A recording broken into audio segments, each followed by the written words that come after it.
After a quiet moment, Meng Hao put the bracelet away, and slowly, his killing intent faded. Everyone breathed sighs of relief. Jin Yunshan's expression was very unsightly, but contained no hatred. He silently made his way a bit off into the distance, where he sat down cross-legged to meditate. Sha Jiodong and the sect leader shared a hesitant look, then headed over to Jin Yunshan's side, where they also sat down. It appeared as if they were there to offer protection, but even Jin Yunshan knew that they were also there to keep him in check if necessary. They would protect him if Meng Hao's killing intent suddenly ignited again, but they would likewise make sure that Jin Yunshan didn't do anything to the detriment of Meng Hao. The fight just now proved that Meng Hao had the right to be one of the potentates, and neither Sha Jiodong nor the sect leader had any desire for any more negative repercussions. The best thing was that the matter be dropped. The ghosts didn't disperse. After Meng Hao closed his third eye, they remained floating in the area, seemingly ready to spring into action the moment Meng Hao called them again. "Fellow Taoist Ninth Paragon," said the sect leader. This matter stemmed from fellow Taoist Jin's hot-headedness. That's true of both the incident on the bridge and what happened here. However, he wasn't completely in the wrong. There's been a bit of a misunderstanding here. Even I was able to sense that there is a certain lingering will within the world of the necropolis. I personally do not think that it is the will of Patriarch Vast Expanse, but fellow Taoist Jin was convinced that it was. Fellow Taoist Ninth, I think it's safe to assume that you sense it too. It's a killing intent that is directed at you. That is one of the reasons why fellow Taoist Jin attacked you. He was under the belief that the will of Patriarch Vast Expanse wanted you dead. He believed that by killing you, he could please the Patriarch, and perhaps be benefited in the seeking of enlightenment. It was in this manner that the sect leader explained why exactly Jin Yunshan had attacked Meng Hao. Meng Hao's expression flickered upon hearing the explanation. After a moment of thought, he sent some divine sense into the land. Then he nodded thoughtfully, although he declined to comment. The sect leader didn't seem to want to discuss the matter further. Changing topics, he pointed at the altar. "Fellow Taoist Ninth Paragon," he said with a smile. "This altar is the location of transcendence here in the necropolis. There are 9 lands here, each one of which has an altar just like this one. Supposedly, the altars are connected to Patriarch Vast Expanse, and were actually created by him countless years in the past. As for the specific details of the matter, even after combing through the ancient records, I wasn't able to find many clues. However, transcendence is definitely possible here. Before you arrived just now, fellow Taoist Jin, Sha and myself managed to acquire a bit of enlightenment. However, we're still quite a ways away from a breakthrough." As he spoke, he approached Meng Hao, seeming very much at ease. It was a sharp contrast from only a few moments before. Although he had treated Meng Hao well in the past, he now viewed him as more of an equal, and his tone of voice was far more sincere than before. "Time is very limited right now. Fellow Taoist Ninth Paragon, why don't you try to gain some enlightenment from the altar? It's impossible to say how lucky you will get, but you should try. As for the other fellow Taoists, if you don't mind, I hope that you can allow them to step onto the altar as well, to try to reach enlightenment. After all, we don't have much time." With that, the sect leader clasped hands and bowed. Meng Hao thought for a moment, then nodded. "That will be fine," he said with a slight smile. Waving his sleeve, he flew over to the altar. He immediately noticed how that there were certain strange properties to the altar, something he hadn't taken note of before. Without any hesitation, he sat down cross-legged in the very middle. Even as he did, the other cultivators from the Vast Expanse school took deep breaths and followed. They looked beyond excited at their chance. Before, they had only been able to wait outside of the altar as they stood as Dharma protectors for the 3 potentates. At that time, they hadn't been permitted to even get close. But now, they had their chance to step onto it. Although Meng Hao was there on the altar, none of them had offended him, so as long as they acted respectfully, they would not incite any of his killing intent. One by one they flew over. After clasping hands and bowing to Meng Hao, they all chose locations to sit down cross-legged and meditate. In addition to Shangguan Hong and the other 9 Essences Paragons, there were the subordinates, the 8 Essences Paragons. All of them came, even Meng Hao's 2 8 Essences subordinates. His two subordinates had a bit of a different standing now. As the subordinates of the ninth paragon, they felt the least pressure of anyone. They sat down cross-legged on either side of Meng Hao to stand as Dharma protectors as he sought enlightenment. The sect leader's expression was very solemn as he sat down cross-legged between Jin Yunshan and the altar. Although it seemed like a random position, both Meng Hao and Jin Yunshan could read between the lines. He was demanding stability and no fighting. Jin Yunshan sighed inwardly. Actually, he had long since quelled any notions of trying to fight Meng Hao. The ghost still existed, and he knew that if he made a move, he would most likely be killed in body and spirit. I wonder how many days this Meng Hao will be able to continue to seek enlightenment on the altar, he thought.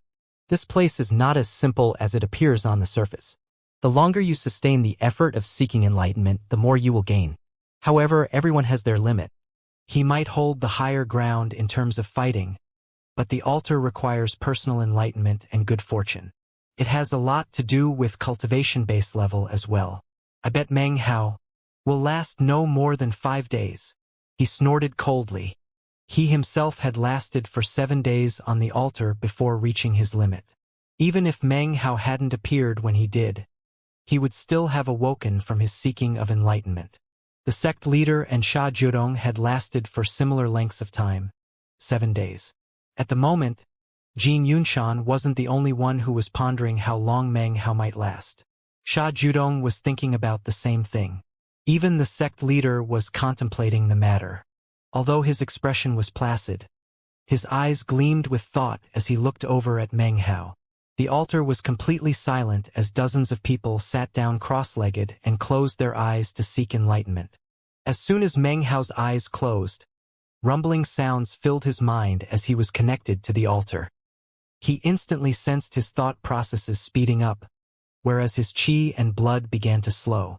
Even his cultivation base became extremely calm. However, his divine sense and his mental faculties all began to spin at 10 times their normal speed. Apparently, meditating on this altar focused one's power in a way that made it easier to grope for understanding regarding transcendence.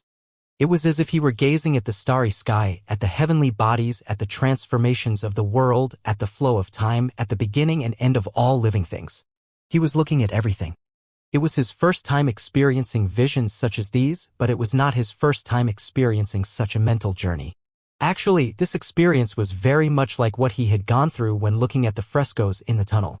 The hexing magics inside of him, which were in the midst of turning into essences, experienced a sudden acceleration in the process. After a long moment passed, Meng Hao reined his thought processes in. Inwardly, he was shaken. This altar serves to bless the power of one's enlightenment. It can be used to propel one from 8 essences to 9 and can also aid in moving from 9 essences into transcendence.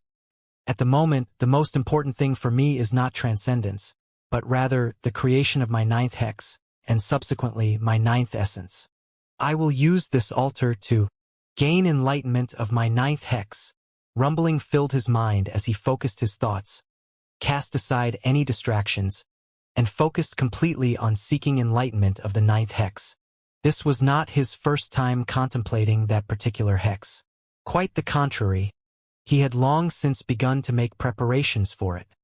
My 9th hex will be molded upon the seal the heavens incantation. It will form the seal the heavens hex. Meng Hao felt as if thunder were crashing inside of his mind.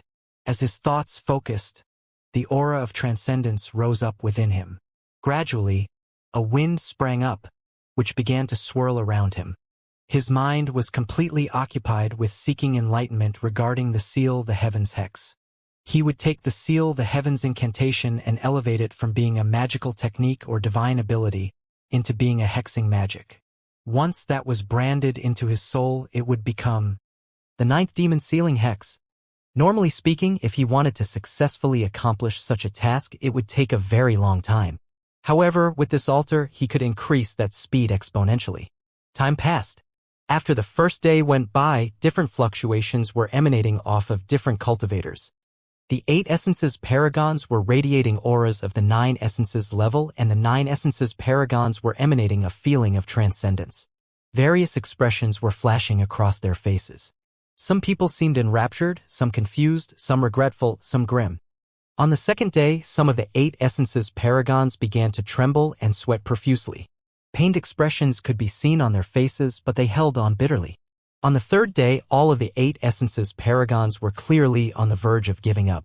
Only the 9 essences paragons were still completely focused on enlightenment.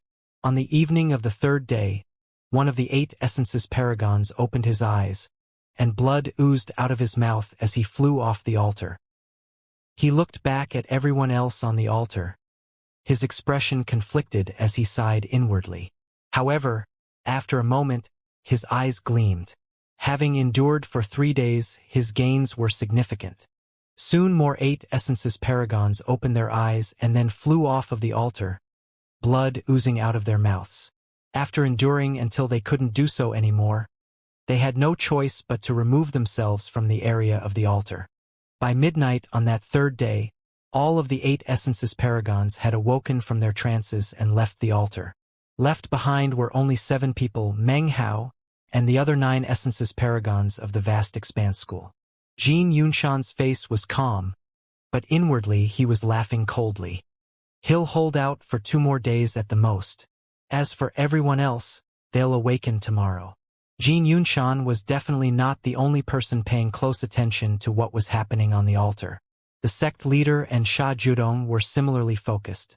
The surrounding 8 essences paragons were also paying close attention, with occasional looks of envy flickering across their faces, as well as anticipation. The 9th paragon is definitely going to hold on for the longest. I just wonder how many days that will be. Time proceeded to flow onward. By the time the 4th day arrived, 3 of the group of 7 were trembling, clearly on the verge of opening their eyes. Whether or not they were willing, the aura of awakening grew more and more intense upon them.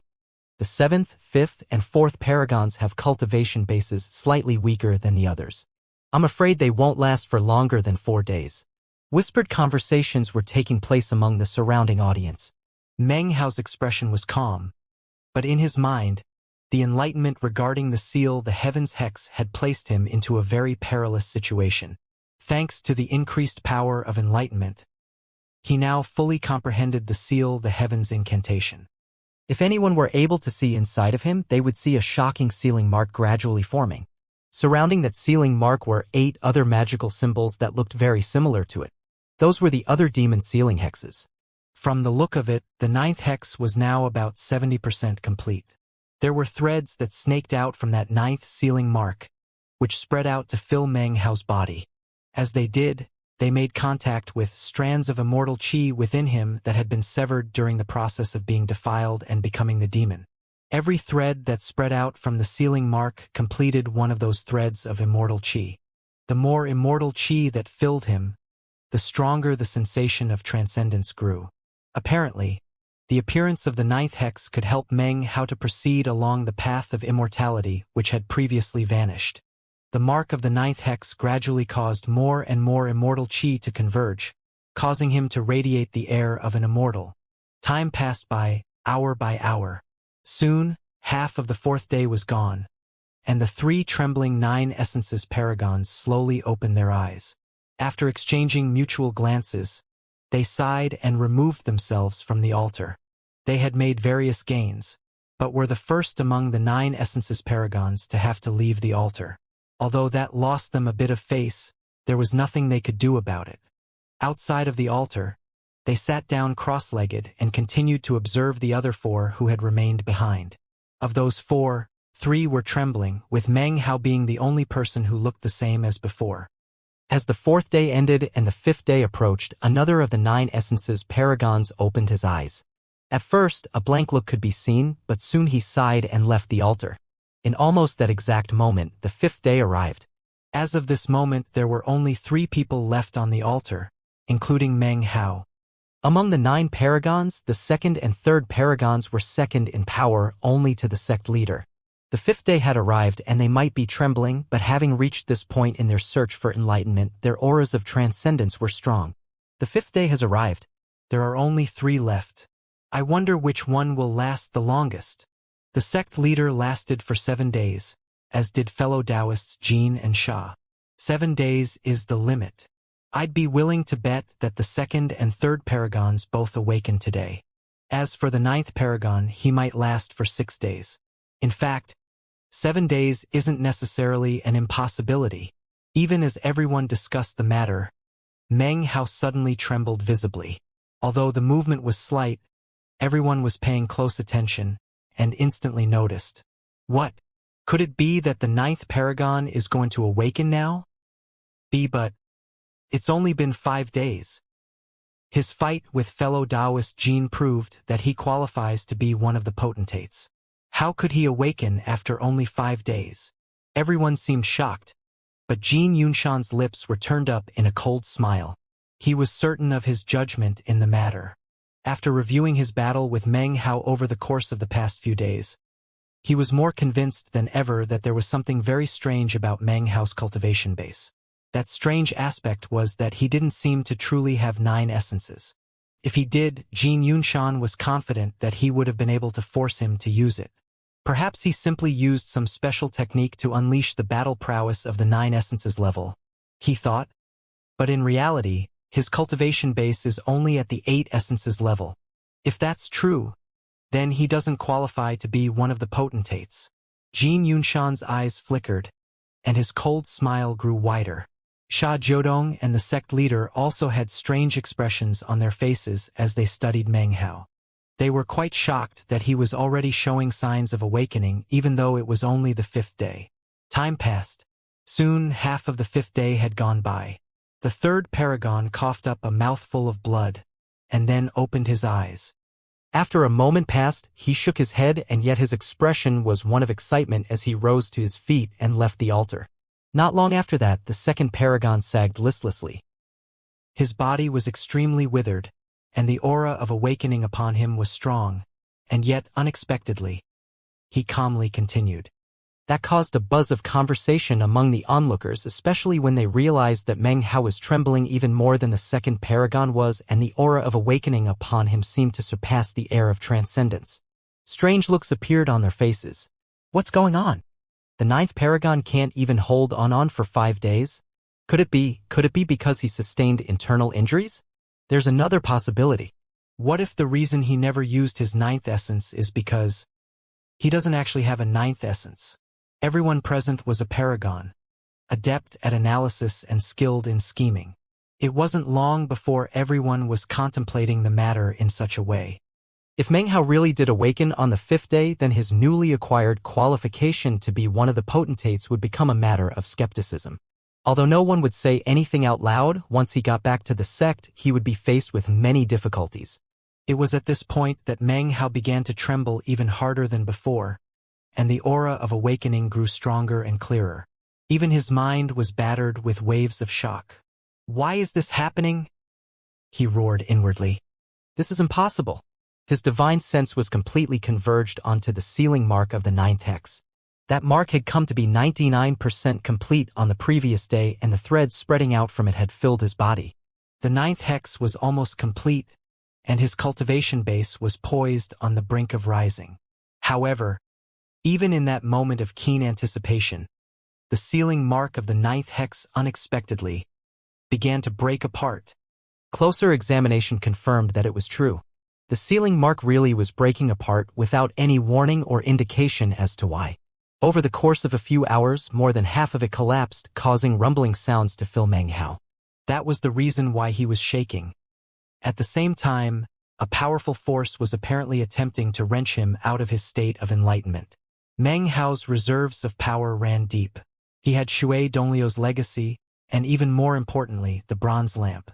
As that powerful force attempted to force him out of enlightenment and into awakening, the bronze lamp began to emit a soft glow, which negated that power. However, he continued to tremble, and blood oozed out of the corners of his mouth. Everyone watched as this happened. Meng Hao shook violently, and in the end, blood began to drip down off of his chin. It was in that moment that the second paragon suddenly coughed up a mouthful of blood and shivered. As the blood oozed down, he sat there for a moment, then struggled to his feet. However, instead of looking as though he had been defeated, He threw his head back and laughed uproariously. As he stepped off of the altar, astonishingly, he emanated the aura of the peak of 9 essences. That aura instantly attracted the shocked attention of everyone in the area. The sect leader, Sha Jiodong, and Jin Yunshan all looked over. The second paragon truly had acquired good fortune from the altar. Although he hadn't reached transcendence, his cultivation base had advanced by half a step, placing him at the peak of the 9 essences level. Instantly, expressions of congratulations began to ring out. The sect leader smiled and clasped hands meaningfully. The excited second paragon took a deep breath, then suddenly looked back over at Meng Hao, and within his eyes flickered the desire to do battle. If Meng Hao could become one of the 5 potentates, then he was confident that he could do the same. That was especially true considering the fact that despite Meng Hao being the only person left on the altar, he was shaking visibly. That was the source of the second paragon's confidence, and was also why everyone else was paying such close attention to what was happening. Jin Yunshan suddenly chuckled. He won't be able to last longer than 5 days, he said. We're only a few hours from being finished here. As his voice echoed out, Sha Jiodong frowned, and a look of doubt appeared in the sect leader's eyes. Everyone looked on silently, unwilling to speak. All eyes were focused on Meng Hao. Time passed. Meng Hao's mind was in chaos. He glared at the motes of light which were the shattered bits of his 9th hex, as they slowly floated out into his body. After some thought, he began to calm his thoughts. There were no faults in either my plan or how I carried it out. Transforming the seal the heavens incantation into my 9th hex was the right decision. Furthermore, during the process of enlightenment, my understanding of the seal the heavens incantation went far past the previous level. I even managed to converge the hex smoothly. So why did I fail in the end? I need to try again and determine the reason. What caused the conversion of my 9th hex to fail? Having made his determination, he didn't hesitate to start gathering together motes of light that were the 9th hex, simultaneously drawing upon the power of the altar to speed up the enlightenment process. As the motes of light gathered, the sealing mark of the 9th hex gradually began to reform. This time, Meng Hao went about the process with more caution. Every breath of time that passed, he was completely focused and made sure to avoid any mistakes. After reaching various levels of enlightenment, he used the resulting knowledge in the creation of the 9th hex. Time passed. 2 hours. For hours. Rumbling could be heard inside of him, and once again he began to tremble. It was then that the 5th day ended. When the 5th day passed, Jin Yunshan did not look happy at all. In fact, it was almost as if he had just been slapped by an invisible hand. A few hours before, he had boldly asserted that Meng Hao wouldn't last for 5 days. But here Meng Hao was, still sitting there, and calmly at that, with no more trembling. The scene left him very grim-faced. As for everyone else present, strange expressions could be seen on their faces.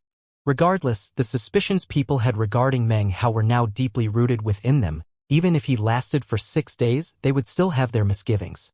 Unless he could pull off a miracle, something so astonishing that it would drive away any lingering suspicions.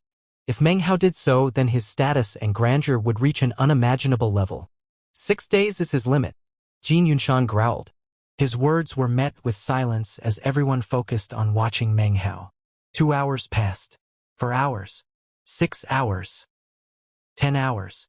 12 hours. As the 14th hour passed, the grimness in Jin Yunshan's face deepened. Everyone else had strange expressions as they watched Meng Hao. What was happening with his 9th essence left many of them rattled. Soon, 16 hours had passed. Then 18. Finally, 24 hours went by. A collective gasp could be heard. 7 days. Something strange is going on with the 9th paragon. He was clearly on the verge of waking up, but then he lasted for an entire additional day. True, but 7 days is probably his limit. As people discussed the matter, Jin Yunshan's face was as pale as ash. He couldn't feel more gloomy. He had openly said 5 days was Meng Hao's limit, only to have him last 6 days. Then he said 6 days was the limit, and he lasted for 7. He also noticed people glancing furtively at him, causing rage to explode up in his heart. 7 days. That's definitely his limit, he growled through gritted teeth. Everyone seemed to agree with him, although no one said so out loud. The consensus was that Meng Hao would last for 7 days. Even the sect leader seemed to hold the same opinion. As for Sha Judong, he closed his eyes and stopped watching. Instead, he inwardly pondered whether or not Meng Hao really had a ninth essence. Everyone continued to wait. 10 hours passed, then 16 hours. It didn't take long for 20 hours to go by. By this point, Jin Yunshan couldn't remain seated. He rose to his feet, an expression of disbelief painted on his face. He wasn't the only one. Sha Jiodong opened his eyes again, and the sect leader was staring. All 3 of the Peak 9 Essences cultivators looked on with minds reeling. If they had such a reaction, there was little need to wonder how the others were responding. Looks of astonishment could be seen on all faces. The 7th day is about to pass. Don't tell me. He's actually going to last for 8 days. That's impossible. The sect leader only lasted for 7 days, as did fellow Taoists Jin and Sha. People were still discussing the matter when the 24th hour passed by, and the 8th day arrived. As of this moment, Jin Yunshan, the sect leader, Sha Jiodong, and everyone else were completely flabbergasted. 8 days was longer than anyone present had maintained their position on the altar. If Meng Hao had maintained a calm disposition the entire time, it might not have been as shocking. But he had almost woken up in the middle of the process, only to continue onward resolutely. Everyone who was watching felt as if their minds were under attack by shock. Jin Yunshan felt like he had just been slapped in the face again. His eyes went wide as the 8th day began to go by. 6 hours. 12 hours. 18 hours. Soon another 24 hours had passed. Meng Hao had endured for 9 days. Impossible! Jin Yunshan exclaimed. The sect leader's eyes were as wide as saucers, and Jin Yunshan was panting. In the audience, jaws dropped in shock. Meanwhile, inside of Meng Hao, the sealing mark of the 9th hex was once again 99% complete. Vast amounts of immortal qi were streaming out into various parts of his body, connecting them to the sealing mark. As a result, the feeling of an immortal was growing stronger inside of him. It was possible to imagine what would happen if he finally succeeded. When the 9th hex was completed, it could completely reverse Meng Hao's path and change the demon back into the immortal. Meng Hao was so focused on the matter that he could even detect that as the hex reached a state of completion, his cultivation base was changing. It was transforming back into what it had been in the mountain and sea realm, what he had cultivated all along, the path of immortality. Forming the sealing mark was drawing fully upon Meng Hao's concentration and powers of enlightenment. And he was sure that he hadn't made any mistakes. The aura of a 9th essence also appeared, merging with the other 8 hexes, which made Meng Hao even more certain in his judgment. Without any hesitation, he proceeded to make his attempt at completing that final bit. Rumbling could be heard as the sealing mark of the 9th hex unexpectedly collapsed again. A tremor ran through Meng Hao and blood oozed out of the corners of his mouth. The same power which had exploded out before once again appeared, except with even more intensity than before. The bronze lamp flickered and blood sprayed out of Meng Hao's mouth. It took supreme effort, but he managed to force himself to remain in the state of seeking enlightenment. His mind felt as if it were being pounded by thunder, and inwardly he was raging. Something or someone doesn't want me to complete my 9th hex. During this second attempt at finishing the 9th hex, he had been paying very close attention, and was now certain that, in the very moment of completion, certain fluctuations had appeared within him that would be very hard to detect unless you were looking for them. Those fluctuations had interfered with the appearance of the fully formed 9th hex and led to his second failure. Although Meng Hao's eyes were closed, they were completely bloodshot. He gritted his teeth and once again drew upon the power of enlightenment offered by the altar. He fully rotated his cultivation base, and the light of the bronze lamp poured energy out into all parts of his body. It was as if he had become one with the altar itself. Rumbling sounds could be heard as the enlightenment power of the altar exploded out, filling Meng Hao. The aura of transcendence grew stronger, like a tempest that raged around the altar. His repeated attempts resulted from an unwillingness to fail again. However, to everyone else, what was happening was utterly shocking. The crowd outside the altar watched the aura of transcendence grow on Meng Hao, and could sense an intense level of pressure radiating out from him. Everyone began to edge away, even the sect leader. The aura of transcendence, and the powerful tempest were things that could shake heaven and earth. Wild colors flashed in the air, and to everyone watching, it almost seemed as if Meng Hao were in the process of transcending. It was a feeling that left their scalps tingling with shock. Impossible! Jin Yunshan murmured, his eyes wide. Shock filled his person as he and everyone else waited another day. The 9th day concluded, and the 10th day began. Then, the 11th day and the 12th. T12. 12 days? How inhuman can this 9th paragon be? How could anyone last for 12 days? Just what level is his cultivation base? The Peak 9 Essences experts only lasted for 7 days, but he actually has lasted for 12 days? And from the look of it, he's going to keep going. Everyone was abuzz, thoroughly shaken by Meng Hao. Of course, however shaken they were, that feeling was not going to be reduced. It was only going to grow more intense. 13 days. 14 days. 15 days. When the 16th day arrived, Meng Hao had surpassed all expectations and pulled off that miracle. He had done something that no one else could even come close to doing. Something truly miraculous. Whatever suspicions people had harbored regarding Meng Hao were completely and utterly dispelled. Even the 2nd paragon, who had recently stepped into the peak of the 9 essences level, was so shaken that any desire he had to challenge Meng Hao to a fight were completely gone. Jin Yunshan refused to believe that, after enduring for 16 days and having begun to emit such a strong aura of transcendence, Meng Hao didn't have a 9th essence. Damn it, he was actually holding back even more than I thought in our fight. He did it all on purpose. He was using me to establish his place, and he let me go so that he would have an excuse to kill me if I ever made another move on him. Having reached this conclusion, Jin Yunshan began to tremble inwardly. Finally, he forced himself to regain his composure.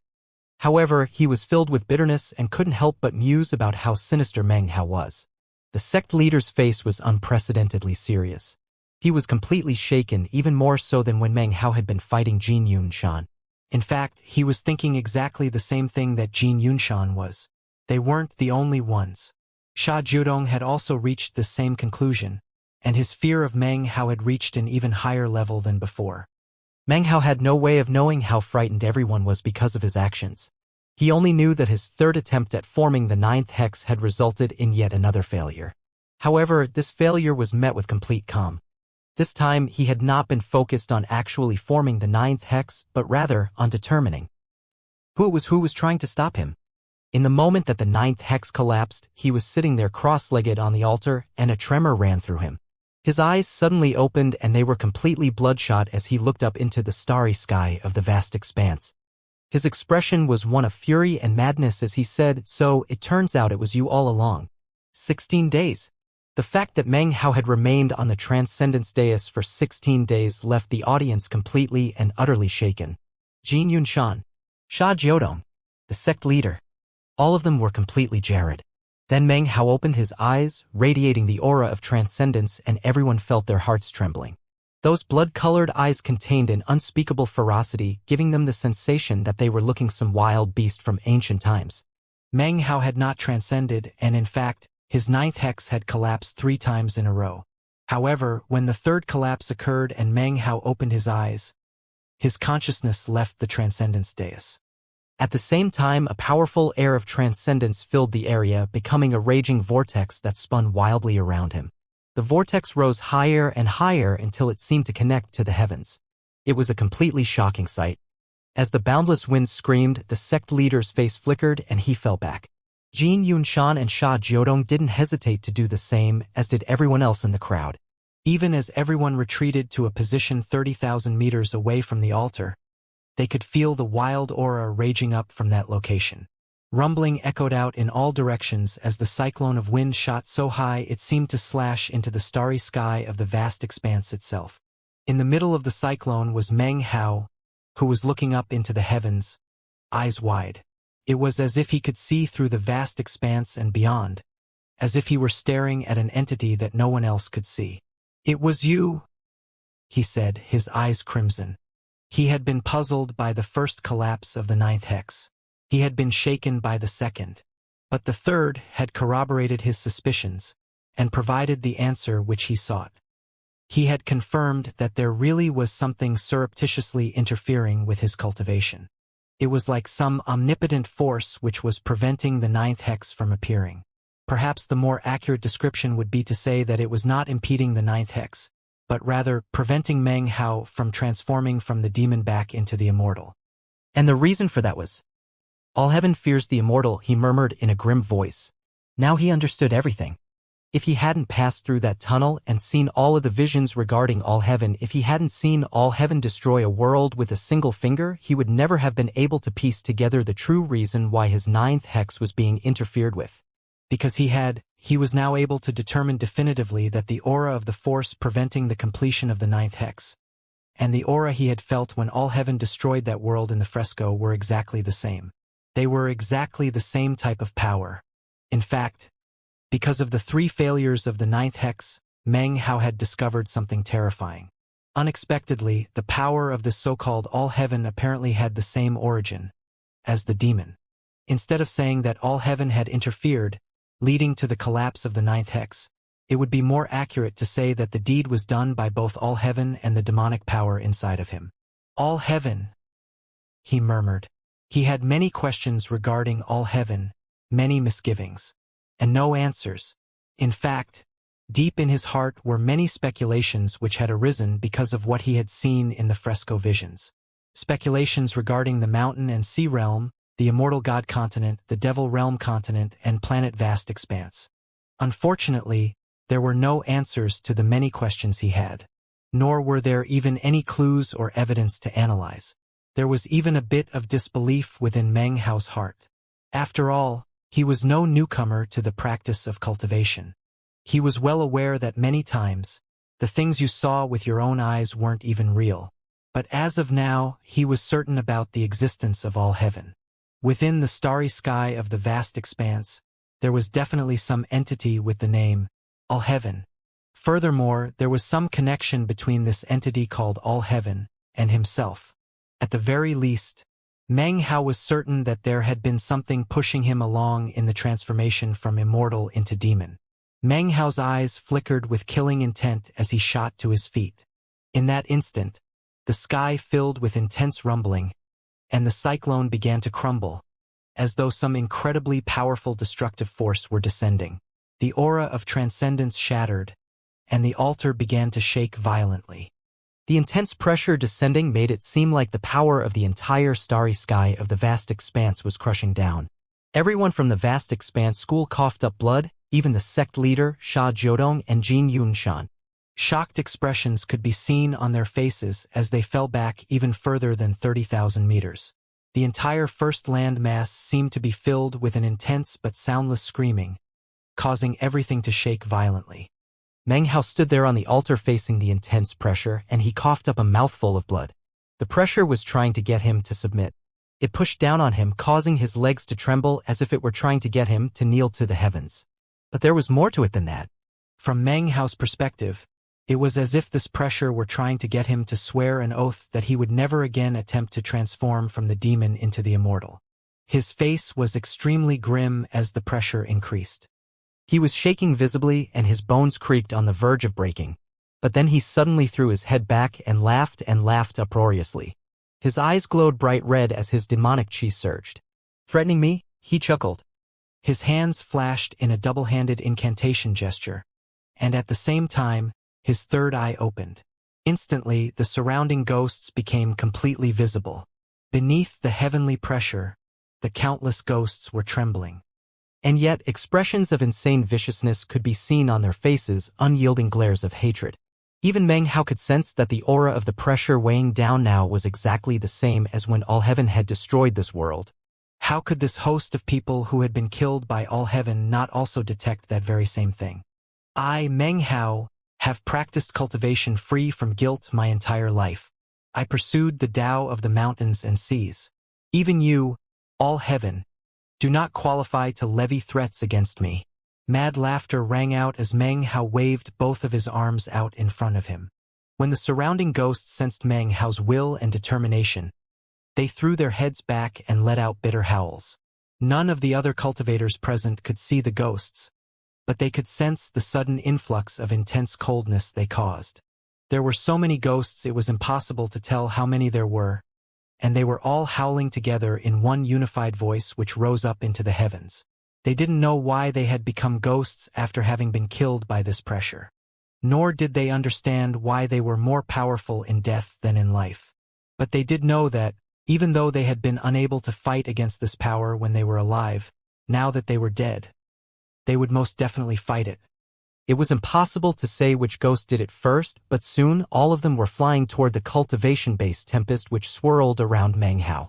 In the blink of an eye, countless ghosts were flying through the air toward him, causing the tempest to become bigger and stronger. Vast, uncountable numbers of ghosts surged forth, causing the tempest to rapidly expand.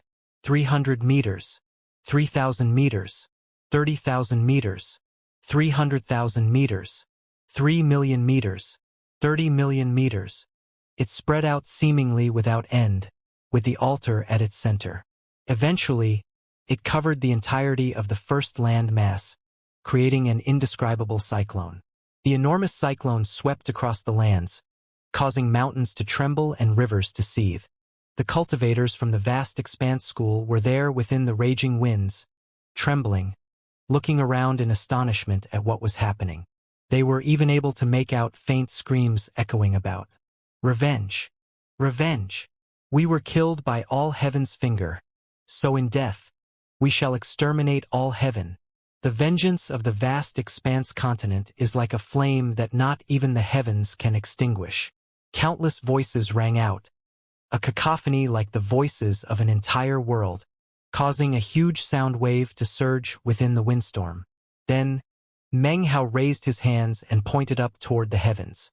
In response, the windstorm, along with the countless howling ghosts, began to rise up into the air. They were like a magnificent army charging toward the heavens, a sight no one would ever be able to forget. The combined forces of an entire landmass, of all the ghosts that existed there, charged up as if to vanquish the vast expanse. Then, as everyone watched, the sky up above was torn apart by the cyclone. The starry sky beyond was revealed, and the vast expanse, and yet the windstorm kept rising up. Suddenly, within the shattered dome of the heavens, a figure appeared. He was blurry and impossible to distinguish clearly. Formed from mist, he stood there, looking at the endless army of ghosts, then stretched out a hand in a pushing motion.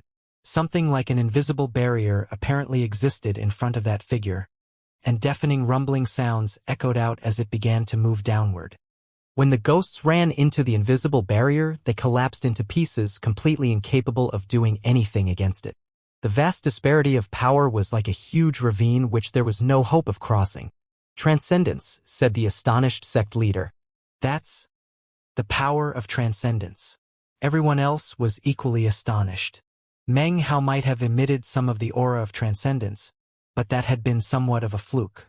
This figure, and the outstretching of its hand, caused the true power of transcendence to appear. Meng Hao stood there on the altar, watching everything play out. Inwardly, he was shaken. He could also sense the power of transcendence, and could tell that the windstorm he had created, and the countless ghosts within it, could do nothing to stop or even shake this invisible barrier. In the blink of an eye, the barrier destroyed half of the cyclone and continued to grind downward relentlessly. It was now getting closer and closer to Meng Hao. To explain by means of illustration, the power of transcendence compared to the power of an cultivator who had not transcended was like a drop of water compared to fog. No matter how much fog there was, it could do nothing to prevent that drop of water from passing through it. In this case, the windstorm and the ghosts were the fog, and that invisible barrier was the drop of water. Not only did it pass through the fog, it crushed everything, and could not be resisted in the slightest. The blurry figure behind the invisible barrier apparently had long hair and was wearing a long robe. However, no facial features were visible except for his eyes. Those eyes were cold and merciless, as if there were no life in them at all, as if they were empty, as if this figure were nothing more than a weapon. A weapon. That was the distinct feeling Meng Hao got after catching sight of the figure behind the invisible barrier. At the same time, the barrier continued to crush down. The cyclone continued to collapse, and the countless ghosts continued to dissipate. The lands shook, and crevices opened up. Mountains and rivers rumbled, and everything, even the altar, began to crumble and show signs of complete collapse. The group from the vast expanse school had long since reached a state of utter astonishment. All of them rotated their cultivation bases in an attempt to resist what was happening, but it did little good. In that moment of extreme crisis, the bronze lamp inside of Meng Hao blazed brightly, as though it were building up power which would explode out at any moment. However, before that could happen, all of a sudden, faint fluctuations began to emanate out from the distant ninth landmass where that huge figure was seated on the enormous throne. They were faint, but even as they appeared, Meng Hao could hear a voice coming from the ninth landmass. It was difficult to hear at first, but it only took a moment for the volume to swell. Eventually, it was possible to make out a word. Apparently, it was saying, "B." It was only one word, apparently the word B, and it almost sounded like a musical note. That one word came out from the ninth landmass, and as it passed along, it caused the eighth landmass to shake and the light there to grow dim. Even as the eighth landmass was thrown into turmoil, the sound passed into the seventh landmass, then swept across the sixth. The sky trembled, and roaring sounds filled the lands. Everything shook in astonishing fashion, and the sound was getting closer and closer to Meng Hao. By the time it reached the fifth landmass, the sound had apparently changed. What Meng Hao now heard sounded more like the word, "gone, gone." In fact, now it almost didn't sound like two words had been spoken. Whistling screams accompanied the arrival of the sounds, and everything trembled. It passed through the fifth landmass, roared across the fourth, then shook the third and the second. By the time it reached the first landmass, the explosive sounds had united. The word was not "be," nor was it "gone." It was one single word. "Be gone! Be gone! Be gone!" The sound echoed about endlessly. It was like an explosion that violently shook the heavens. Apparently, it had always been one word, but had been spoken at such a distance away, and traveled so quickly, that it had become split apart along the way. But now that it was here in the first landmass, it erupted with incredible power. That was a power which could destroy the heavens and extinguish the earth. Incredible rumbling echoed out across the first landmass. Mountains and rivers were rocked, and a wind of madness swept about. Wild colors flashed about in heaven and earth. It was a single word that was so domineering it caused everything to shake wildly. One word crushed the heavenly might. One word shocked all creation. One word caused the invisible barrier to begin to tremble, and then to be riddled with cracks. A moment later, it shattered completely. That same word shook the heavens, causing the blurry figure up above to distort and twist, as though it were being battered by a massive tempest. Then it faded away. This virtually indescribably shocking scene occurred because of only a single word. A single word uttered by that figure on the enormous throne, one word completely changed everything. The crushing might of all heaven was dispersed and the heavens were shattered. It was as if that word had become an enormous hand which swept across heaven and earth, crushing everything that was not of the necropolis. Even the will of all heaven was incapable of staying and had been driven out. This sight left Meng Hao completely reeling. He turned to look over at the ninth landmass, mind rumbling with shock. However, that voice was something only he could hear. The sect leader and the others couldn't detect it at all. Of course, they were still shaken, although not by the voice itself. They mistakenly believed that everything that was happening was being caused by Meng Hao. Meng Hao looked at the ninth landmass, and was suddenly struck with the deep desire to go there and see for himself this figure was who had just uttered that word. Who was he? The indistinct figure had clearly emanated the power of transcendence and whose single uttered word seemed filled with virtually infinite power. Person like that must be a transcendent cultivator. Was it Patriarch Vast Expanse? Meng Hao thought, taking a deep breath. That was the only guess he had at the moment. After a long moment passed, Meng Hao swished his sleeve and reined in his cultivation-based power. The sky was quiet and the lands went still. A moment ago, a shocking tempest had been raging, but now everything was back to normal, almost as if nothing had happened at all. Meng Hao closed his eyes, and his heart was anything but calm. Far too many shocking events had occurred, and he deeply desired to know who it was that had uttered the word, "Begone," just now. He wanted to know why all heaven feared the immortal, and he wanted to know what the arrival of the demon meant. What did the demon have to do with all heaven, and why? Did they have similar origins? Even more than all that, he wanted to know why the mountain and sea realm had been fated to be destroyed. Behind the scenes, there was some entity manipulating things, and that entity was none other than all heaven. In any case, the name of all heaven was now deeply burned into Meng Hao's mind. To him, it was a clue. He stood there silently for a moment before opening his eyes. When he did, he saw the cultivators of the vast expanse school panting. Because of everything that had occurred, there was no way they could possibly maintain their calm. First was the 16 days he had spent seeking enlightenment. Then there was the aura of transcendence shaking the heavens. Then came the heavenly might which had crushed down onto them. All of that left them in complete and utter fear of Meng Hao. It took a moment for Meng Hao to compose himself, but when he did, he turned once again to gaze at the ninth landmass. Then his third eye slowly closed. When his view returned to normal, he stepped off of the altar. In that moment, the cultivators of the vast expanse school looked at him with mixed emotions. After a moment of silence, the sect leader cleared his throat and was just about to say something when, all of a sudden, the entire land mass lurched. Ripples spread out in the heavens and majestic light began to shine down. That light contained boundless, indescribable heat which immediately caused the freezing coldness on the first land mass to begin to fade away. However, that was of secondary importance. Most noticeable to Meng Hao and to all of the cultivators from the vast expanse school was that grass had sprouted from the ground beneath their feet. In the blink of an eye, everything around them was as green as jade. Off in the distance, the ruins suddenly blurred as time seemed to flow backward, and they began to return to their original state. A city gradually appeared, and there were some areas off in the distance where mountains and rivers could be seen. It wasn't just in their immediate vicinity. The entire first land mass was experiencing a dramatic transformation. This bizarre turn of events caused the sect leader's face to fall. Time is up. We cannot stay here any longer. If we do, we will all die. Meng Hao, even if you can command the ghosts here, you will still perish. Go. All of you, go now. The sect leader transformed into a beam of light that streaked at top speed off into the distance. The other paragons seemed to be aware of what was happening. Faces flickering, all of them took to flight, including Jin Yunshan and Sha Jiudong. Seeing such a reaction from them caused Meng Hao's eyes to flicker. At the same time, he could sense that the flame in the bronze lamp was dying down and his strange connection to the ghosts was vanishing.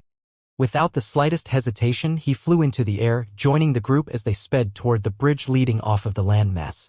As they sped along, the sect leader explained matters to Meng Hao. When the necropolis is opened, there is a time limit in place. If you can't reach the first landmass within 10 days, then something bizarre will happen in the region outside. Once, we almost exceeded that time period and the ruins outside of the landmass returned to their ancient state. There were even living people. But then something strange happened. They all died. At that time, some of our people died there too. The time limit once you reach the first landmass is 1 month. If you don't get to the second landmass by that time, then you must leave the necropolis. Considering the bizarre things that happen outside of the landmass when the time limit is reached, I can only imagine what happens within the landmasses. To say that this necropolis is one of the most dangerous places in the entire vast expanse is no exaggeration. It's a restricted area even for people in the 9 essences level. Right now, we have no choice but to leave. We can return in 1 year at the soonest, and then, hopefully, we can reach the second landmass. If we can, then we should be able to stay inside a bit longer. Even as Meng Hao listened to the sect leader's explanation, he could feel his connection to the ghosts fading away. Soon it was gone altogether and the bronze lamp had gone almost completely dark. His face flickered as he turned to look behind him. When that happened, his mind spun. He saw that all of the ruins had reverted to their previous state of glory. He saw cities that existed like mirages on the surface of the land. He saw statues suddenly appear, and he saw mountains rise up which had not been there before. Most astonishing of all was that he could see countless people. Shockingly, there were numerous cultivators, including men and women, old people and young. Apparently, this was just an ordinary day to these people, as they went about the affairs of their daily lives. The The sound of tolling bells could be heard, and the buzz of conversation. People gave sermons on the Tao in the mountaintop sections. There were no mortals in this place. The entire landmass was occupied by cultivators. Everyone here practiced cultivation no matter their position. There was something warm and genial about these people. There was nothing vicious or evil about them, and everyone seemed to be smiling and laughing. Although there might be some level of fighting and scheming, some grudges or conflicts, the overall sensation was that this place was a sublime, flourishing civilization. There was immortal qi, strong and abundant, and Meng Hao was even able to see one area which had been set aside to grow. The most precious of materials. Countless immortal creatures flew about in the sky, and the sounds of happiness filled the air. At one point, an immortal crane flew by Meng Hao, and unexpectedly, it turned its head to look at him curiously. That single glance left his mind reeling. This isn't an illusion. What I'm seeing isn't a hallucination, but real. I'm actually traveling back into ancient times with this landmass. Even as Meng Hao was reeling in shock, the other cultivators were looking around, equally astonished. Everything around them looked beautiful and wonderful, and yet Meng Hao could sense that within the beauty there was immense, deadly danger. Although he wasn't sure what exactly was so dangerous, there was no time to ponder the matter. He took a deep breath and pushed forward even faster, flying past the 8 essences paragons. Everyone was going all out with their cultivation bases, trying to build up as much speed as possible. They proceeded along for an undetermined period of time, and soon the buildings around them were completely restored. The mountains and rivers, and in fact the entire aura of the land, was that of ancient times. All of the people were completely solid and visible to the eye. It was at this point that Meng Hao and the rest of the group spotted the border of the land mass up ahead, as well as the bridge. Before, that bridge had been made of flesh and blood, but now it was permeated with immortal qi, making it an immortal bridge. There were people on it, chatting and laughing, and when they noticed Meng Hao and the rest of the group, they stopped in place and looked over. One of them was a young man. When he spoke, his voice was clear and filled with dignity. "Excuse me, fellow Taoists, may I ask what has you in such a panic?" His words caused Meng Hao's face to turn grim. Jin Yunshan's pupils constricted, and Sha Jiodong and the sect leader looked on with flickering expressions. Everyone else in the group gasped. Although they were aware that the lands they were in appeared to have returned to ancient times, and had even seen people looking at them as they sped along, they had still harbored hope that maybe it was all just a fluke. But now, with people actually talking to them, they realized that they really were back in ancient times. Ancient times. Ancient times. As Meng Hao looked around at everything, something suddenly occurred to him. He remembered a vision he had experienced recently and suddenly began to pant. Then he looked up into the sky and his face fell. "Get out of here immediately," he said loudly. "Do it however you can, otherwise we'll face deadly catastrophe." Even as the words left his mouth, he waved his hand, sucking his 2 8 essences paragon subordinates into his bag of holding. His 2 subordinates had never seen him act this way, and as such didn't refuse. After they allowed Meng Hao to place them in his bag of holding, he bit his tongue, spitting out a mouthful of blood to unleash an escape magic he had acquired from Shui Dongliu's legacy. His speed increased dramatically, instantly placing him upon the bridge itself. A huge wind blasted out as he sped along. Everyone else in the group was taken aback. Meng Hao's words caused their hearts to begin to thump. There was no need for them to ponder whether he might be deceiving them. The things which were happening around them were simply too strange. They immediately unleashed divine abilities, holding nothing back in their charge toward the bridge. The young man on the bridge frowned, then snorted coldly. He extended both hands, and was just about to prepare to block the way, when suddenly a sound like thunder echoed out in the vast blue sky up above. The sound of the thunder instantly caused all of the cultivators' minds to reel, and their bodies to involuntarily shiver. It was the same even with Meng Hao. His face fell as all of his doubts were swept away. He was now absolutely certain that this was the day that he had seen in the vision, when all heaven's finger destroyed the world. Only moments ago, he had sensed fluctuations coming from the 9th landmass, which indicated that someone was facing a tribulation. Suddenly, colors flashed in the sky, and the sound of thunder exploded out. Heaven and earth shook violently, and all living beings in the world looked up. The young man on the bridge ignored Meng Hao and the others as he stared up into the sky, shocked. Meng Hao flashed past the young man like lightning, and even as he reached the end of the bridge, an icy coldness began to descend. Without thinking about it, he looked back and saw all of the land masses quaking. Mountains shook and rivers seethed as a gigantic finger began to descend from up above. The finger was so big that it filled the entire sky, and as the living beings of the world looked up, their faces were filled with complete astonishment and disbelief. To Meng Hao, even just looking at the finger caused so much pressure to crush down on him that his head felt stabs of pain, and blood sprayed out of his mouth. This level of power far exceeds what I felt when I faced all heaven earlier. Based on what I saw in the visions, this time period was when all heaven was at a peak level of power. He coughed up another mouthful of blood and pushed forward with even greater speed. At the same time that he shot off the bridge, the sect leader, along with Jin Yunshan, the second paragon, Sha Jiudong, and everyone else, stepped onto it. No one spoke. There was no time.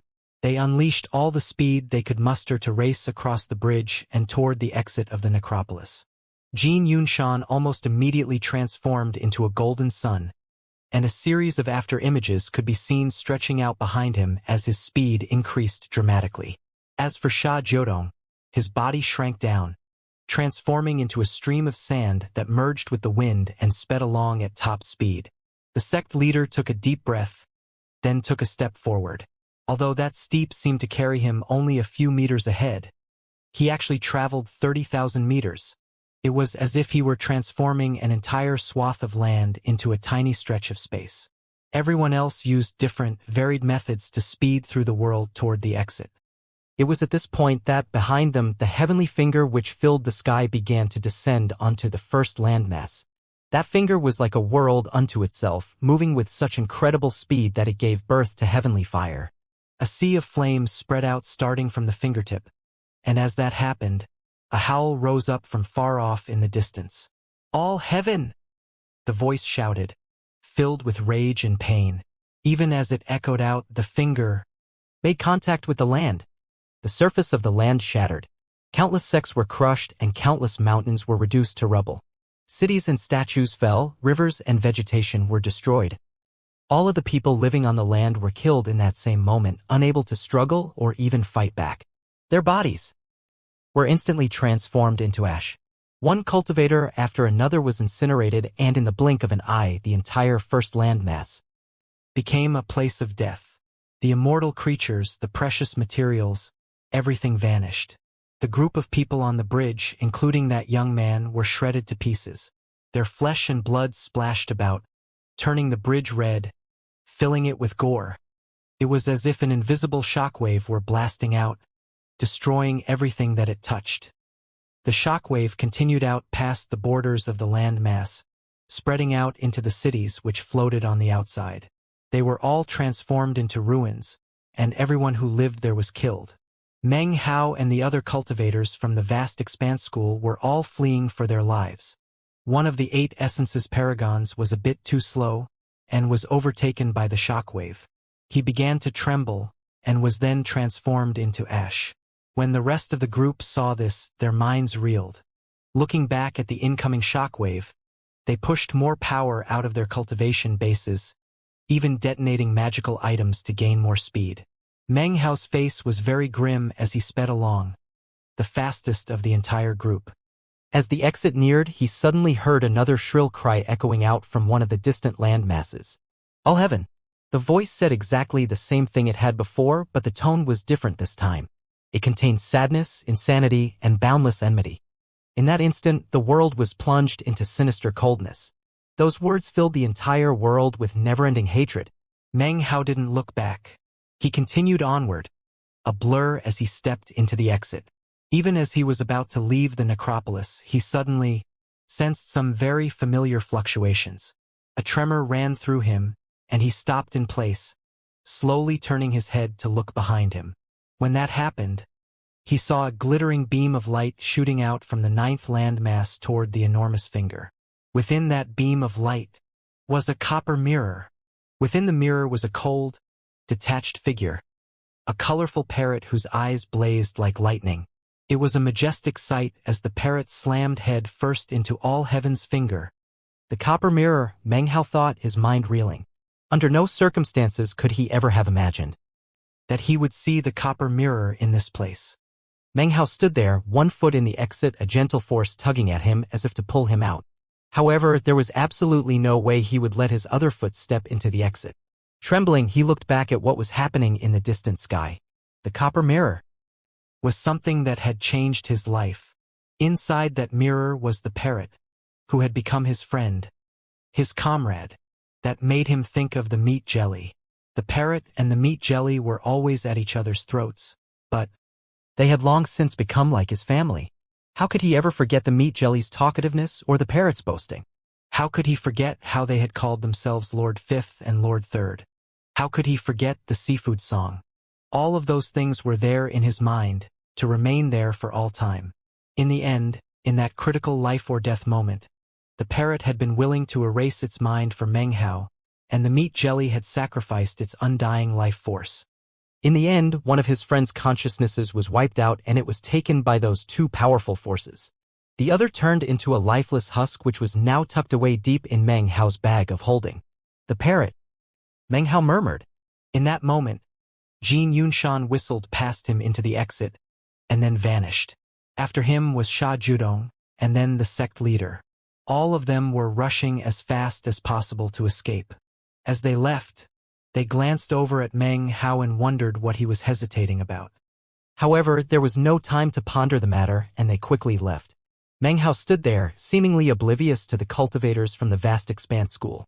As they flew past him, his eyes were glued on the copper mirror. He saw the copper mirror slam into the finger, which trembled in response. Shockingly, the finger tilted back, and cracks began to spread out over its surface. The finger even began to tremble. A grunt of surprise could be heard, and then the cracked finger flicked the copper mirror.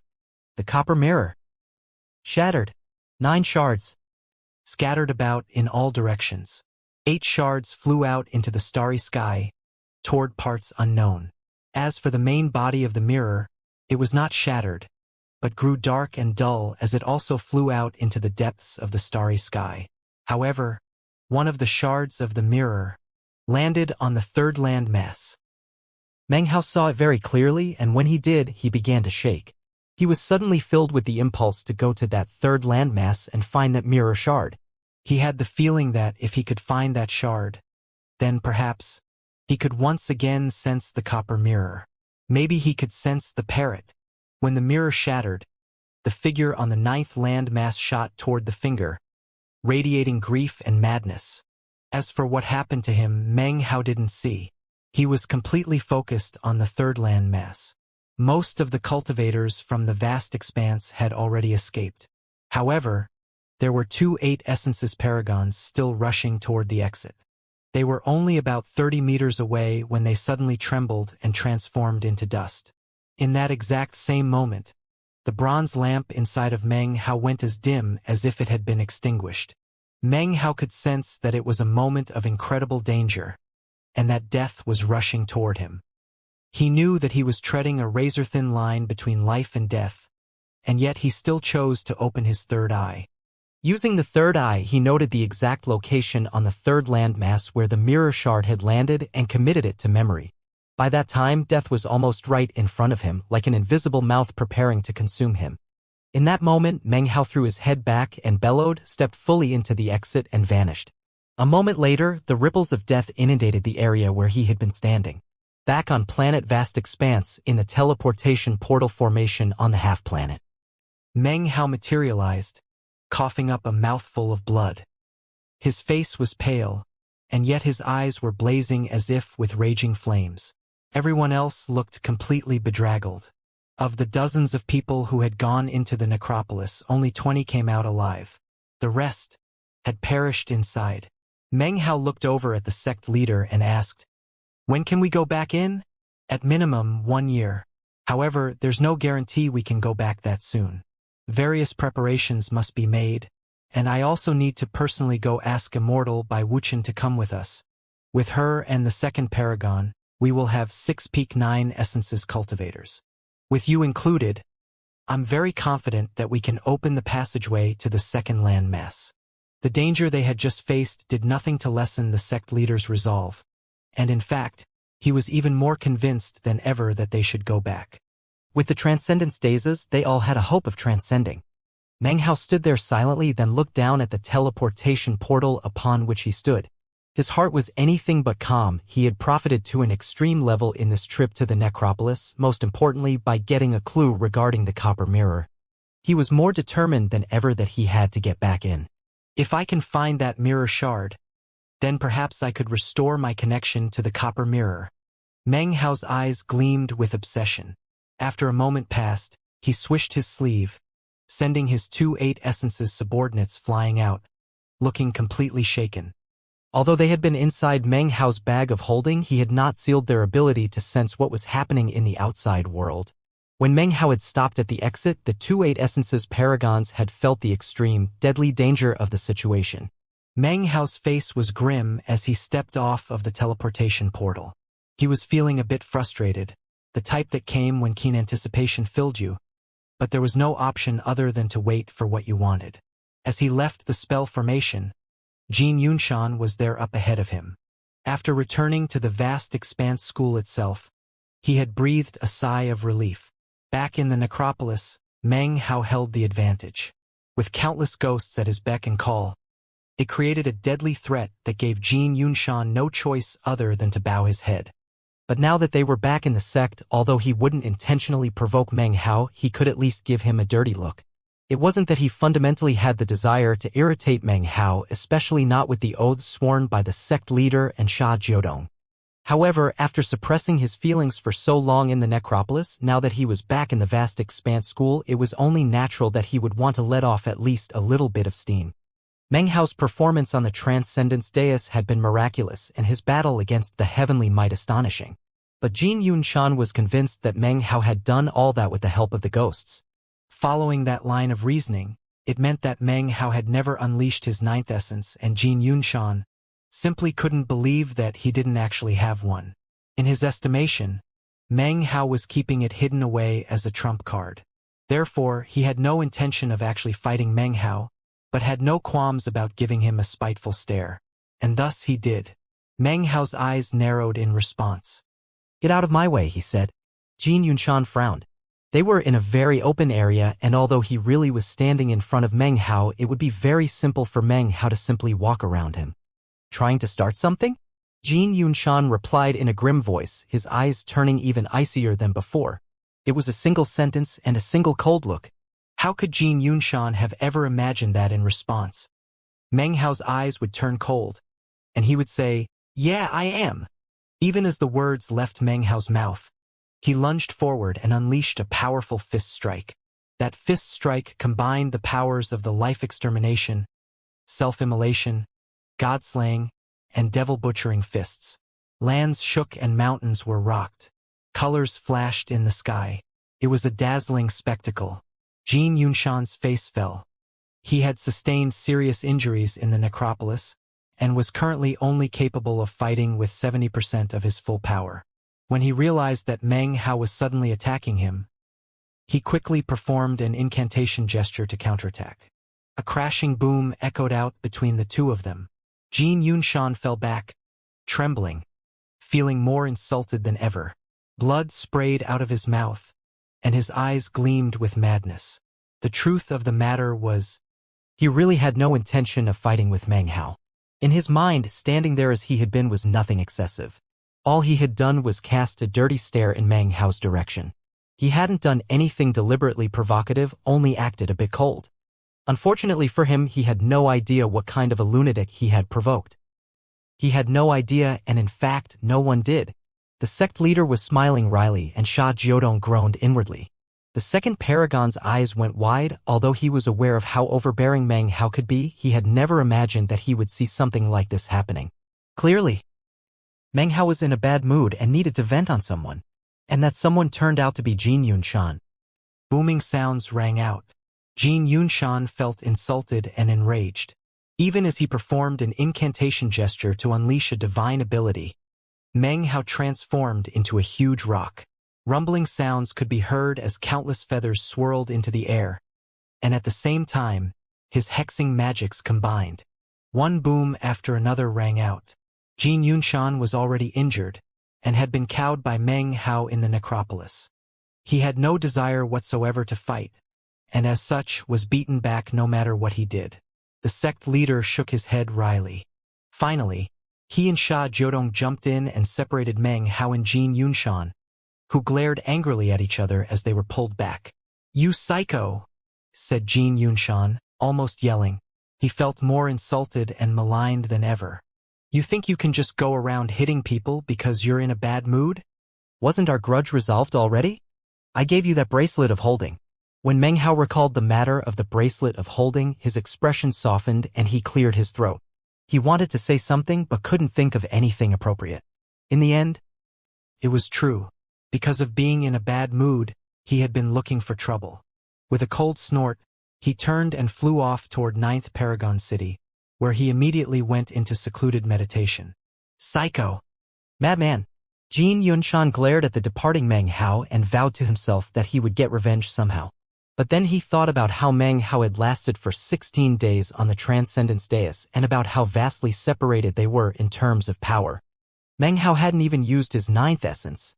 Most importantly, he was essentially invincible when in the necropolis, and there were surely many more trips to the necropolis coming in the future. Finally, he gave up on the idea of getting revenge. Damn it. I definitely have to make sure not to stand in that psycho's way in the future. It would be easier to find a phoenix feather or a Qilin horn than to find someone in the vast expanse school who knew about what exactly had happened in the necropolis. The group which went inside sustained serious casualties. Numerous 8 essences paragons were killed and the 6th and 8th paragons also died. To the vast expanse school, that was a huge loss. However, to the individuals who survived, the benefits were immense. 8 essences paragons, 9 essences paragons, and even the handful of peak 9 essences paragons all spent time on the Transcendence Dais and gained different levels of enlightenment regarding their future path. Although the paths ahead of them were not clear, their time in the necropolis ensured that the mistiness which covered them was lifted to some degree. Each and every individual believed that if they were given the opportunity to seek further enlightenment, then the impossibility of reaching transcendence might change into a distinct possibility. Although the benefits to the 8 essences paragons were not as great as those received by the 9 essences experts, they were still significant. There were even some who were already gaining an understanding of their 9th essence and who would surely advance by leaps and bounds. It was possible to say that, although the vast expanse school had experienced significant losses, the benefits to those who had survived were worth it. All of them went into secluded meditation as soon as they returned. Meng Hao sat in his secluded meditation temple, his expression calm. He thought back to everything which had occurred in the necropolis, and his face gradually filled with a cold, unyielding expression. He refused to give in to the idea that he could not form the 9th hex. All heaven fears the Immortal, and his power is of the same origin as my demonic power. This matter is bizarre, to say the least. After a moment of silence, his eyes glittered and he smiled coldly. I can't use this body of mine to form the 9th hex. If I try, I will fail. The 9th hex would transform me, causing the foundation of the Immortal to appear again and allow me to tread that path once more. The thing is, I don't care whether or not I'm the Immortal. I just care about getting stronger. Immortal? Fine. Demon? Great. I don't care as long as I can get that 9th essence, as long as I can extinguish the bronze lamp, as long as I can transcend. His eyes shone with a thoughtful gleam. If he couldn't personally form the 9th hex, then he had to find some way to get someone else to help do it for him. Who would have thought that turning the seal the heavens incantation into the 9th hex would cause immortal transformation? I suppose I could pick something else for the 9th hex. Maybe that would work. He frowned. But that would be such a waste. He sighed. And then suddenly, his eyes glittered as a strange idea popped up into his mind. His eyes flickered even more brightly, until he suddenly rose to his feet and began to pace back and forth in the temple. After a moment, he stopped in place. If this body is not suitable to form the 9th hex, then what if I create a clone without any demonic power? He would have almost no connection to me at all. Perhaps that clone could form the 9th hex. If a demon cannot form the 9th hex, then maybe an immortal can successfully make the seal the heavens hex. If the clone succeeds and my true self merges with the clone, then I will still get the 9th hex in the end. Meng Hao's eyes began to shine brightly. Although it might be a bit difficult, at least I have a direction. The seal the heavens hex incites immortal meridians. In that case, if my clone has a pure immortal body, then its chances for success would increase exponentially. The more he thought about it, the more feasible it seemed. This clone's mission will be to finish the 9th hex? His eyes gleamed with determination as he thought back to all of the various cloning magics he possessed. One of them was the true self-Dao, and he also had a magical technique from Shui Donglio's legacy. However, none of those cloning methods could do the job perfectly. He needed a clone with no demonic power that could gain enlightenment of the 9th hex, and that he could then reabsorb. It won't work unless that clone is truly me. Even if my true self dies, the clone can live on. That type of clone would be truly independent, and yet would still be something that could merge back with me. With that, he reached up and pressed down onto his forehead. Rumbling filled his mind as suddenly 3 nirvana fruits appeared. As the nirvana fruits hovered in front of him, emitting dazzling light, Meng Hao smiled. 7th year tribulation. If Shui Donglu could come up with that elaborate plan for the mountains and seize all because of the strange factors within the Fang clan bloodline, then naturally I can do something similar. My clone will be different than any other type of clone. And that is because he will be my 4th life. At this point, he closed his eyes, causing their shining brightness to disappear. Back on planet East Victory, his 7th year tribulation had caused him to wither up, and in the process produce a nirvana fruit. That had occurred twice. In the 7th year of his 2nd life, he had withered up again, and in the process of beginning his 3rd life, produced a 2nd nirvana fruit. In that 3rd life, his parents had accompanied him to planet South Heaven, where he began his whirlwind of a life that had led up to this very day. Now, he wanted to forcibly begin his 4th life. However, he wouldn't do it with his true self, but rather a clone. His 3rd life and his 4th life would both exist simultaneously. It was a situation in which the roots would be the same, but the branches would be different. Fusing would also be no problem, because the bodies would be fundamentally exactly the same. At the same time, his 4th life would be a complete separation from his 3rd life, ensuring that no demonic power existed on the clone. I can use the clone to seek enlightenment of the 9th hex. He took a deep breath and sat down cross-legged. Then he pushed down on his forehead again. Rumbling sounds began to echo out as he used his nirvana fruits to form the body of his 4th life. The divine ability involved required time. As Meng Hao sat there, eyes closed, life force streamed out of the nirvana fruits and converged upon his forehead, where it gradually began to grow stronger. It was only a bit of life force like a brewing seed. Time passed. A year went by, during which time the sect leader sent word to Meng Hao that the preparations to go into the necropolis again required an additional, undetermined length of time. Although Meng Hao was anxious to get back into the necropolis, the brewing clone also needed time. Another year passed. Meng Hao's clone was in a constant state of growth and was rapidly reaching the point when it could begin to live his 4th life. There in front of Meng Hao, a blurry figure could be seen. It was impossible to make out the facial features clearly, but its aura was completely different from Meng Hao's. However, Meng Hao could sense that there was some connection between the two of them, a connection that would be extremely difficult to sever. 3 years of refining. This clone will live my 4th life. The root is the same, but the branches are different. He doesn't have an iota of demonic power. Before he turns 7, I will send him into the mortal world to experience life. 7 years later, his memories will awaken. When that happens, I will be him and he will be me. However, no one else will be able to detect the connection between us, our shared root. At that time, my clone can begin to cultivate the 9th hex. I can't rush things. The 9th hex is critical for me being able to transcend. Meng Hao looked at the blurry figure in front of him, then waved his hand. The figure transformed into a beam of light which flew out at top speed. Flying along with it was a red beam of light which, upon closer examination, could be seen to contain a tiny mastiff. The light flew out of the half-planet starry sky and onto planet vast expanse itself. Somewhere in the landmass that belonged to Meng Hao, it vanished. He didn't deign to do anything to hide the matter. After all, the only people who could detect it would be the handful of people in the peak of the 9 essences level. None of them who were watching would pay much attention to such a thing. To them, Meng Hao was a lunatic. And lunatics were people to be avoided. That was especially true of this particular lunatic who was invincible within the necropolis and could not be provoked. Jin Yunshan and Sha Jiodong both felt that way. As for the mysterious Immortal by Wuxia, she kept herself separate from worldly affairs and had no interest in matters like that. Deep beneath the surface of the half-planet, the sect leader sat on the turtle shell above the sea of flames. A profound gleam appeared in his eyes, the glow of augury. After a moment passed, he slowly lowered his head. What divine ability was that? How come I can't see it clearly?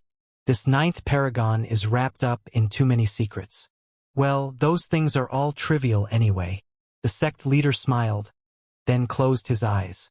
Meng Hao was now more important than ever, considering how things had gone in the necropolis.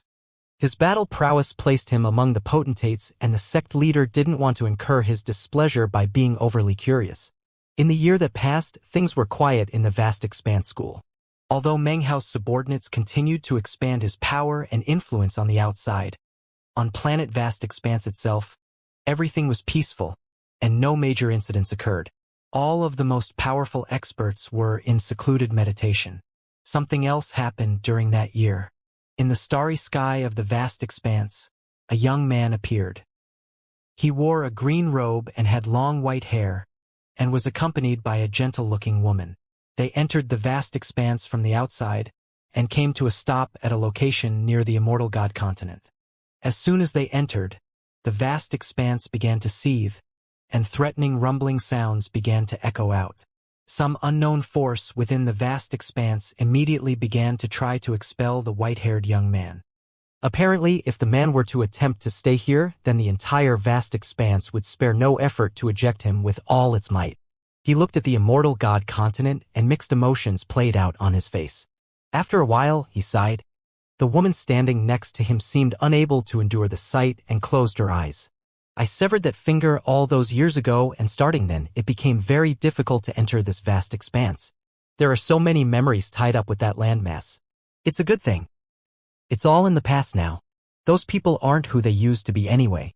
What use is it for them to call to me? The young man sighed. Severing that finger evoked such hatred against me. Bone-deep hatred. As for the fellow Taoist still wrapped up with that same hatred.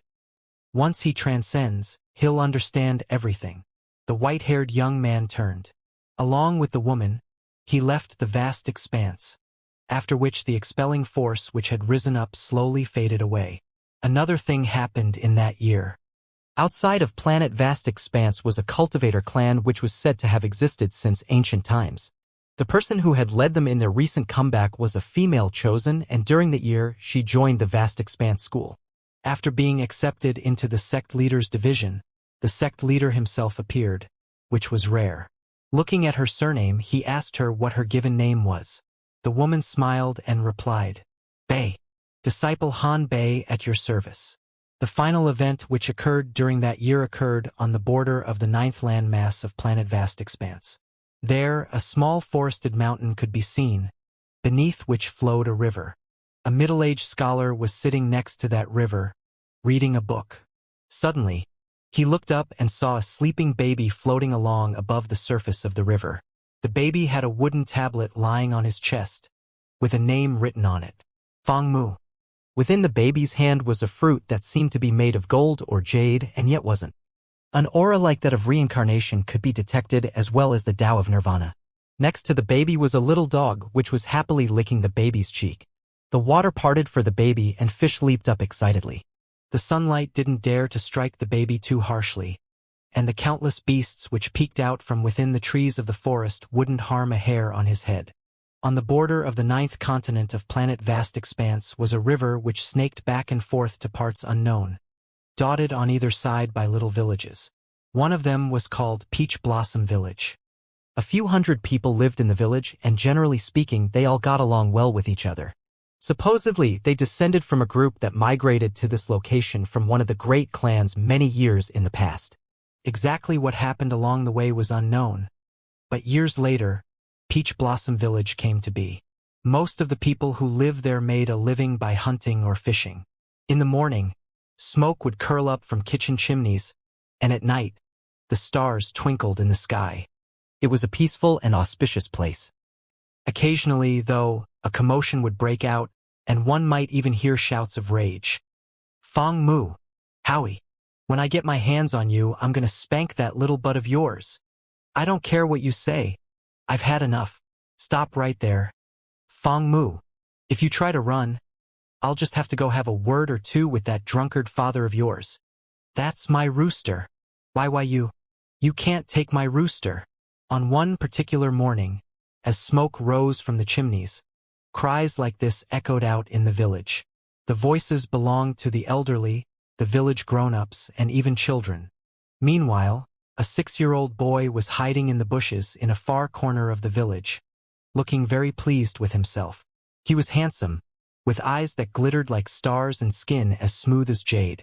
He wore rough, hemp garments, and even had some mud smudged on his face. But that couldn't conceal the clever, intelligent gleam in his eyes. His hand was clasped around the throat of a chicken. At first glance, the chicken appeared to be struggling, but closer examination revealed that it was trembling. It trembled not because of the boy, but because of the hunting dog that was stretched out on the ground off to the side.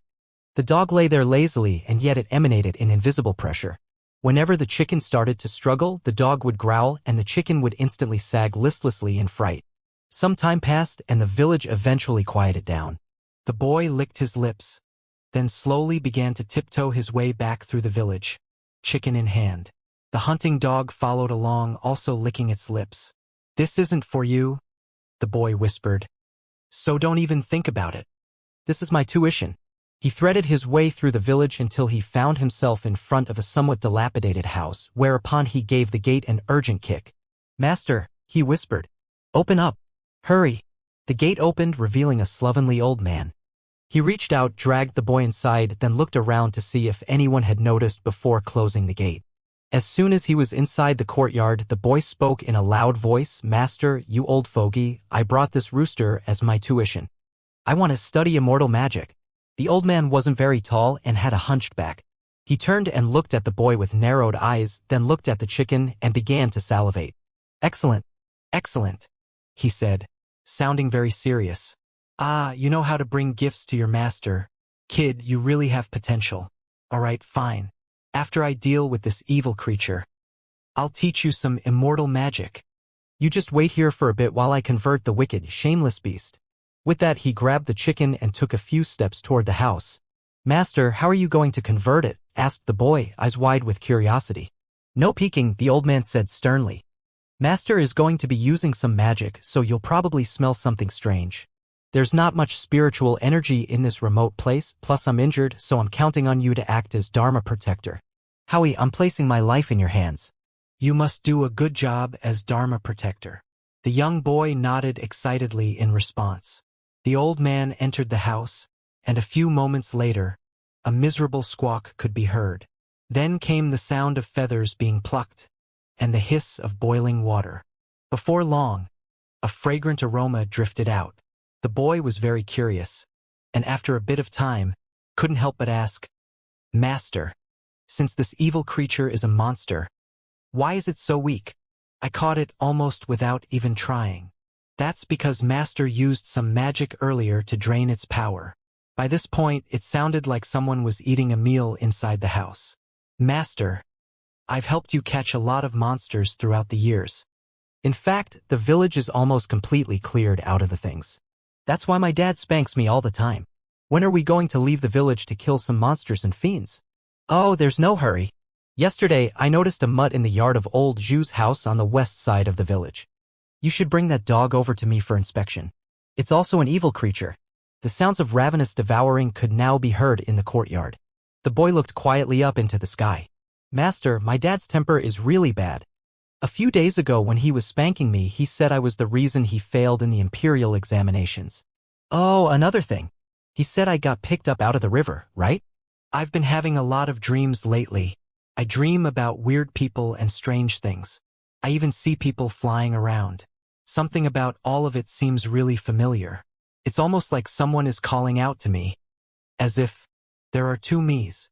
The boy seemed to have difficulty expressing what exactly he wanted to say, and the more he talked, the more confused he seemed. At some point, the slovenly old man had emerged from his house, and was now standing in front of the boy, looking at him. Don't let your imagination run too wild, he said, yawning. To use? You're talking about a clone, and only very powerful people can have clones. Yes, powerful people like your master. Tell me, based on your feeling, where's this other version of you? There, said the boy, rising to his feet and pointing off in a certain direction, a blank look on his face. There, very, very far away. I dreamed about a huge temple and lots of mountains. Ha ha ha. Master knows exactly what place you're talking about. That's the Ninth Sect. The Vast Expanse School's Ninth Sect. Now that I think about it, the Ninth Sect has been recruiting disciples in this area recently. If you serve Master well, I might be able to recommend you. The old man chuckled. Seeing the blank look on the boy's face, he reached out and tousled his hair. All right, fine. You've always loved to let your imagination run wild. Poor kid. Okay. I'm going to teach you some amazing immortal magic today. It's a natural heavenly Tao. Something heaven-shaking and earth-shattering. Something that ghosts and gods alike revere. We're talking about the essence of life here, the origin of all magics, the Tao of all Taos. The boy's previous confusion was gone, and now he seemed excited. Let's go, said the old man, looking up at the evening sky. He led the way out of the courtyard and then down a little path behind the house. The boy followed along, as did the lazy dog. They walked along for a while until it was dark, whereupon they reached the back courtyard of a certain house. The old man looked this way and that, then leaped over the wall and into the courtyard with the boy. Then he whispered, "You're definitely not allowed to see what will happen in a moment. Just listen. There's going to be a sermon on the Tao, understand? Master is going to be doing some cultivating. You just stand there and watch me as you stand watch as Dharma protector." The boy's heart began to pound and he nodded eagerly. Looking pleased, the old man walked over and entered the house. Moments later, the boy heard the voice of a woman. "What took you so long, you old bastard? I'm here now, heh. All right, let's hurry things up. I'm going to perform some magic for you." Soon, some very strange noises could be heard coming from inside the house. The boy's eyes went wide. He didn't quite understand what was happening, but he suddenly remembered that Widow Li often had male visitors coming and going, bringing her various gifts. So, it turns out Widow Li is a cultivator, he murmured. He was so engrossed in listening to what was happening that he didn't notice something behind him. At some point, a blurry figure had appeared. Of course, even if the boy hadn't been so engrossed, he probably still wouldn't have noticed. It was a young man wearing a green robe. He looked like a scholar, except his expression was cold. He appeared on the scene without making the slightest sound, although his arrival caused the starlight to distort somewhat. The hunting dog shivered and a warm look appeared in its eyes. Seventh-year tribulation. Tonight, my clone's seventh-year tribulation will come. After the tribulation, his memories will eventually return. Then, he will be me and I will be him. That young man was none other than Meng Hao, and this boy was the clone he had sent into the mortal world to live his fourth life. He was also the clone who would seek enlightenment of the ninth hex. "It should be coming any time now," Meng Hao said softly. In almost the exact same instant that the words left his mouth, a tremor ran through the boy, and he coughed up a mouthful of blood. He let out a sudden cry as his body began to wither. The sudden cry startled the old man and also rang out through the quiet night to be heard by other villagers. The old man rushed out of the house, and when he saw the boy, a look of sincere concern appeared on his face. The truth was that he really did care for the child, and because of that, he quickly ran over and pushed his hand down onto his forehead. Nothing happened. The old man's face fell. He knew that some vile ailments were best treated by medicinal plant concoctions prepared by doctors. So he scooped the boy up in his arms and raced through the village toward the doctor's house. It was a sleepless night for most of the villagers in Peach Blossom Village. At some point, dark, churning clouds had filled the sky, though no rain fell. Thunder boomed and gradually a mist built up. Strangely, the mist was violet-colored and roiled as if countless terrifying entities existed inside of it whose roars echoed out into the night. The little boy who had somehow come to be known as Howie lay trembling in the courtyard of the doctor's house. Many villagers were present, including the slovenly old man. There was also a middle-aged scholar who, despite wearing his scholar's robe, had a stubbly beard and held a flagon of alcohol in his hand. His eyes were blank and unfocused. This was the boy's father. Years ago, he hadn't been like this. However, after failing the imperial examinations, he had abandoned himself to despair. He was as drunk as usual, and had been physically dragged over to the doctor's house by one of the other villagers. "I can't save him," the doctor said, sighing. When the middle-aged scholar heard that, he looked over at the boy he had picked up out of the river, who was now withered and gone. The scholar shivered, then raised his alcohol flagon and took a long swig. "He's better off dead," he murmured, sounding pained. The other villagers in the courtyard sighed sadly. Although the boy was often a bit naughty, to see him die of illness like this was very distressing. Meng Hao currently hovered up above, looking down silently at the events playing out. Just when he was about to reach out his hand, though, something happened. "Who said he's better off dead? Howie's not going to die." The old man strode forward, eyes bloodshot as he once again took the boy into his arms. "He's not going to die, you hear me?" he yelled. "He's just sick, right? You people can't save him and his dad doesn't care, but I'm his master and I care." With that, the old man carried the boy away.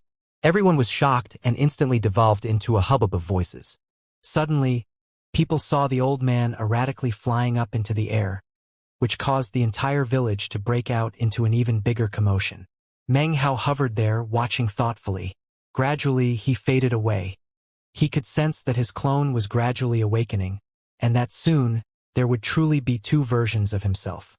"Maybe mortals can't save him," said the old man through gritted teeth as he floated up into the air. "But cultivators can." His cultivation base wasn't very high, and he had been seriously injured years ago. His longevity was nearing its end, and therefore flight was only possible for him by burning some of his life force quintessence. Even that wasn't something he could do for extended periods of time. He had once thought that he would simply grow old and die in Peach Blossom Village. He had never imagined that he would encounter this young boy who he now held in his arms. In fact, it wasn't really the scholar who had raised the boy, it was this old man who had guided him through his young life. "It's just some illness, right?" the old man growled. Soon, he had flown to the peak of a nearby mountain.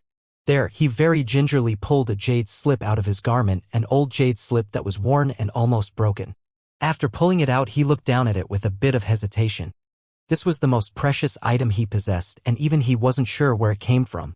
However, he was certain that the divine ability it contained was unique and profound. Sadly, his latent talent was only average and he had never been able to cultivate it successfully. However, he distinctly remembered how, back in the days when he had come to acquire it, numerous cultivators had been fighting over it, all of whom had seemed very powerful to him. Gritting his teeth, he cast aside all hesitation and pushed his finger down onto the surface of the jade slip. Instantly, he seemed to age even more, and yet, a seal opened on the jade slip. A majestic beam of light shot up into the sky that was visible even from a vast distance away.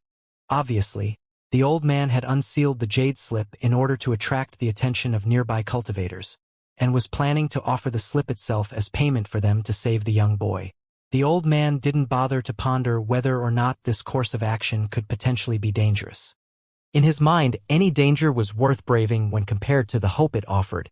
After all, he clearly remembered seeing some disciples from the vast expanse school flying about recently, and after a bit of calculation, was certain it was recruitment season on the vast expanse school's 9th continent. In the past, the vast expanse school had very strict requirements for new disciples, but in recent years the 9th sect had been expanding. Cultivators from the 9th sect had been combing the continent looking for children with exceptional latent talent, and taking them back to the sect to begin practicing cultivation. The light hadn't been shining from the jade slip for very long before a few beams of light could be seen shooting through the air toward it. 3 people became visible, all of them middle-aged men. They had extraordinary cultivation bases, and after they landed and saw the jade slip, their expressions flickered. The slovenly old man immediately clasped hands and bowed deeply. "May I ask if you are fellow Taoists from the vast expanse school? I am Sun Dalei, a humble rogue cultivator. Today, I would like to offer this treasure in exchange for help from you fellow Taoists. Please save this young boy's life." The three cultivators looked at the boy, and then the leader of the small group made a grasping motion, causing the jade slip to fly over into his hand. After examining it for a moment, a smile broke out on his face. "So, this jade slip contains a legacy." Laughing heartily, he waved his sleeve, sending a stream of spiritual energy into the boy. Then, without another look, he turned and prepared to leave, as did his two companions, who looked just as delighted as him. The slovenly old man was getting very nervous. The boy was still in a withered state and didn't really look much better than before. The old man suddenly blurted, "Fellow Taoists, this boy has uncharacteristically rare latent talent. He has an enlightened soul, spirit bones, and spirit-attuned blood vessels." The three cultivators stopped in their tracks. The man with the jade slip frowned. Their mission was to find disciples with exceptional latent talent, and the bizarre transformations of heaven and earth which had struck the nearby village was why they had come to this location in the first place. That was also why they had shown up so quickly in response to the light from the jade slip. After hearing the old man's words, the cultivator who had taken the jade slip walked over to the boy's side and placed his hand onto his forehead. After a thorough examination, the man began to tremble. "Junior brothers, you take a look too." With that, the two other cultivators came over to inspect the boy. After they did, they seemed equally moved. "That's superlative latent talent. He really does have spirit bones, an enlightened soul, and naturally occurring spirit-refined blood. Of all the fledglings we've found recently, he's the best by far." The three cultivators' eyes burned with fervor. Because of the recent expansion of the ninth sect, more disciples were being recruited than ever. As for these three cultivators, if they found children in the mortal world who had exceptional latent talent, and then brought them back to the sect, they would receive handsome rewards in the form of cultivation resources. The three immediately looked over at the slovenly old man and began to ask questions. "What's this kid's name?" said one of them. "Fong Mu," replied the old man. "Are you a relative of his?" "He's sick, and we need to take him back to the sect to be treated. Afterward, we wish for him to become a disciple of the vast expanse school." The old man immediately nodded in assent. As far as he was concerned, Howie's only chance at survival was to go to the vast expanse school, which was one of the sects that he believed to be trustworthy. The three cultivators didn't say anything more. They picked the boy up, then transformed into beams of light that shot off into the distance. Soon, they reached a wide plain, in the middle of which was a teleportation portal. As was the norm, the teleportation portal was protected by a shield that would prevent anyone except cultivators of the vast expanse school from entering it. The three stepped onto the teleportation portal, and moments later, glittering light rose up as they and the boy were teleported away. Off in the distance, the slovenly old man could just barely see the light of teleportation, and he sighed. Although he didn't wish to part with the boy, an expression of anticipation could still be seen in his eyes. He had known almost from the beginning that the boy named Fong Mu had incredible latent talent that could shake heaven and earth. His original plan had been to wait for a few more years, then take the boy out into the world. He would call upon some of his old acquaintances in the cultivation world to get the boy a spot in a sect, and thus start him on his path of cultivation. Even though the events of the day were somewhat coincidental, as far as the old man was concerned, Fong Mu being able to join the vast expanse school was a stroke of luck. Eventually, the old man sighed and headed back to the village. As the moon shone down from above, the old man looked even older than before and a bit more lonely. The truth was that even if the old man hadn't brought the boy to the top of that mountain, the three cultivators from the vast expanse school would still have come. The transformations to heaven and earth that had occurred in the village had attracted them, and either way they would have seen how special the boy was and taken him to their sect. All of that had long since been arranged by Meng Hao. It was the most convenient way to arrange for his clone to seek enlightenment of the ninth hex. Meanwhile, a teleportation portal began to shine somewhere in the ninth sect. The three middle-aged cultivators appeared carrying Meng Hao's clone. After stepping off of the teleportation portal, they headed toward the main temple of the sect. Before long, rumbling sounds echoed out in the sect as several beams of light shot toward the temple. That attracted the attention of a lot of nearby disciples, who looked over in curiosity to see what was happening. Inside the temple, several old men had just sat down cross-legged around Meng Hao's clone. All of them were pouring cultivation base power into his body, which was gradually recovering from its withered state. He really does have superlative latent talent. In all my years, I've never seen anyone who actually has real, superlative latent talent.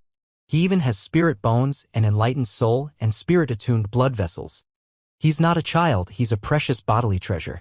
I've never seen or even heard of anything like it. If this kid practices cultivation, he'll definitely make rapid progress.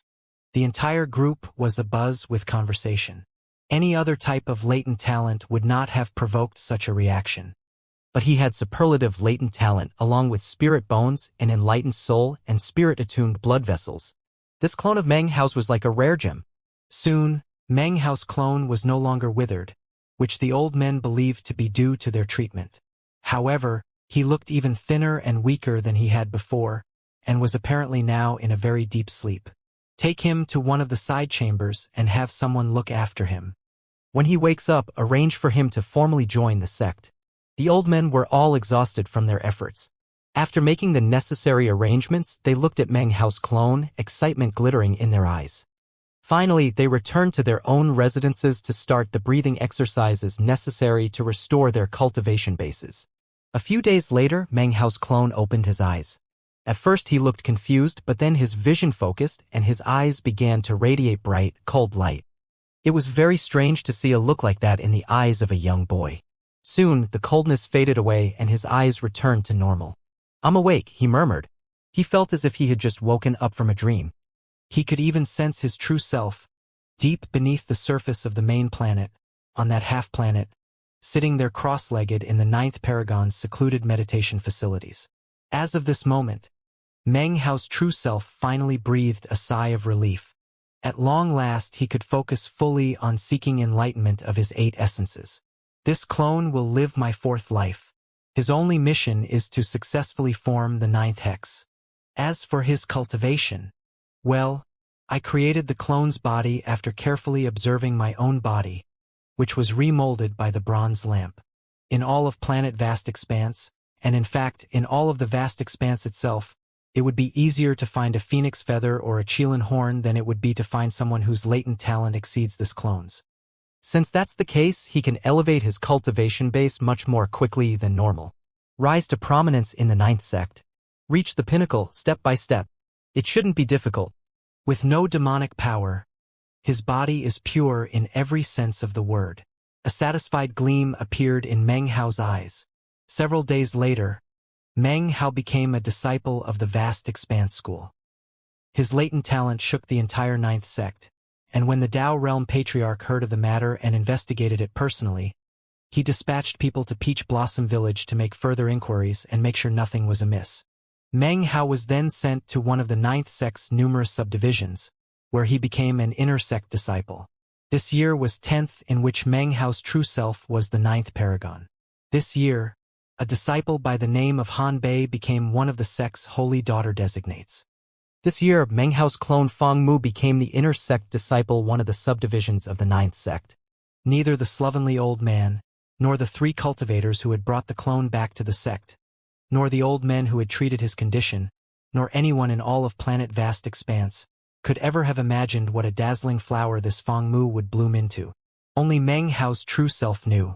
He might shrivel away into nothing, or perhaps, he would blossom a bloody scarlet color. The techniques of the vast expanse school were many and varied and could be said to be all-encompassing.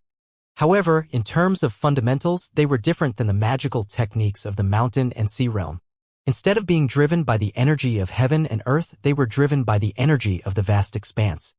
Cultivation in the vast expanse involved breathing techniques to absorb its energy and resulted in forming a unique great Tao. After he became an inner sect disciple, Meng Hao's 7-year-old clone resided in a special residence set aside for him by the sect.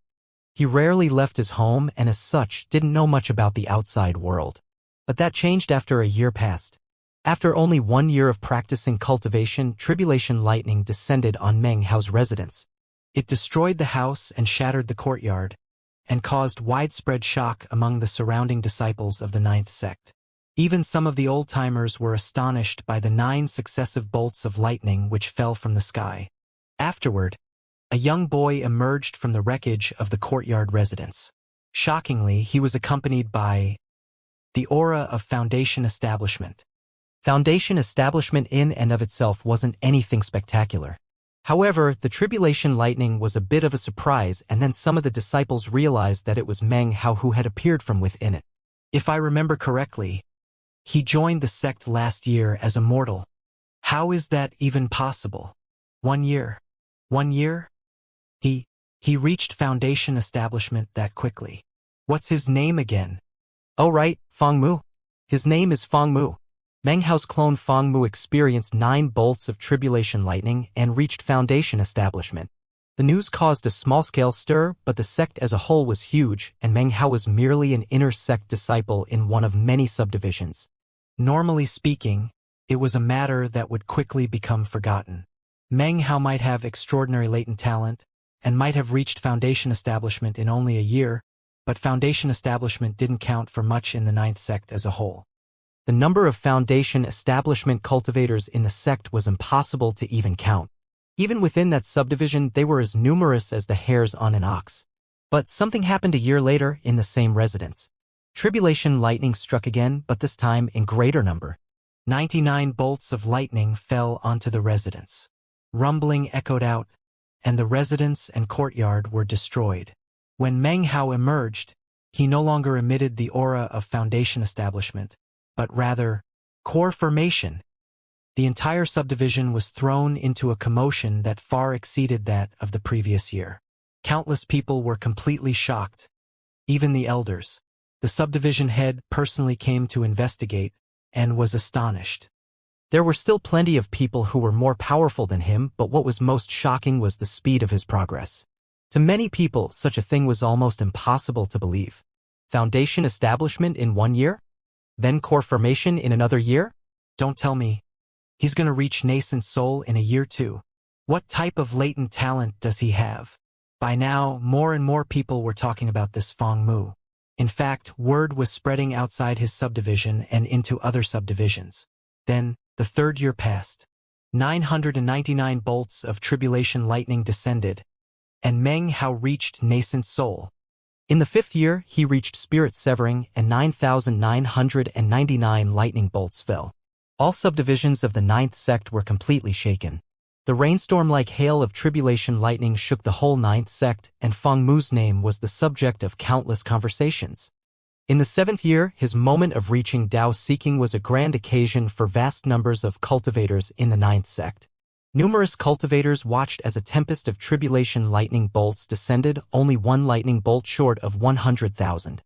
It was a power of tribulation that very few Tao-seeking cultivators could fight back against. It was as if heaven and earth, as if the vast expanse were trying to completely wipe Meng Hao's clone out of existence. However, as the lightning fell onto the clone, his eyes shone brightly. It was as if he was directly opposing the vast expanse. The lightning fell for 10 days, after which Meng Hao's clone was in Tao seeking.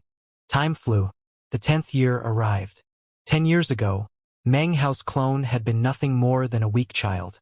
But now, 10 years later, he was a handsome and extraordinary young man.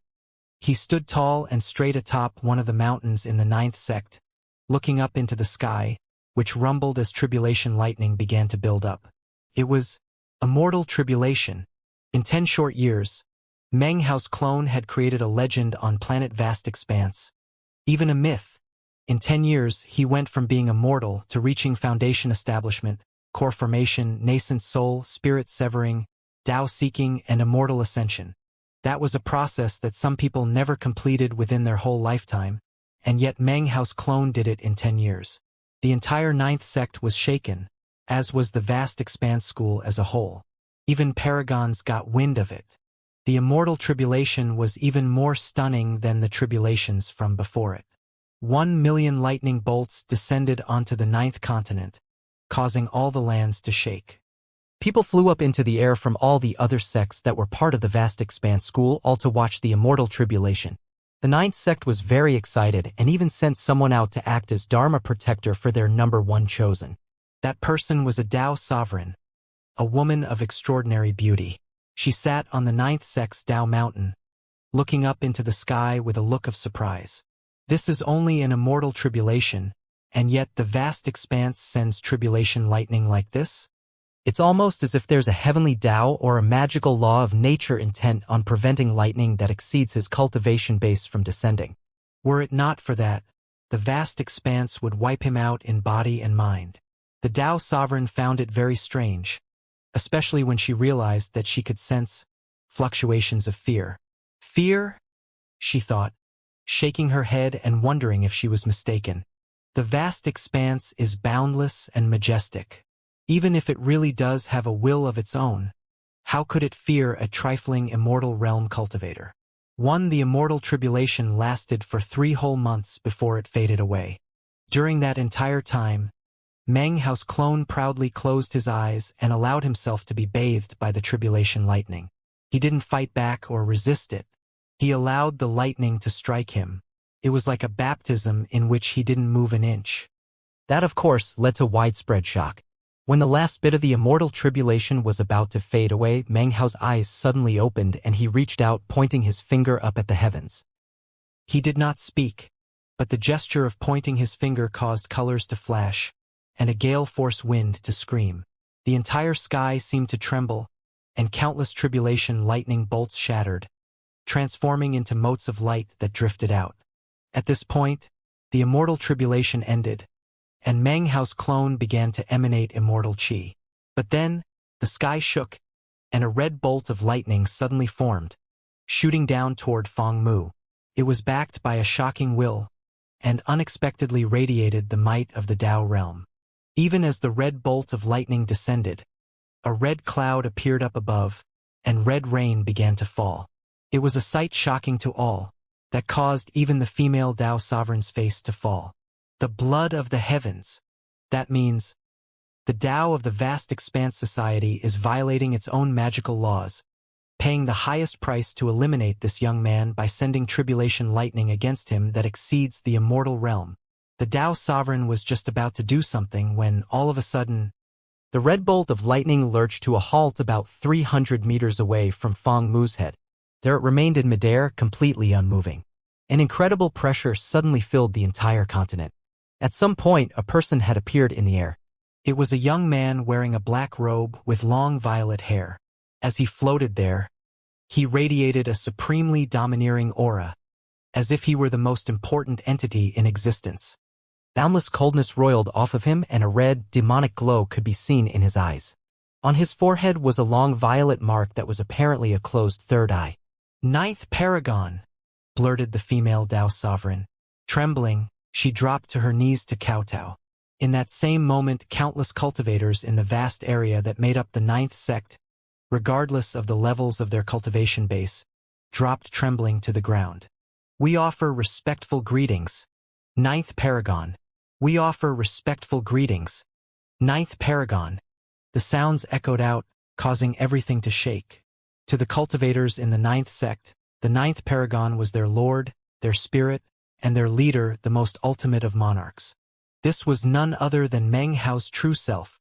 As soon as he realized that there was something out of the ordinary with this bolt of tribulation lightning, he came as his true self. As soon as he appeared, he reached out and grabbed the bolt of red lightning, then crushed it in his hand. A boom rang out as the lightning bolt shattered. The cloud layers up above roiled, and a faint roar of rage could be heard. Meng Hao's true self looked up into the sky, eyes glowing red. "Scram!" he said, flicking his sleeve. Then, a massive blast of energy exploded out as he flew up toward the clouds. At the same time, his clone stood on the mountain, looking up into the sky, his eyes glowing without the slightest hint of red. They only contained pure, immortal light. The heavens trembled, and the clouds ceased to seethe. In fact, they collapsed, and their redness faded away. The sky went dark, and outside of planet vast expanse, boundless ripples spread out into the vast expanse for a long moment before everything finally went still. Having accomplished these things, he prepared to vanish. But then he looked out into the void and saw something far off in the distance that made him stop.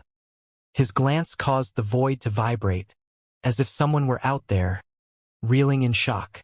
Suddenly, Hanbei stumbled out into the open, mixed emotions on her face, including shock as she looked at Meng Hao's true self and his clone. A tremor ran through her, and without the slightest hesitation, she began to back up. However, even as she did, Meng Hao reached out and made a grasping motion. The entire world seemed to freeze in place as a tremendous power rumbled out.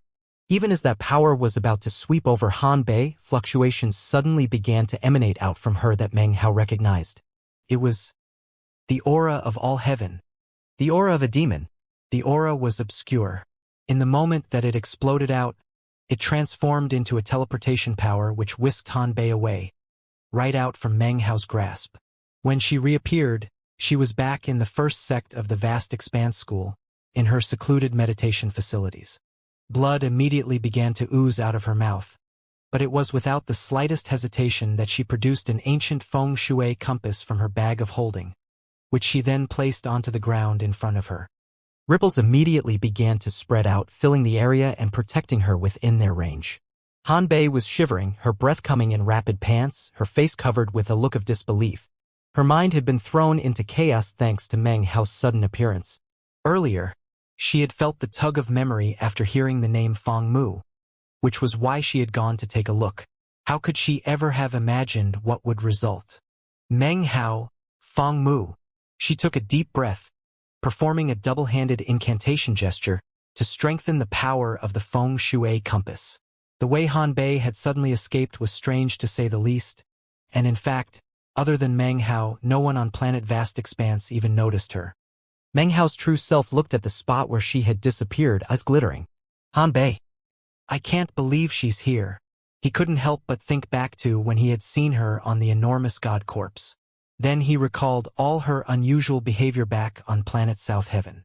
Of course, a thorough analysis couldn't leave out the fact that his earliest dealings with her stretched back to the Black Civ Sect's blessed land. That was where he had found the meat jelly and also where the lightning cauldron came from. Furthermore, sealed inside that land had also been the soul of Hanbei's ancestor. Meng Hao's eyes shone with bright light. If he had seen Hanbei in this situation before going to the necropolis, his analysis of the situation would still have occupied him, but the conclusions he would have arrived at would be far different than the truth that presented itself now. After his visit to the necropolis, though, he had learned much about many things. Because of that, he knew that Hanbei's method of escape contained a bit of the aura of all heaven, as well as some demonic power. That left him completely convinced that Hanbei had something to do with all heaven. Cold light flickered in Meng Hao's eyes as he suddenly flickered into motion and vanished. Meng Hao's clone was still on top of the mountain, looking up into the sky in the direction of where Hanbei had appeared. His eyes were narrowed, but after a moment they returned to normal. Meanwhile, Hanbei was still ashen-faced after being teleported back from the 9th sect. Her heart was filled with an uneasy premonition, as if a great disaster were heading her way. Deep within her, a sensation of imminent crisis was building up. People on planet Vast Expanse believed her to be from what was known as an ancient cultivator clan. After joining the sect, the cultivation base power she revealed was that of the peak of the immortal realm. However, after seeing Meng Hao and his clone, she felt something threatening looming behind her like a razor-sharp needle. What are you doing on planet Vast Expanse? I can't believe that you're the 9th Paragon? How is that even possible? Hanbei's face was completely ashen. Her secluded meditation facilities were surrounded by countless restrictive spells, and yet that didn't leave her feeling safe at all.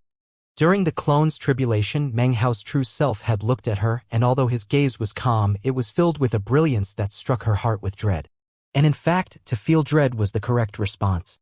After all, it wasn't very long after she returned to her secluded meditation facilities that rumbling sounds filled the air outside. The sounds were intense, but apparently they were being restricted to a small area, making it impossible for anyone outside to hear. However, the area where Hanbei was located was shaking so hard that mountains were rocking back and forth, and buildings were collapsing. However, the feng shui compass shone with brilliant light, blocking that force. If not, she would have been immediately engulfed in the destructive power that was buckling the surrounding area. Han Bei then looked up to see Meng Hao's true self standing there outside her secluded meditation facilities, prevented from entering by the feng shui compass shield. He wore a black robe, and his expression was cold and icy. His hair floated in the wind, and a violet third eye could be seen on his forehead. Although it was closed, it still radiated majestic power.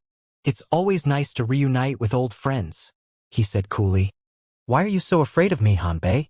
Han Bei shivered as she looked at Meng Hao, her expression filled with mixed emotions. She couldn't stop from shaking. She knew that her sudden appearance would be a big shock to Meng Hao, mainly because of the destruction of the mountain and sea realm. Everyone else was back on the mountain and sea butterfly, so why was she here, having assumed the identity of a holy daughter designate of the vast expanse school? Han Bei took a deep breath and put a calm expression on her face. She was an adept schemer, but this turn of events had been too sudden, which caused her to panic.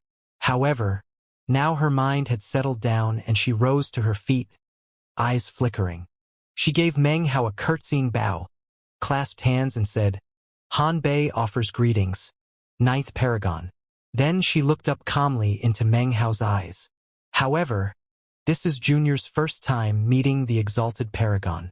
When you say old friends, what exactly is it that you mean?" Meng Hao looked back at her, seemingly unfazed by her behavior. In fact, it corresponded exactly to the old Han Bei that he remembered. He suddenly smiled, although it was an icy cold smile. Then his gaze came to rest on the ancient feng shui compass, upon which he could sense the aura of all heaven. "I would never have been able to guess that you actually have something to do with all heaven," he said. He shook his head and flicked his sleeve. "Well, it doesn't matter. Since you don't want to admit it, then I presume you must have some leverage to rely on, right? I'm curious to see what it is. By the way, as long as you're on planet Vast Expanse, it doesn't matter what identity you assume, finding you would be as easy as flipping over my hand." With that, he paid her no more heed, vanishing back to Ninth Paragon City. His purpose in coming had been to confirm his suspicions. After laying eyes on the feng shui compass, he was now absolutely certain and didn't need any further confirmation. After Meng Hao left, Han Bei virtually collapsed, gasping for breath. After a long moment, she gritted her teeth. "Thankfully, I prepared that life-saving backup plan all those years ago. It seems that now is the time to enact that plan." With that, she reached up and gently tapped her forehead.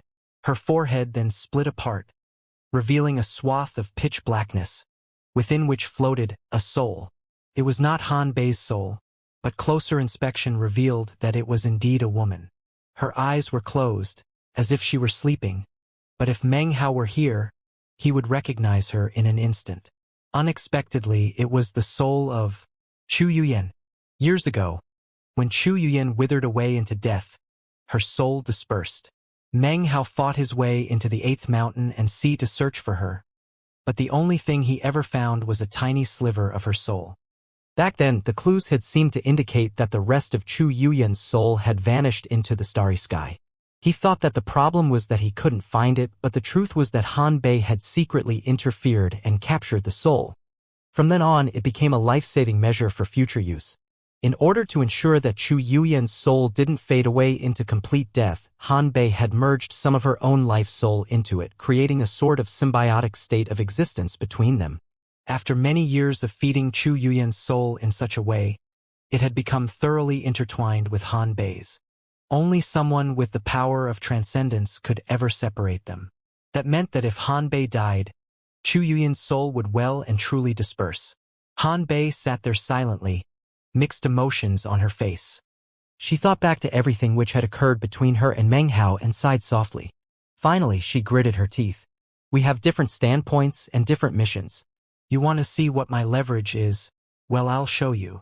She waved her hand, sending Chu Yuyan's soul flying out, where it vanished into heaven and earth. In the moment that the soul flew out, Meng Hao's true self locked onto it with divine sense. After realizing who it was, a tremor ran through him, and he felt as if countless lightning bolts were striking his mind. His eyes suddenly snapped shut, and a powerful force like a windstorm raged up from him.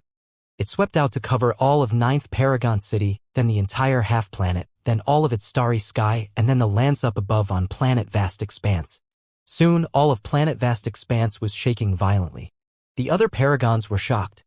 The sect leader opened his eyes and looked out in astonishment. Of course, Jin Yunshan and Sha Jiodong and the others were equally stunned by Meng Hao's unleashing of energy. What is that psycho doing? Jin Yunshan, though, shivering. He quickly unleashed his cultivation base defensively, worried that Meng Hao was in a bad mood and might be looking to start a fight. Han Bei was also trembling inwardly and yet continued to smile as calmly as ever. As long as you care, that's enough, she murmured to herself. The tempest lasted for only a moment before it vanished.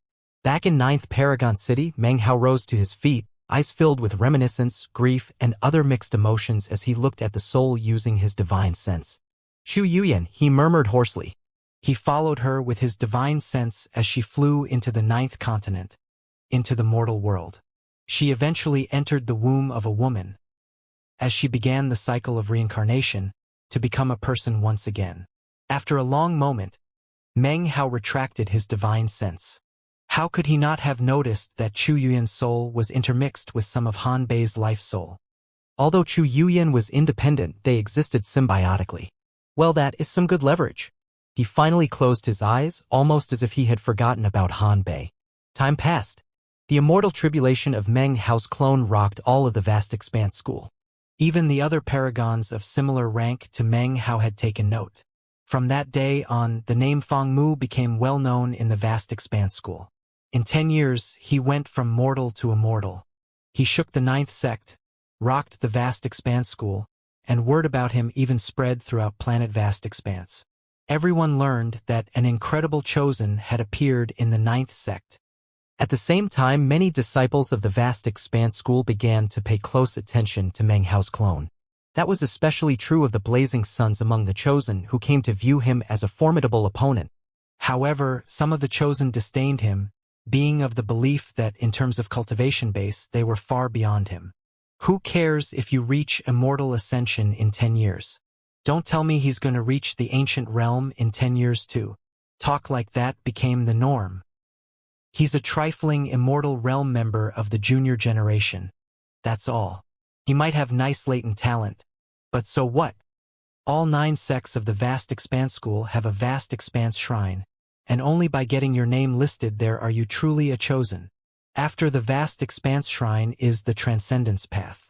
Only those who walk the Transcendence Path are the true Blazing Sons. Other than the 9th Paragon, which Paragon is there who hasn't left their footprint there? The path of cultivation is a long one. Rising up too quickly is a bad thing. This kid isn't that smart, is he? He'll definitely pay some painful consequences later. Few people knew exactly how many immortal meridians Meng Hao's clone opened after his immortal tribulation. He didn't go on to make a big show of things, but instead went back into secluded meditation to practice cultivation. However, his heart was very unsettled because of the matter of Chu Yuyan. Han Bei planned things out years and years in advance. She fused her own life soul with Chu Yuyan, creating a symbiosis. Excellent leverage. After a long moment, he sighed. It took 3 days for him to settle his mind and heart. Afterward, he left for a time, and when he returned, he had the mastiff with him. Then, both of them went into meditative trances, continuing their cultivation in seclusion. Time passed. Another 10 years went by in the blink of an eye. During that time, Meng Hao's clone didn't leave the ninth sect. He stayed confined in meditation. Because he stayed out of the public eye, no one knew the level of his cultivation base or his progress. After the 10 years passed, no tribulation lightning descended, so people stopped worrying about whether or not he was chosen, and in fact many people even forgot about him. Those who did remember him did so with scorn. He had no friends nor any dealings with anyone. He remained in his subdivision of the ninth sect, focused completely on cultivation. To remain completely separated from the sect was an uncommon thing. Only people with a special status could do something like that. After all, Fang Mu was nothing more than an inner sect disciple. However, the ninth sect belonged to Meng Hao. All it took was a single word from his true self to that one particular Dao sovereign, indicating that Fang Mu was important and wasn't to be disturbed, and the matter was handled. Because of that, no one bothered his clone during those 10 years. The only company he had was the Mastiff. Actually, Meng Hao's true self spent those 10 years in much the same way. He focused completely on gaining full enlightenment of all his hexing essences. With such a deep focus only on cultivation, his 20 years of work left him significantly more powerful than when he had entered the necropolis. Preparations for the second trip into the necropolis were still being made by the sect leader. Apparently, he wanted to be completely and utterly prepared. Obviously, he was completely intent on reaching the second land mass in this trip. During the 10 years, news spread that Hanbei had broken through from the immortal realm. Now that she was in the ancient realm, she was no longer a holy daughter designate. Somehow, she manipulated her way into becoming one of the vast expanse school's 9 holy daughters. The sect leader, despite being wrapped up in preparations for the necropolis, found time to provide some assistance and advice to Hanbei, who was very important to him. As for exactly what went on, Meng Hao didn't pay close attention. Another year passed, whereupon Meng Hao's clone emerged from secluded meditation and left the 9th sect. No one interfered with him. Most people only had a vague impression of who he was. Both he and the Mastiff transformed into beams of light that shot off into the distance. A few days later, they appeared in a small town in the mortal world. It wasn't very large, but it was a bustling place. The streets were packed with people who scurried about doing all sorts of things. Meng Hao walked slowly through the town, wearing a green robe and looking every bit the scholar. Eventually, he came to a stop in front of the house of an average family. A warm look could be seen in his eyes as he looked at a group of youngsters playing outside the main gate. One of them was an 11-year-old girl, who wore a shy smile on her face as she played with her companions. His gaze seemed to stretch back hundreds of years into the past, recalling numerous events which had occurred once upon a time. It was currently autumn and a crisp wind sent fallen leaves tumbling down the street. The setting sun was deep red color, filling the world with its warmth and casting Meng Hao's shadow long and far across the ground. The girl suddenly sensed that she was being watched, and she looked up at Meng Hao. She seemed a bit scared, and quickly averted her eyes. A moment passed, and he was still looking at her, making her even more frightened. She whispered something to her friends, then ran back into her house. Meng Hao laughed spontaneously, then took a deep breath, his eyes gleaming with reminiscence. "In your last life, I owed you," he said softly. "In this life, I'll pay that debt." Straightening his clothes, he walked up to the house and knocked on the gate. After a long moment, the gate opened, and he entered. There was no need for complicated formalities.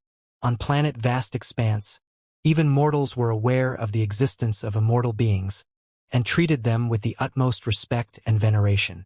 Meng Hao mentioned that he wished to take this girl, whose name was Yenner, as an apprentice. He demonstrated some magical techniques to the girl's parents, who didn't hesitate for even a moment to give their assent. They looked very excited. A few days later, Meng Hao left, followed by a sad-looking girl and the Mastiff. After a while, she couldn't hold back from asking, "Master, you really aren't a fraud?" In response to her question, Meng Hao bopped her on the top of her head with his palm. It hurt a little, but before she could say anything, her body was suddenly lifted up into the air. Wind blasted into her face, and when she looked down, she saw vast lands stretching out in all directions. Everything grew smaller and smaller, and her eyes grew wider and wider. After some time passed, she saw a boundless stretch of mountains covered by countless buildings and structures. It was none other than the 9th sect.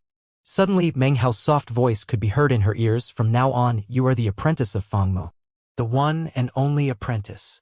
From that day on, a girl lived in Fangmu's secluded meditation facilities in his subdivision of the 9th sect. With her there, things were no longer so peaceful and quiet. She was naturally gifted when it came to cultivation, but most of that seemed focused on alchemy. Meng Hao also spent time teaching her other cultivation methods, as well as some of his own alchemy techniques. The girl's personality was very different from Meng Hao's. She enjoyed exploring the 9th sect and liked making friends. Soon, just about everyone in the subdivision knew that the Fang Mu, who had put on such a spectacular display about 10 years ago, had taken on an apprentice. 7 years passed. By now, it had been 18 years since Fang Mu's immortal tribulation, and it was also the year that his apprentice Yenner turned 18. She was a slender and elegant teenager. As she matured, she became more and more beautiful, and soon began to distinguish herself among the other female disciples of the sect. Because of her natural gift for cultivation, especially when it came to alchemy, she was already in late foundation establishment, just half a step away from core formation. Her Tao of alchemy was boundless and profound, enough to shake even some of the elders of the subdivision. Because of all of that, quite a few male disciples began to pursue the young Yenner. Of course, her personality was a bit more like a boy's. She was definitely not the graceful and subdued type. The only time she would pout and act like a girl was in front of Meng Hao. "Master, can I go, please? I've been waiting for this day forever." "Master, look, don't worry. Nothing's going to happen. Lots of my elder brothers and sisters from the sect are going to be there. We'll all be going together." Yenner was currently standing in front of Meng Hao making a request. She started out begging, but in the end, when he simply sat there in meditation, ignoring her, she started to get a bit irritated. "Aya, you old fogey. Are you gonna let me go or not?" "How impudent," Meng Hao said, opening his eyes to glare at her. Yenner had become somewhat of a headache in recent years. In the beginning, she had treated him with awe and reverence, but that attitude had slowly faded away until it was now gone. Yenner was clearly not afraid of her master's glare. Smiling broadly, she hurried over and started to massage his shoulders. Eyes wide, she quietly began to plead again in a very sweet and fawning voice. "Master, everybody's saying that it's not just people from our subdivision who will be going to the bazaar. The whole sect will be there. In fact, people from the other continents will be coming too. The vast expanse school's first sect, second sect, basically all of the 9 sects are going to be there. It's going to be so exciting. Elder Brother Baiyun is also going. I heard that his name is in the top 100 of the vast expanse shrine." When Yenner mentioned Elder Brother Baiyun, her eyes suddenly grew very bright. Meng Hao frowned, then sighed, aware that the reason his apprentice wanted to go to the bazaar was not merely the simple task of buying medicinal plants. Like most female disciples, she viewed the chosen members of the sect with awe. Baiyun, who was one of the blazing sons of the 9th sect, was a good example. Unable to deal with her coaxing and prodding, he finally nodded and said, Fine, go ahead." Yenner was immediately delighted, and even leaned forward and hugged him. Seeing her so delighted, Meng Hao's gaze softened a bit, and he thought about Chu Yuyan. In his last life, he had owed Chu Yuyan a debt of emotion. Unfortunately, in this life, his heart was already dead, and all he could give her was the relationship of a master and apprentice. Yenner left. The next day at dawn, she was in very high spirits as she met up with some of the other disciples of the subdivision, after which they all left together toward the Grand Bazaar, which was held every few years on the 9th continent. Meng Hao stayed in secluded meditation. His cultivation base was at a critical juncture, and he could make a breakthrough into the ancient realm at almost any time. Although he had remained in the immortal realm for quite some time, causing many people to forget about him, the reason was because of something that no one but him was aware of. When he had opened his immortal meridians, he actually exceeded the number previously reached by his true self, placing him at a terrifying level that nobody had ever reached before, not even in ancient times. That was why his progress in the immortal realm had been so slow. Because of my successive breakthroughs, the 9th hex is getting closer to completion. However, why is it that what I used to believe was perfect in the past now seems somewhat incomplete? Frowning, he proceeded with his cultivation. Even as he was focusing on cultivation, Yenner and her elder brothers and sisters had left the 9th sect and run into a group of disciples from the 8th sect. There were a dozen or so of them, all in the immortal realm. One of them was a handsome young man wearing very extravagant clothing. His friends clustered around him, and yet, within his eyes could be seen a licentious gleam. He seemed like nothing more than a carefree young man. But the truth was that he had a unique position within the 8th sect. That was especially evident considering that he was being shadowed by a middle-aged cultivator who was obviously his Tao protector. The man made it seem as if his cultivation base were in the immortal realm, but he was actually a powerful Tao realm expert. Almost as soon as the two groups met, the young man took note of Yenner, and his eyes shone with both excitement and nefariousness. What a wonderful-looking cultivation vessel, he said, grinning. His Tao protector also smiled. He was well aware of the proclivities of this young prince of his clan. Furthermore, the young man had a very high and important standing within the 8th sect, and even within the vast Expanse school as a whole, there were few people who could compare. However, the Tao protector was also careful. Whenever the prince took a liking to a girl, he would always check her background. If he discovered any girl who had connections in the sect, he would advise the young man to abandon any pursuit. However, when it came to ordinary disciples, there were plenty of ways to make sure that no problems resulted. The Tao protector pulled out a jade slip, examined it for a moment, then relaxed. Her background is known and she has no connections, he said. She joined the sect a few years ago as the apprentice of someone named Fangmu. Fangmu went from being mortal to immortal in only 10 years and made somewhat of a stir at that time. However, even he doesn't have any connections. He's a small-time figure, nothing more than an inner sect disciple from a subdivision of the 9th sect. Enjoy yourself, Prince. In response to the Tao protector's words, a radiant smile broke out on the young man's face. As the grandson of Patriarch Qifeng of the 8th sect, he had free rein to do anything he wished in his sect. After the 8th sect's 9 essences paragon perished, Patriarch Qifeng had returned from the excursion to the necropolis and worked hard at cultivation until he was on the verge of a breakthrough. He was the most powerful expert in the 8th sect, and if he broke through to the 9 essences level, he would become the official leader of the 8th sect and would also become one of the 9 great paragons of the vast Expanse school. People like that were truly at the pinnacle of the vast Expanse school, and that was one of the reasons why this young man could have his pick of almost any female cultivator he wanted to use as a cultivation vessel. Of course, he was very careful. If a girl had connections or a powerful background, then he would give up any notions of even so much as touching her. Because of that, Patriarch Qifeng, despite being aware of the situation, felt that the young man was still relatively dependable and wouldn't do something that made him a liability. Smiling in response to the Tao protector's words, the young man said, "Well, there's no hurry. A cultivation vessel like that is a rare thing in the 8th sect nowadays. Who would have thought that I would get something so wonderful here? Excellent, excellent. Unfortunately, we're still in the 9th sect, and the Patriarch reminded me before that I can't act presumptuously here. Ah well, it doesn't matter. I'll just figure out a way to get this cultivation vessel back to the 8th sect." The licentious gleam once again flickered in his eyes. Over the following few days, Yenner and her companions traveled with the group from the 8th sect. They came to realize what a high position the young man held, and treated him with the utmost respect.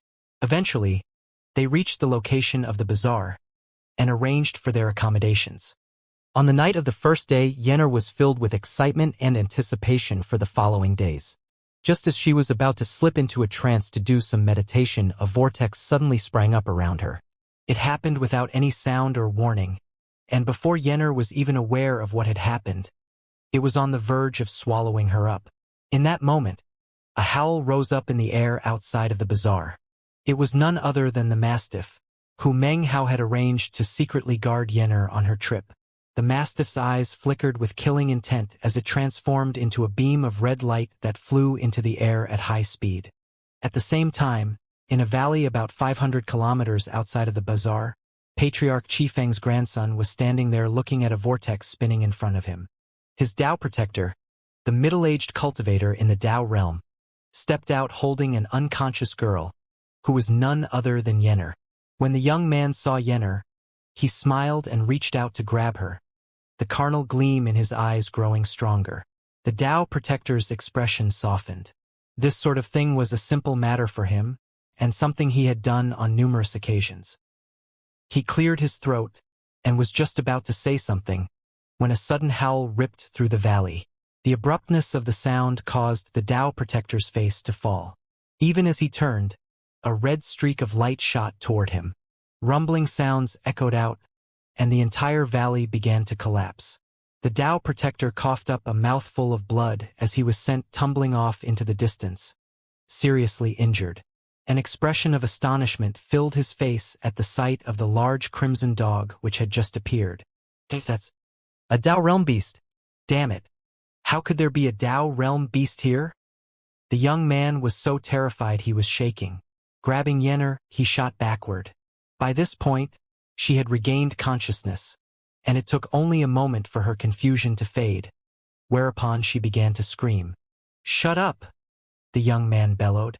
Even as the words left his mouth, the mastiff's eyes blazed with killing intent, and it began to speed in his direction. It's after the girl."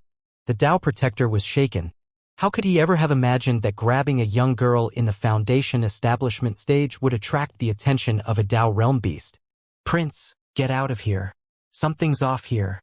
Something's not right." The Tao Protector had no time to think about the matter. However, he could tell that there was something very strange about what was happening. Almost as soon as the words left his mouth, the young man pulled out a jade pendant that had been hanging around his neck and crushed it. Instantly, a powerful teleportation force erupted out. However, it didn't seem fast enough to get him away from the dog. The young man's eyes suddenly flared with a vicious gleam. He might seem like a carefree young man, but he wasn't stupid. His hand clamped around Yenner's neck, and he glared at the mastiff. "If you take one more step, I'll kill her," he screamed. The mastiff stopped in place, and in that moment the power of teleportation exploded out. The young man and Yenner vanished in the blink of an eye. In that same instant, the mastiff howled and unleashed an attack, causing a huge crater to appear in the spot where the young man had just been standing. The Tao Protector's scalp was tingling, but it was without any hesitation that he sped backward. His mind was in complete chaos. This Tao realm beast had obviously been tamed, and anyone who could tame a Tao realm beast would clearly have an incredible cultivation base. Seeing Yenner disappear caused the mastiff to throw its head back and let out an astonishing roar. It erupted with energy as its body grew larger, and it transformed into a beam of blood-colored light which sped toward the middle-aged Tao Protector. Before the man could even react, the mastiff chewed him up and swallowed him down. Only a blood-curdling scream lingered behind. Even in the last moment before his death, he couldn't fathom how a little Foundation establishment cultivator could have caused such a disaster. Of course, he had no way to know that the catastrophe resulting from what he and the young man had done was only the beginning. As for the person he thought was a nobody in the sect, a trifling inner sect disciple named Feng Mu, even in death, he would never be able to guess his true identity. As Yenner faded away, the mastiff howled. Deep within planet Vast Expanse, on the half-planet, was 9th Paragon City. There, Meng Hao's true self suddenly opened his eyes, and they shone with unprecedented coldness. Dragons usually have one weak scale on their bodies.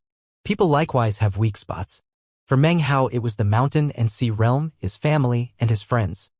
Originally, he had no such weakness now that he was living on planet Vast Expanse. But when Chu Yuyan appeared, Meng Hao knew that she was his weak spot. Anyone who touched her was prodding the most sensitive part of Meng Hao. Touching that weak spot would provoke wrath that could shake heaven and earth and even the vast expanse. The clouds in the sky above planet Vast Expanse were churning. Lightning crackled and strange colors flashed in the sky. The wind screamed and countless individuals on the surface of the planet looked up in shock. At the same time, all of 9th Paragon City, all of the half-planet, all of the inner starry sky, and all of planet Vast Expanse itself filled with rumbling sounds. This was the second time that such a thing had happened. The first being when Meng Hao had initially caught sight of Chu Yuyan's soul. Now, for the second time, a towering murderous aura erupted out, causing everyone on planet Vast Expanse, even the paragons, to be shaken inwardly. Jin Yunshan, Sha Jiodong, and the sect leader were all in shock as they saw Meng Hao's true self step out into the open. "That murderous aura," said Jin Yunshan with a gasp. He's going to kill someone." After sensing Meng Hao's aura, his eyes filled with vigilance. Sha Jiodong had the same reaction, and as for the sect leader, he immediately left his meditation facilities. Other paragons, both 8 essences and 9 essences, were all shaken. Patriarch Qi Feng in the 8th sect was equally shaken. When he detected Meng Hao's aura, he thought about how he had mercilessly cut down the 8th paragon years ago in the necropolis. "I wonder what unlucky fellow managed to provoke that jinx," he murmured. Then he paid the matter no more heed and closed his eyes in meditation. Meanwhile, on the 8th continent, in the 8th sect, teleportation light twinkled. Patriarch Qi Feng's grandson, the young man, emerged with Yenner. His face was pale, and he looked as if he had been roughed up, but his eyes glittered with viciousness. "Damn it! Damn it!" he roared. "Who is it that dares to provoke me? The prince?" That was some trifling Tao realm beast, nothing more. I'm gonna kill it. I'm gonna eat it. I don't care who owns it. Anybody that provokes me will have their whole clan wiped out." He looked down at Yenner, whose face was ashen and filled with terror. What are you going to do to me?" she stammered. "My master won't let you get away with this. Shut up." Who's your master? Fangmu? A measly inner sect disciple? He's a nobody that doesn't even qualify to shine my shoes. With that, the young man lifted his hand up and slapped Yenner right across the face. Her cheek instantly swelled up, and blood oozed out of the corners of her mouth. She began to tremble, and a look of complete terror could be seen on her face. Her entire life had been one free from care or worry, so what was happening now made her realize how fragile life really was. She felt helpless, as though she were about to be completely consumed by terror. "Master! Master!" She began to weep in fear. She wanted to see her family, her master, but instead, everything around her was strange. She wasn't sure what was going to happen to her, and it left her shaking in fear. The young man's expression was cruel as he threw his head back and roared, "Men, come! Someone's trying to kill me. Patriarch, save me." As the boy's words echoed out, the eighth sect was thrown into an uproar.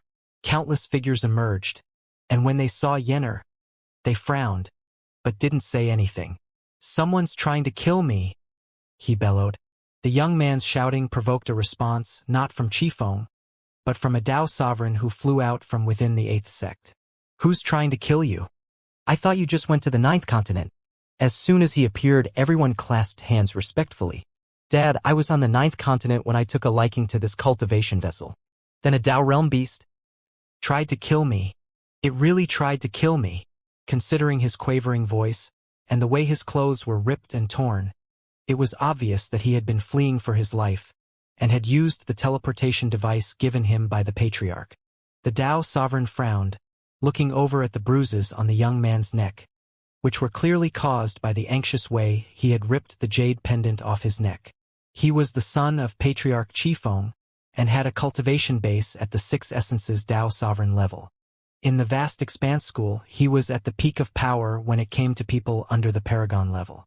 Normally speaking, he was the kind of person who would kill with decisiveness. Coupled it with the fact that his father was likely to become the next eighth Paragon, and it ensured that his status was constantly on the rise and his cultivation experienced constant progress. People in the eighth sect had even begun to refer to the father and son team as Collective Paragon. Although the young grandson had never earned much respect, he was of the same bloodline. Therefore, if his Tao sovereign father wished to punish him or even kill him, no one would say anything. However, if someone struck his son with a blow, it was the same thing as striking him or even Patriarch Qifeng. That was especially the case considering that Patriarch Qifeng had reached a critical juncture in his cultivation. To the Tao sovereign, the fact that someone had done something like this to his son was a likely indication that a competing force was trying to make a move, although with what goal, he wasn't sure. However, he didn't need to be sure. "It doesn't matter who did this. Whoever dared to provoke my bloodline will be exterminated." The Tao sovereign snorted coldly and waved his sleeve. His murderous aura surged, rippling out into the area, causing the hearts of the nearby cultivators of the eighth sect to grow cold with fear. They were all well aware that the bloodline of Patriarch Qifeng were now preparing to go on a killing spree. What a pity. A Tao realm beast, huh? This girl must have some connections in her sect. But unfortunately for her, in the vast expanse school, power and influence are what really matter. It would be easier to find a phoenix feather or a Qilin horn than to find someone on planet vast expanse who could compare to Patriarch Qifeng. Those were the thoughts running through the heads of most of the people present, and there were some who even began to radiate their own killing intent, indicating that they wished to join the Tao sovereign in whatever action he was about to take. The Tao sovereign seemed pleased with this. Glaring over at the young man, he said, "What are you standing around for? Take me to see whoever it was that had the gall to send a beast like that to harm a disciple of my vast expanse school. As for Yenner, he didn't even bother to look at her.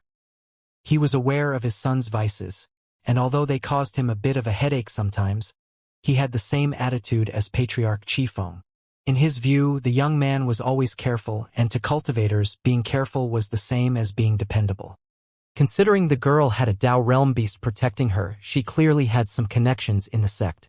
But to Qifeng, such connections weren't even worth paying attention to. All the other cultivators in the crowd felt the same as the Dao sovereign, that it really would be easier to find a phoenix feather or a Qilin horn than to find someone who could strike fear into the hearts of the members of this bloodline. The Dao sovereign simply couldn't believe that in his son's journey outside of the sect, he could possibly have provoked one of those existences that they did not dare to provoke. Even as he spoke, the Dao sovereign's energy rose up, causing everything else in the area to shake. The young man's eyes went wide with delight.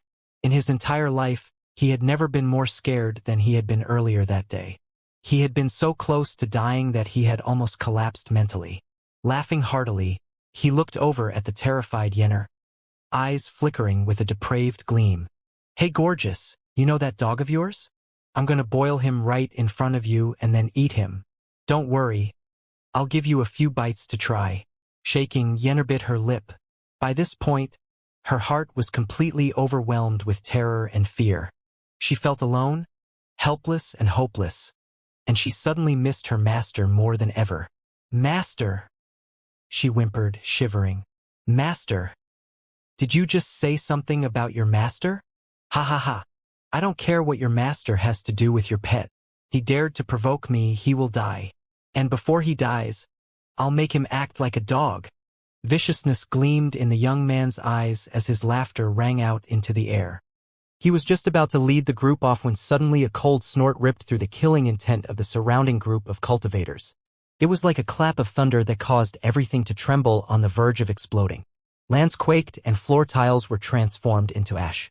A tempest sprang up that instantly spread out to cover the entire 8th sect.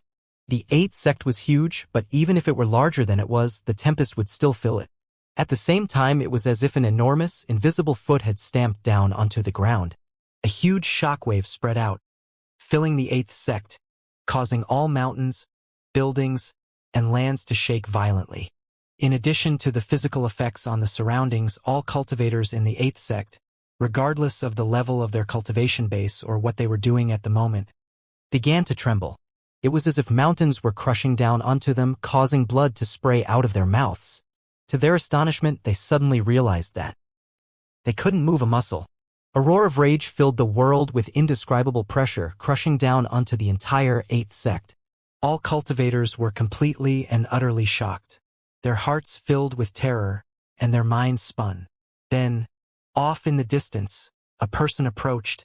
It was a young man in a black robe with violet hair, who seemed to carry with him all the darkness and coldness in the world. Behind him, the heavens trembled as if they were about to shatter. His gaze caused the air to distort as if it were making a path for him, and beneath him the lands shook as if they were kowtowing in worship. One person suppressed heaven and shook the earth. Everything twisted and distorted. This young man became the center of all attention. A figure who would stand for all eternity. Even as he appeared, a cold voice echoed out that seemed to carry infinite rage and killing intent. It echoed like 1,000 thunders, shaking everything. "Who dared to harm one of the disciples of my 9th sect?" His voice caused countless mountains to crumble and numerous buildings to fall. The cultivators of the 8th sect once again coughed up mouthfuls of blood. When an ordinary man is enraged, blood can be spattered everywhere. When a paragon is enraged, heaven and earth weep. These people from the 8th sect had poked Meng Hao in his sensitive weak spot, enraging him. And when Meng Hao was enraged, instead of saying that heaven and earth were weeping, it would be better to say that the vast expanse was being buried. As soon as the voice rang out, colors flashed and the wind screamed. Mountains collapsed and buildings toppled. The cultivation bases of all cultivators in the 8th sect became unstable, and blood oozed out of their eyes, ears, noses, and mouths. Ninth PP. 9th Paragon. The young man's father, the Dao sovereign, couldn't stop his eyes from bulging in disbelief. Blood sprayed out of his mouth, and although he couldn't actually move, he was trembling all the way down to his very soul. All of that was because of a single sentence. It was as if Meng Hao represented the might of heaven, and his word was heavenly Tao and magical law alike. The sky above the 8th continent went dark, and the cultivators of the 8th sect, including their paragons, were all trembling. Patriarch Chi Feng was also shaking, and when he looked out from his secluded meditation chamber, an expression of disbelief washed over his face as he realized he was looking at that most terrifying of figures. The person who struck fear into his heart more than anything after the trip to the necropolis. The 9th paragon. What is he doing here? Damn it! Who provoked a terrifying jinx like that? Patriarch Chi Feng's eyes were already bloodshot. Everyone was trembling except for Yenner. She looked up, and through the tears streaming down her face, she could see someone approaching. Although she couldn't make out his features clearly, he seemed familiar, and she couldn't hold back from saying, "Master!" As soon as the words left her mouth, all the cultivators in the area, including the young man and the Tao sovereign, gasped as if they had been struck by lightning. That was especially true of the young man. He sagged in place as though his bones had turned to mush. His mind reeled as the words she had just uttered echoed out. The vessel I took a liking to is the apprentice of the 9th paragon. The young man suddenly wanted to laugh. It was almost like he was hearing the funniest joke he had ever heard in his entire life. And yet, at the bottom of his heart, he was trembling with insanity.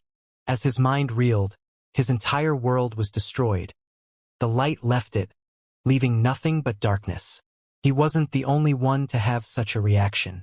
His father, the Tao sovereign, was normally a high and mighty figure. Within the 8th sect, innumerable people treated him with fear and dignity. But now, in front of Meng Hao, he was trembling like a stray dog. He was gasping for breath, staring in shock, his eyes bloodshot as he turned to look at his son. If he could kill anyone at this moment, he would most definitely tear this unfilial son to shreds. "You damn son of a bitch," he bellowed. Why you? You screwed us all over." Everyone in the crowd was shaking, especially the ones who had expressed their desire to join Chi Feng's bloodline in wiping out the enemy. Looks of shock and disbelief appeared on their faces, and suddenly they felt a bit bad for Chi Feng's bloodline. Apparently, they had the audacious gall and courage to dare to provoke one of the 9 great paragons of the vast expanse school. Everything was deathly silent, as people stood there in fear.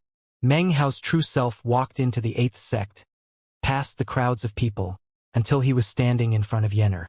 As soon as his gaze came to rest on her, his eyes turned soft and warm. "I'm not your master," he said slowly, "but any cultivator in the 9th sect could be considered my apprentice." Everyone present breathed a sigh of relief, especially the Tao sovereign. As long as they weren't really master and apprentice, then everything should be fine. Yenner looked at Meng Hao, and although he didn't look exactly like her master, for some reason he seemed very familiar. The warmth in his words, and everything else, filled her with the intense sensation that she really was standing in front of her master. That feeling of familiarity caused tears to stream down her cheeks. She rushed forward and wrapped her arms around his chest, wailing. It was as if her tears could release all of the humiliation, fear, and terror that she had just experienced. The 8th sect was completely silent. Everyone stood there trembling, looking at that most powerful of entities gently holding a young girl in his arms. When Meng Hao looked up again, his eyes were so ice-cold that they seemed capable of extinguishing the light of the sun and moon. As Yenner wept in his arms, everyone looked on, shaking. Then, within the silence that filled the 8th sect, Meng Hao looked down at Yenner's cheek. There was a distinct hand print. It was the swollen mark left behind by a vicious slap to the face. When Meng Hao saw it there on Yenner's face, he said nothing. However, the coldness radiating off of his body grew with explosive intensity, filling the entire area. It was as if heaven and earth were furious, as if the entire world were trembling with rage. Cracking sounds echoed out as the ground shattered. The mountains which had previously collapsed were seemingly erased out of existence, transformed into nothing more than ash as an intense, indescribable pressure weighed down. Blood sprayed out of the young man's mouth as he was sent tumbling backward. The Tao sovereign also coughed up blood, and his legs trembled so hard that it seemed as if his kneecaps would shatter. The crushing pressure forced him to kneel down onto the ground, as did all of the other cultivators in the area. They were incapable of standing up to the pressure, to the rage of heaven and earth, to the icy coldness radiating out of Meng Hao. The pressure was such that they felt they couldn't hold on for very much longer. Even Patriarch Qi Feng, an 8 essences paragon on the verge of breaking through to 9 essences, had the same reaction. It was as if an enormous hand had descended from up above, a hand to return the slap which had been inflicted onto Yenner. Apparently, Meng Hao didn't have to make an actual move at all. That pressure alone was enough to wipe the 8th sect completely off of planet Vast Expanse. Exalted 9th Paragon. The Tao Sovereign stammered. He had no choice but to speak. If he didn't, he would be wiped out of existence by that incredible pressure. Even as the words left his mouth, colors flashed in the sky as numerous beams of light flew through the air at incredible speed. A moment later, the sect leader appeared, along with the other 9 essences paragons. Even Jin Yunshan and Sha Jiodong appeared, to hover there in midair, looking down. None of them spoke. Even the sect leader was unsure of whether Meng Hao intended to actually destroy the entire 8th sect. Some of them looked over at Yenner, eyes glittering thoughtfully. Meng Hao didn't seem to care at all that the group of 9 essences paragons had arrived. He had long since thought the matter through clearly. As of now, he was harboring no secrets. If people knew about Yenner, fine. If they didn't, it was also fine. In his current state of mind, he truly didn't care what people thought. "Who hit you?" he asked, looking over at Yenner. Before she could even respond, his gaze fell upon the young man. Was it him? As the words left the mouth, power from seemingly nowhere crushed down onto the young man. He screamed and struggled to back up, blood spurting out of wounds all over his body. "I didn't do it on purpose," he cried in a pleading voice. I didn't know, I. He was trembling from fear, true fear that had reached the pinnacle. He was even more scared than Yenner had been only moments ago. Even in his wildest dreams, he would never have imagined that a simple outing in which he took a liking to a cultivation vessel would result in something like this. It was something he had done many times in the past, but this time, unexpectedly, he had provoked a disaster. As of this moment, hatred for his Tao protector burned all the way down to his bones. He wished he could rip the man to shreds. After all, it was impossible to forget how the Tao protector had told him to enjoy himself with the girl. Without the Tao protector's assurances, the young man would never have touched a girl with such incredibly high connections. Furthermore, deep in his heart, he almost found it too fantastic to believe this Yenna had such a background, and yet, why the hell didn't you say anything? If you had said something, I would have at least confirmed it, even if I didn't believe you. The worst thing is, you're backed by someone so powerful he can kill us all with a single word. And yet, you didn't say anything. The young man felt as if he had been deceived, wronged.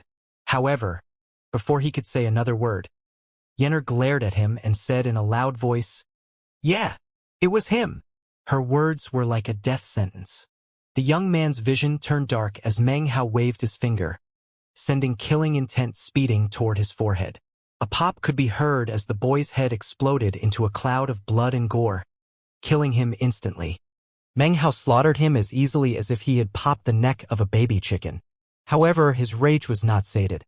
"And him," Yenna cried, pointing at the Tao Sovereign. He just said that he was going to go cause trouble for my master." Shock filled the Tao Sovereign's face and a sensation of deadly crisis exploded within him. His hatred for his own son was no less than the son's hatred for his Tao protector. Damn it! Damn it! A tremor ran through him and he was just about to say something in his defense when Meng Hao's eyes flickered coldly. He waved his right finger and the Tao Sovereign's head exploded, killing him just as his son had been killed. Before dying, the Tao Sovereign's venomous hatred rose to intense heights. Strangely, he didn't hate Meng Hao so much as he hated his unfilial son. He could never have imagined that all the honor and glory he had built up in his lifetime would be wiped away by someone his own son had provoked. Everyone in the area was trembling. "And those people too," Yenner said through gritted teeth, pointing out at the crowd. "All of them wanted to go cause trouble for my master too." Although it was impossible to tell exactly who she was pointing at as her finger swept out over the crowd, they felt as if the gaze of the underworld were boring into their hearts. Him? Meng Hao asked, pointing out an old man from Qi Feng's bloodline, who had been coldly preparing to go to the 9th continent. The man trembled, and before he could even speak a word, his head exploded. And him? Him too. What about him? Meng Hao's voice was cool. Every time he spoke, Yenner would nod, and heads would explode. None of them even had a chance to cry out. Soon, the ground was awash with blood. Meng Hao had killed dozens of people with brutal efficiency, all of whom had been preparing to join Qi Feng's bloodline to go to the 9th continent. As for the ones who had been hesitating earlier, Meng Hao didn't ask about any of them. There were some people who had been preparing to join Qi Feng's bloodline who stood there ashen-faced as they waited for Yenner to call them out. However, because of some bit of confusion on her part, she shook her head when it came to them. Tears streamed out of the eyes of those cultivators as they realized that they had just narrowly escaped death. Their gratitude toward Yenner simply couldn't be expressed in words. The entire 8th sect was as silent as death. Everyone was on their knees, trembling, as Meng Hao gave vent to his rage like a spirit of death. It was at this point that the sect leader cleared his throat. 9th Paragon, calm down. The punishment has been carried out. You're not really going to wipe out the entire 8th sect, are you? Meng Hao looked over at the sect leader and asked, I couldn't possibly wipe out the entire sect.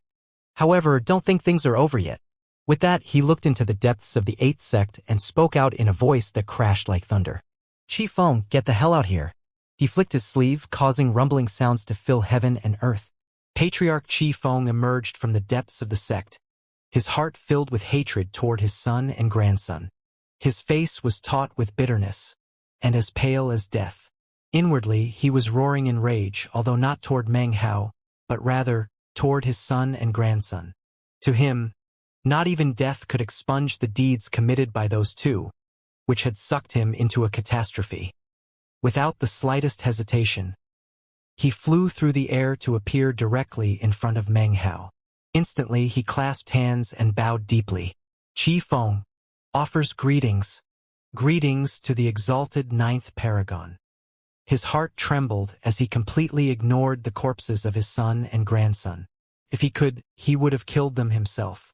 Other people might not know what it was like to face an enraged Meng Hao, but how could he not know? He had personally witnessed Meng Hao cut down the 8th Paragon in the necropolis and had also watched his battle with Jin Yunshan. He was well aware that Meng Hao was invincible when inside the necropolis and was a figure of incomparable terror. Qi Feng gritted his teeth. He knew full well that because of what had occurred today he had to offer compensation, otherwise he would be killed. To the masses, he was a preeminent 8 Essences paragon, someone who would soon reach the 9 Essences level and become the ruler of the 8th sect. However, he knew that even if he became the new 8th paragon, he would still have to bow his head to the 9th paragon. He couldn't simply wait for Meng Hao to demand compensation for what had happened. He had to admit fault and take responsibility. Therefore, he quickly lifted his hand up and smashed his palm onto his forehead. A boom rang out and he shivered as a rift tore open on his forehead, from within which blood sprayed like a fountain. His body then exploded. His soul flew out, trembling and clasping hands toward Meng Hao. 9th Paragon, please calm your wrath, he said, prostrating himself. The surrounding cultivators gasped in response to what they were seeing. Everyone in the 8th sect was paying rapt attention, and now their hearts trembled with fear and awe as they looked over at Meng Hao.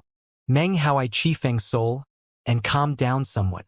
If Qi Feng hadn't been so straightforward, if he had waited for Meng Hao to speak, then he might not have ended up dead, but he would have been forever cut off from the 9 Essences level. Now, his fleshly body was destroyed, which would be a big setback, but wouldn't prevent him from obtaining his 9th essence. Meng Hao looked deeply at Patriarch Qi Feng, then turned away, taking Yenner with him as he left the 8th continent. Along with his departure, the intense pressure weighing down on the 8th sect faded away. Everyone breathed sighs of relief. This day was one the cultivators of the 8th sect would never be able to forget. Meng Hao did not exterminate the 8th sect. He did not take the grief for the mountain and sea realm that lurked in his heart and vent it upon the world. He was not young anymore. He had practiced cultivation and experienced the transformations of time. He had long since lost track of how many years it had actually been. The debt which he owed to Chu Yuyan still had to be paid. And yet, because his heart had been taken away along with the mountain and sea butterfly, in his mind, the only thing that he could give as payment was the relationship between a master and an apprentice. For Chu Yuyan, he could hold back from investigating Han Bei. For Chu Yuyan, he could allow his clone, who was at a critical juncture of gaining enlightenment of the ninth hex, to take up the responsibility of caring for her. Because of Chu Yuyan, his lonely existence in the vast expanse school now contained something warm and familiar, something that he would not allow others to interfere with. It was a simple desire to protect her.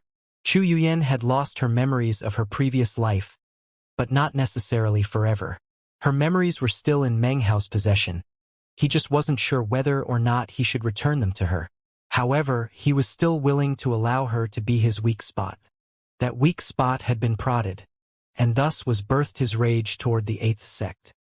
He had not held back, but neither had he gone on a mindless massacre.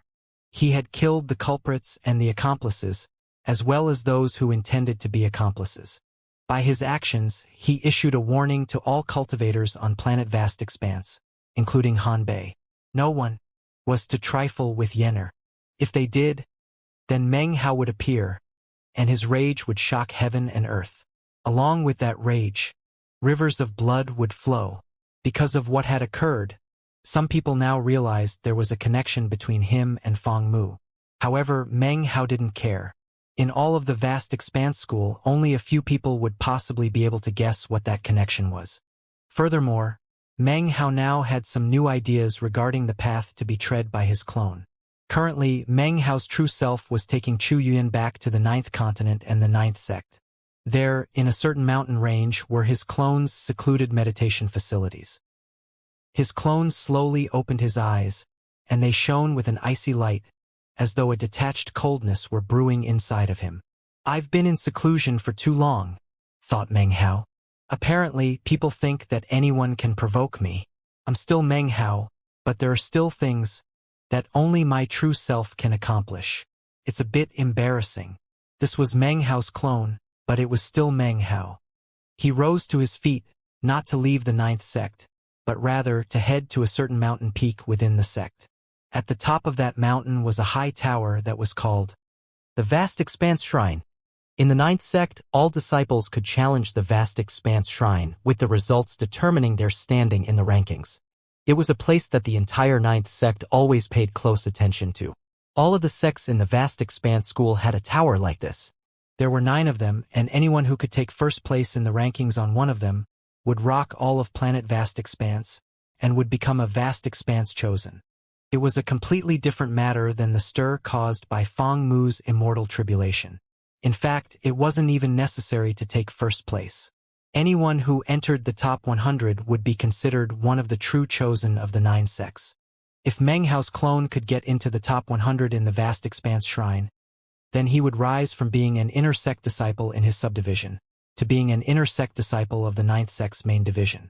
If he could enter the top 30, then he would become a conclave disciple. Then there were the top 3 spots, which came with the title of legacy disciple of the entire 9th sect. Meng Hao was already walking on the path leading to the mountain, his expression calm. The other disciples he passed would look over at him in surprise. At first, most people didn't recognize him, but after a moment they would recall events from the past, and scorn would then appear in their eyes. Isn't that junior brother Fong Mu, who went from mortal to immortal in 10 years? Someone asked. What's he doing here? He's a real weirdo, replied a friend of his. He pretty much never comes out in public. His apprentice Yenna is a real beauty though.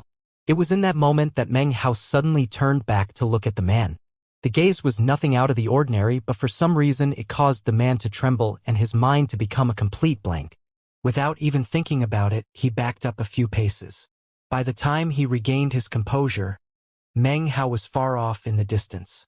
The man hesitated and was thinking of making another comment, but his gut told him that now was the time to keep quiet. Taking a deep breath, he said nothing further. The vast expanse shrine of the ninth sect was located on the highest point of the highest mountain in the sect, in the very middle of the sect. Meng Hao's expression was calm as he continued to pass more and more fellow disciples. Most of the people were unfamiliar with him, but after he passed them, they would recall his previous actions in the sect. The majority made joking comments as he passed them by and continued on. As he proceeded, he encountered more and more disciples. Isn't that Feng Mu? This is the first time I've seen him here. Could it be that he's about to have a cultivation-based breakthrough? Is he heading toward the vast expanse shrine? How amusing. Does he really think so much of himself that he thinks he qualifies to challenge the vast expanse shrine? Meng Hao could hear the things people were saying, but his expression was the same as ever as he proceeded onward. Soon, he reached the foot of the mountain. When he looked up, he saw a stone stele about 30 meters tall upon which were lines of script, which were names. These names were the top 3,000 cultivators from the ninth sect who had participated in the trial by fire of the vast expanse shrine. Although everyone on the list were extraordinary individuals, only those in the top 1,000 could be considered blazing suns. The top 100 were officially chosen. Meng Hao scanned the list, then looked back toward the peak of the mountain. The mountaintop pierced through the clouds and had a staircase winding up it into the sky. Meng Hao didn't know much about the vast expanse shrine, only what he had heard from Yenner. He knew that the trial by fire of the vast expanse shrine didn't just refer to the tower at the top of the mountain. It also included the staircase which started at the foot of the mountain. The people who were able to make it all the way to the tower itself would make it into the top 100. Furthermore, one's progress didn't have much to do with one's cultivation base, but rather one's relative battle prowess and potential. I've been hiding away for too long, he thought. When people heard that Yenner's master was Feng Mu, it didn't mean much and my true self had to handle the situation. He shook his head. Well then, it's time to make a scene. Yenner deserves a master who has taken first place on the ninth sect's vast expanse shrine. That will make the little girl happy. If it's not enough, then I'll just have to take first place on all 9 vast expanse shrines. If that's not enough, then I might just have to try out the transcendence path. Meng Hao smiled, and his eyes glittered brightly. Within the vast expanse school, there were more than enough locations to earn rankings of some sort or another. However, there were only 2 locations which people throughout the sects and even the paragons took very seriously.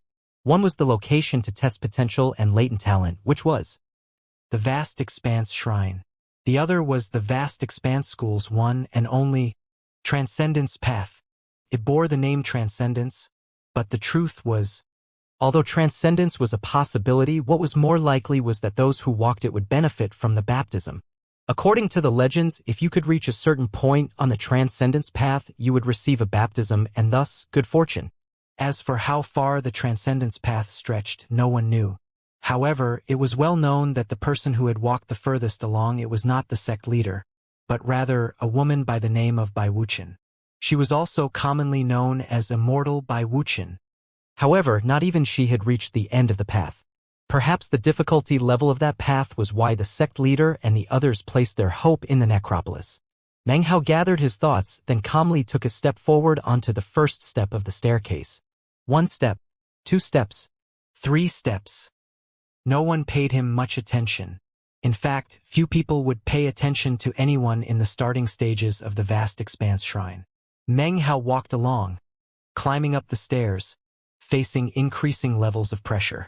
To some people, taking even half a step would be difficult. But to Meng Hao, it was like strolling along a level path. He didn't seem pressured at all and maintained the same speed the entire time as he continued upward. 10 steps, 30 steps, 50 steps, 80 steps, 100 steps. Meng Hao wasn't the only person climbing the steps. Ahead of him were a few hundred people who had been in the process of climbing during recent days. It was a difficult process, and many of them would occasionally rest before struggling onward. To these disciples, this mountain was their hope of making a name for themselves. Some people would even sit cross-legged to cultivate. However, when someone reached their limit, they would be teleported away. That was generally the only way people would leave. There were quite a few people on the mountain who suddenly saw Feng Mu pass by.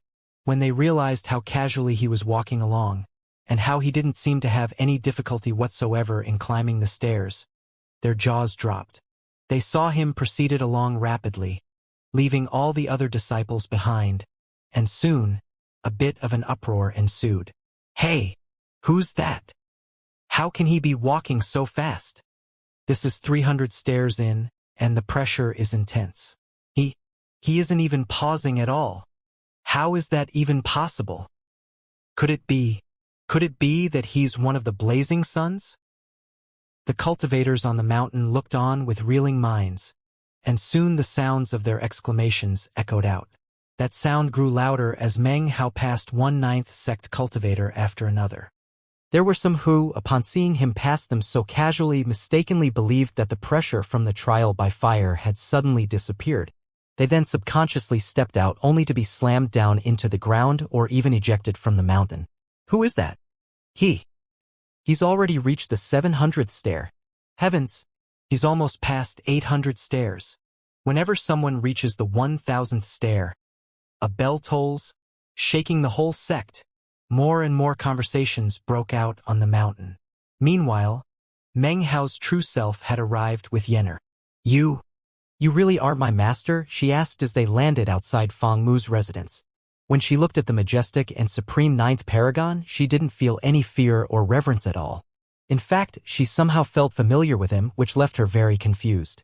Almost as soon as the words left her mouth, an ancient-sounding bell tolled out from the vast expanse shrine, filling the ninth sect. Dong! The sound was clear, ancient, and sonorous, and it instantly attracted the attention of the disciples of the ninth sect.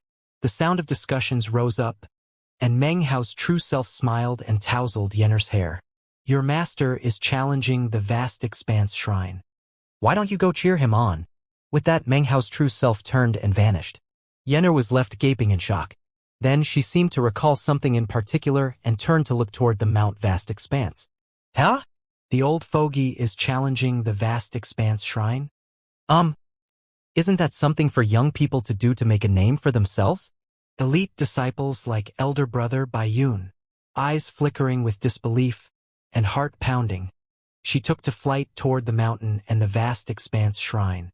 The ancient sound of the bell echoed out through the ninth sect.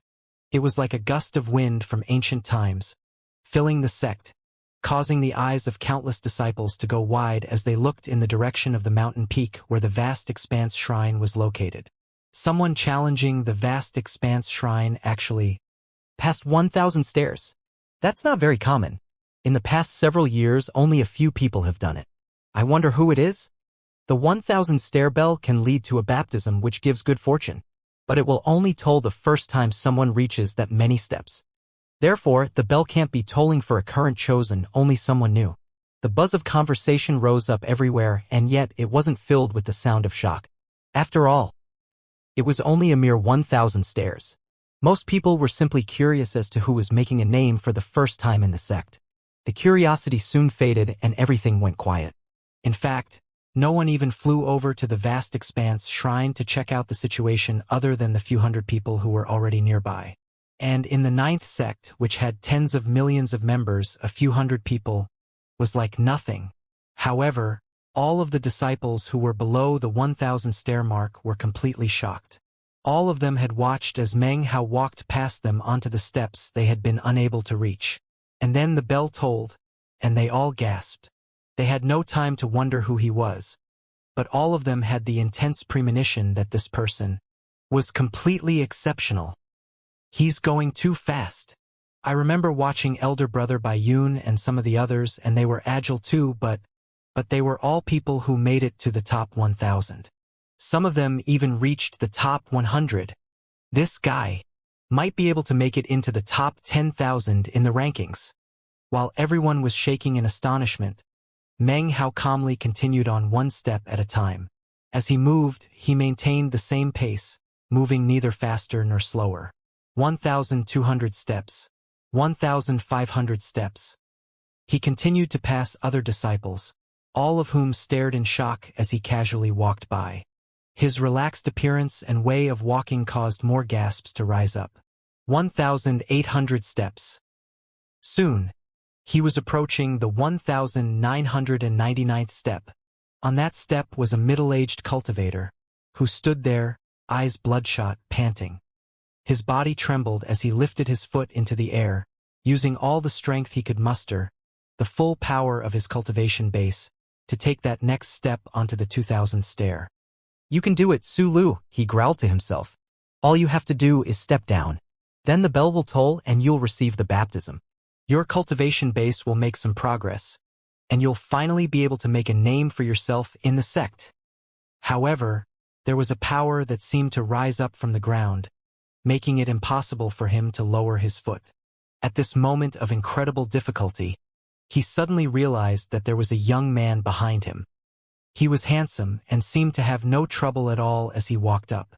He even looked over with a smile. The middle-aged man stared in shock. Feeling somewhat muddled, he had no chance to even react before Meng Hao walked past him, stepping onto the 2000th step and then beyond. Impossible, the man thought, his mind reeling, his face filling with astonishment and shock. He looked at Meng Hao and then at his own foot. To him, that step was one of incredible difficulty, and yet this young man had just walked on past it as if it were level ground. The man almost couldn't believe what he had just seen. Rumbling filled his mind, and his thoughts were thrown into chaos.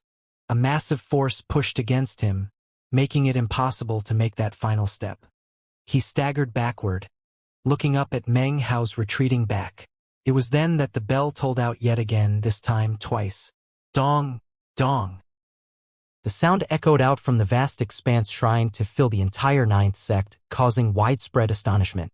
The main reason for that was because the time between the first tolling of the bell and the second had been too short, less time than it takes an incense stick to burn. What's going on today? How funny.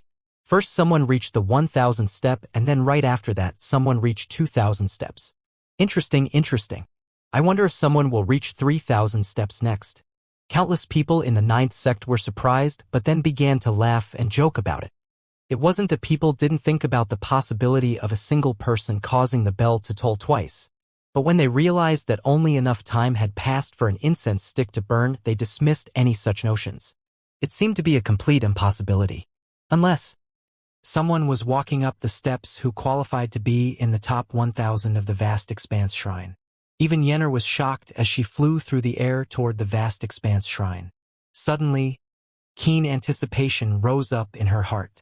Could it be that Master has something to do with the tolling of the bell?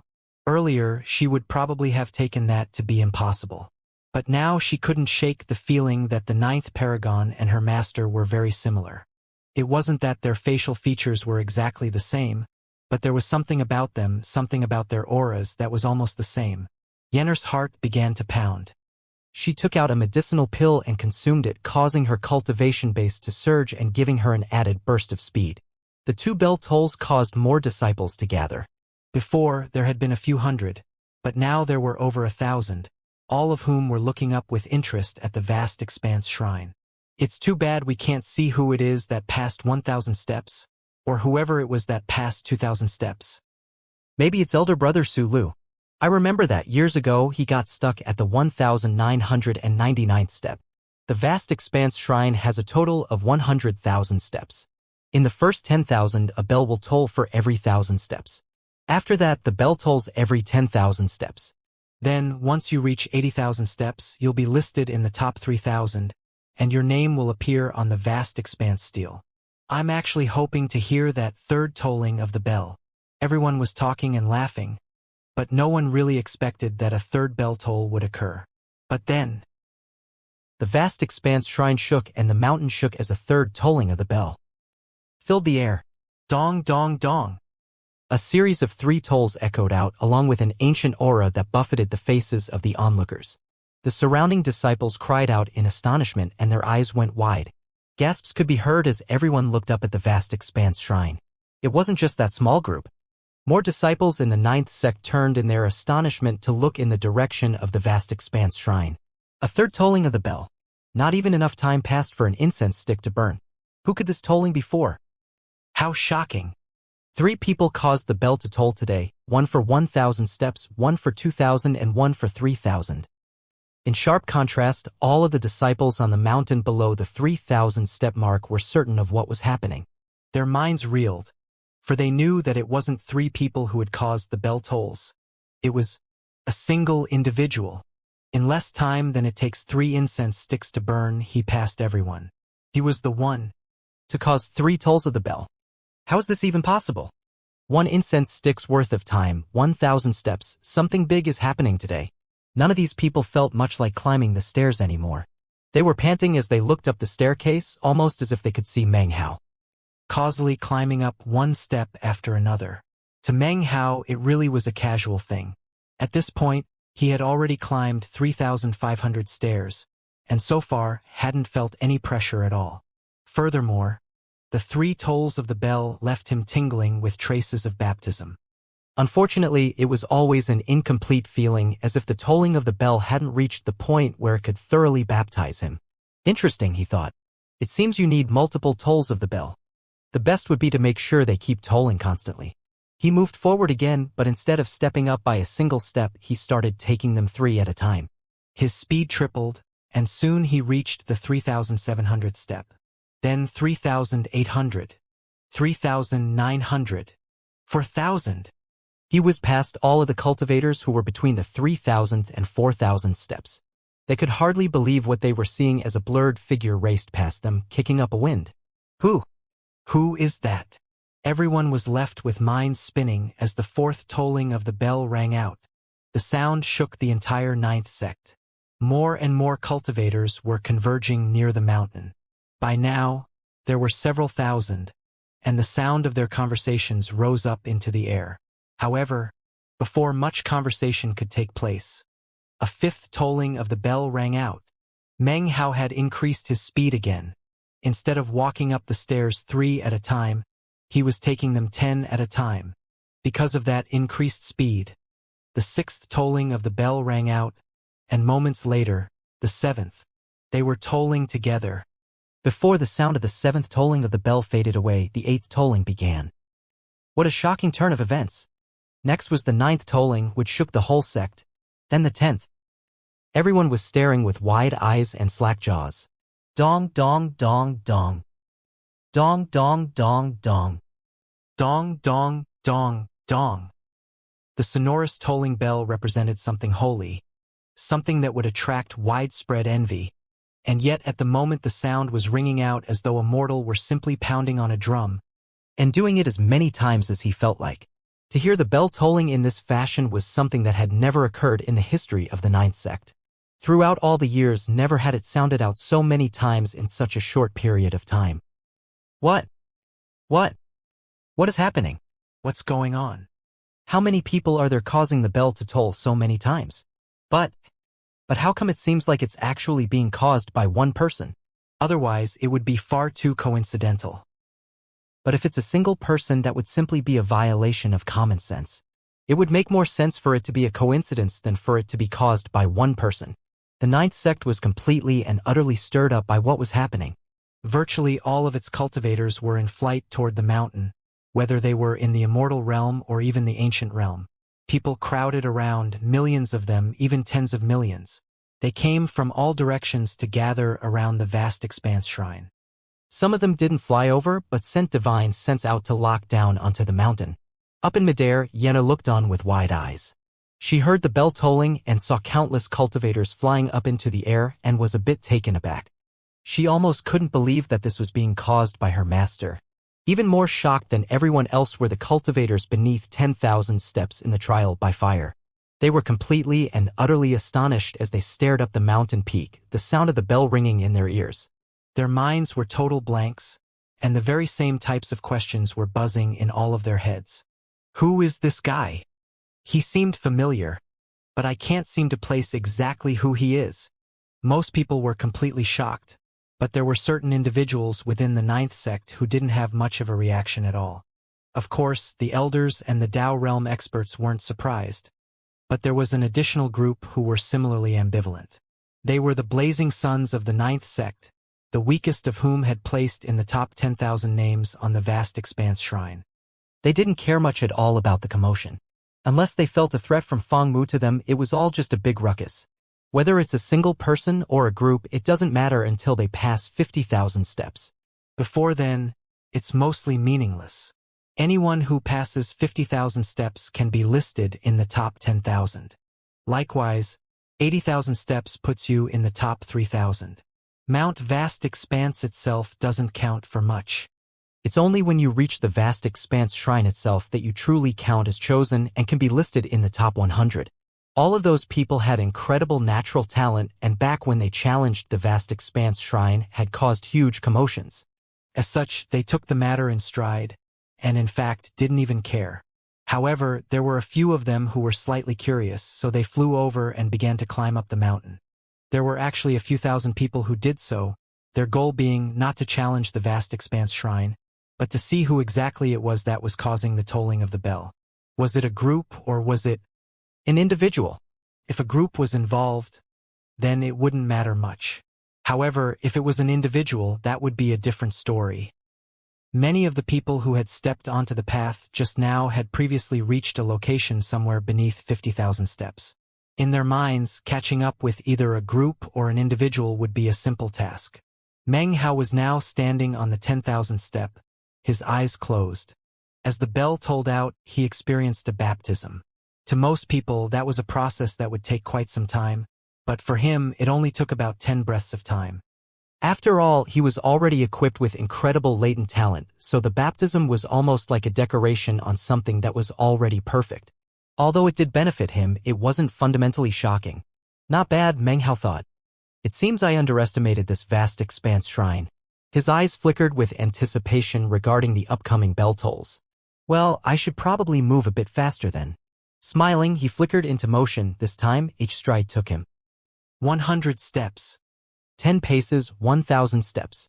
Soon, he reached 11,000 steps. 13,000 steps. 15,000 steps. 18,000 steps. And then 20,000 steps. To Meng Hao, 10,000 steps was only 100 paces. However, to the cultivators who were actually participating in that part of the trial by fire, it was like a blast of wind had just swept past them. When Meng Hao stepped onto the 20,000th step, 2 bell tolls could be heard. However, they were different than before, deeper, more ancient, more shocking. As soon as the sound echoed out, people outside the mountain were astounded. Of the people charging up the mountain to try to catch up and glimpse the person causing the bell to toll, the fastest was still 10,000 steps away from Meng Hao. All of those people were shaken, and their eyes were wide with disbelief. 20,000. 20,000 steps. That was faster than it takes an incense stick to burn. That was a few dozen breaths of time.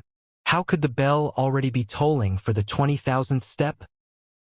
Numerous such cries rose up from the crowd outside the mountain, creating a sound wave that surged out in all directions. As for Meng Hao, he was shaking a bit because of the baptism from the bell toll. His eyes were shining as he sensed that his cultivation base was on the verge of a breakthrough.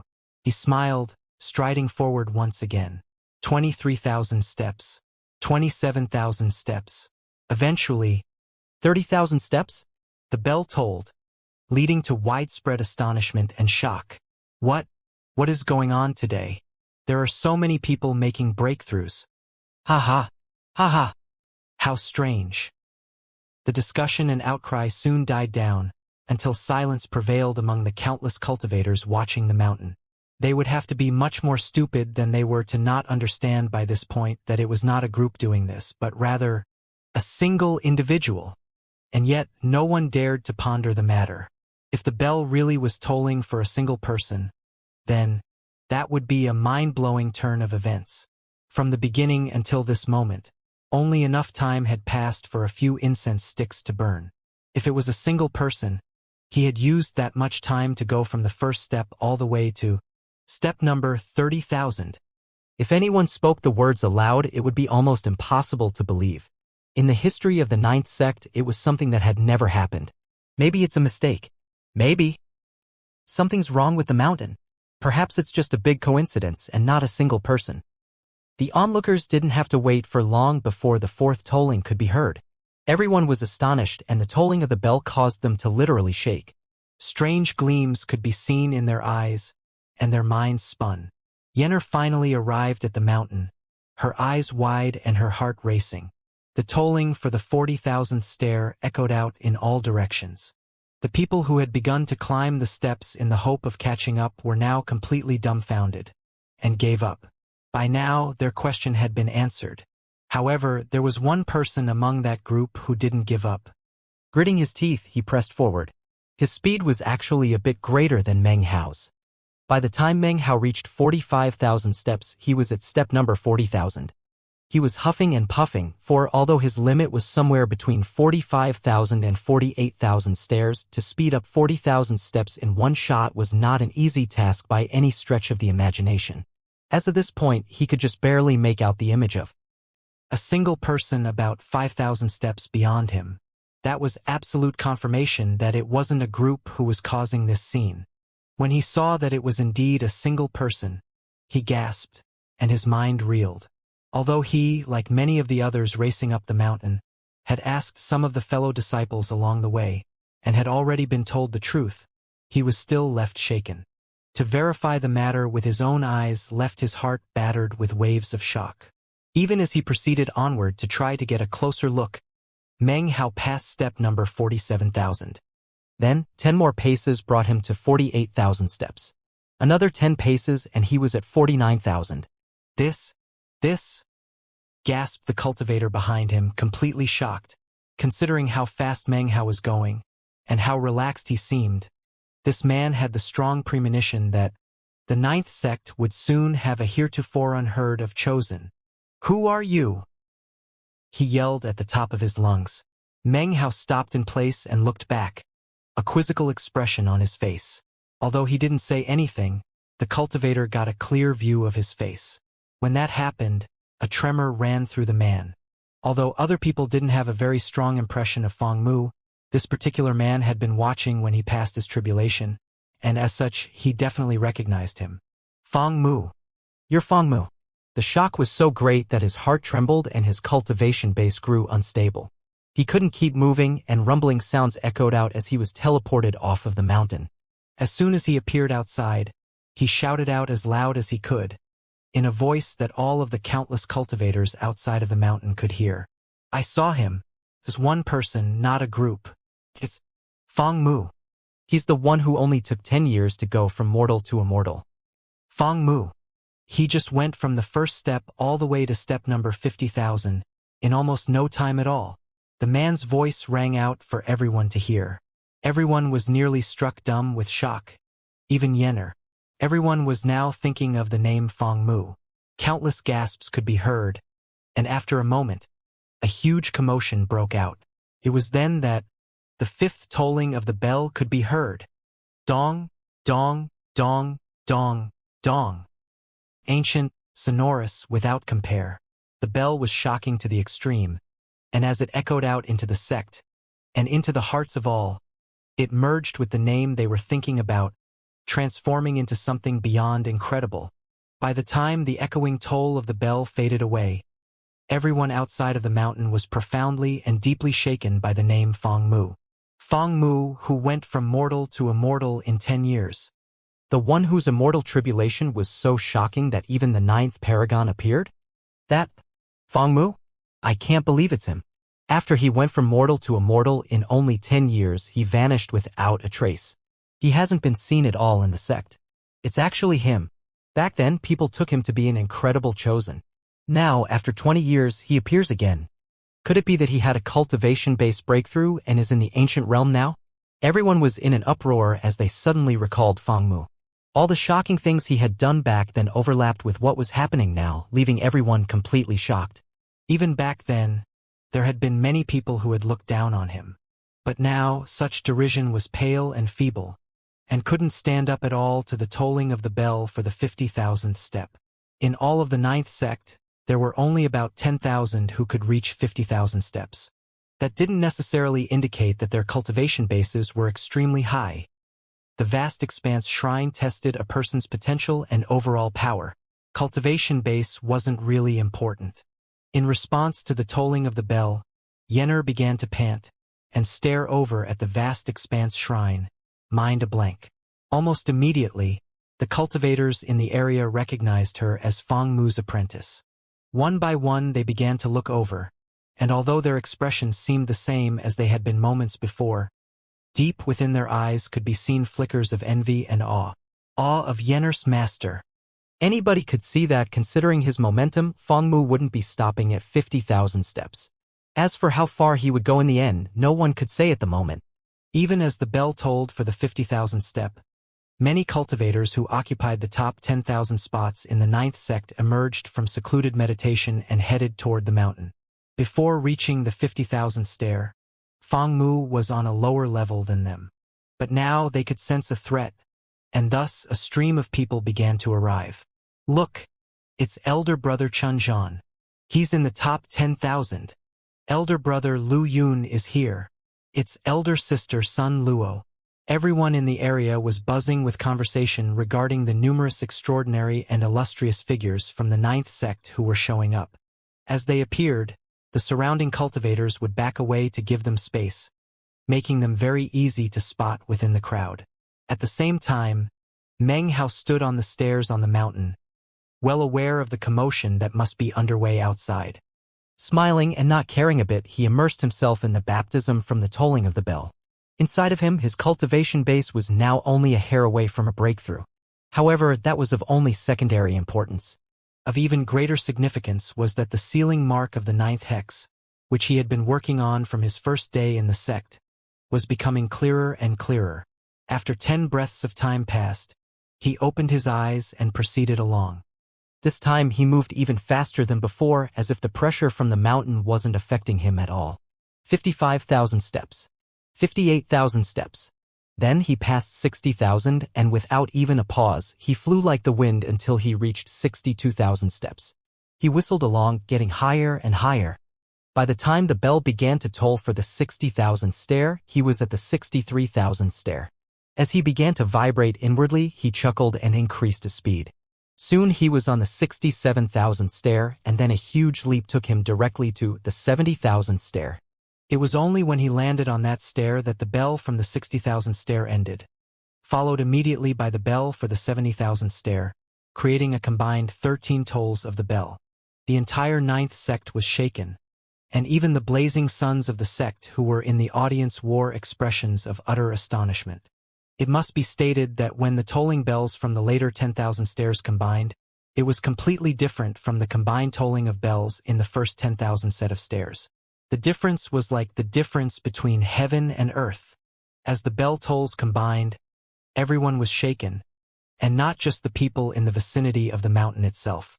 All of the chosen who had a spot in the top 3,000 on the vast expanse shrine were astonished.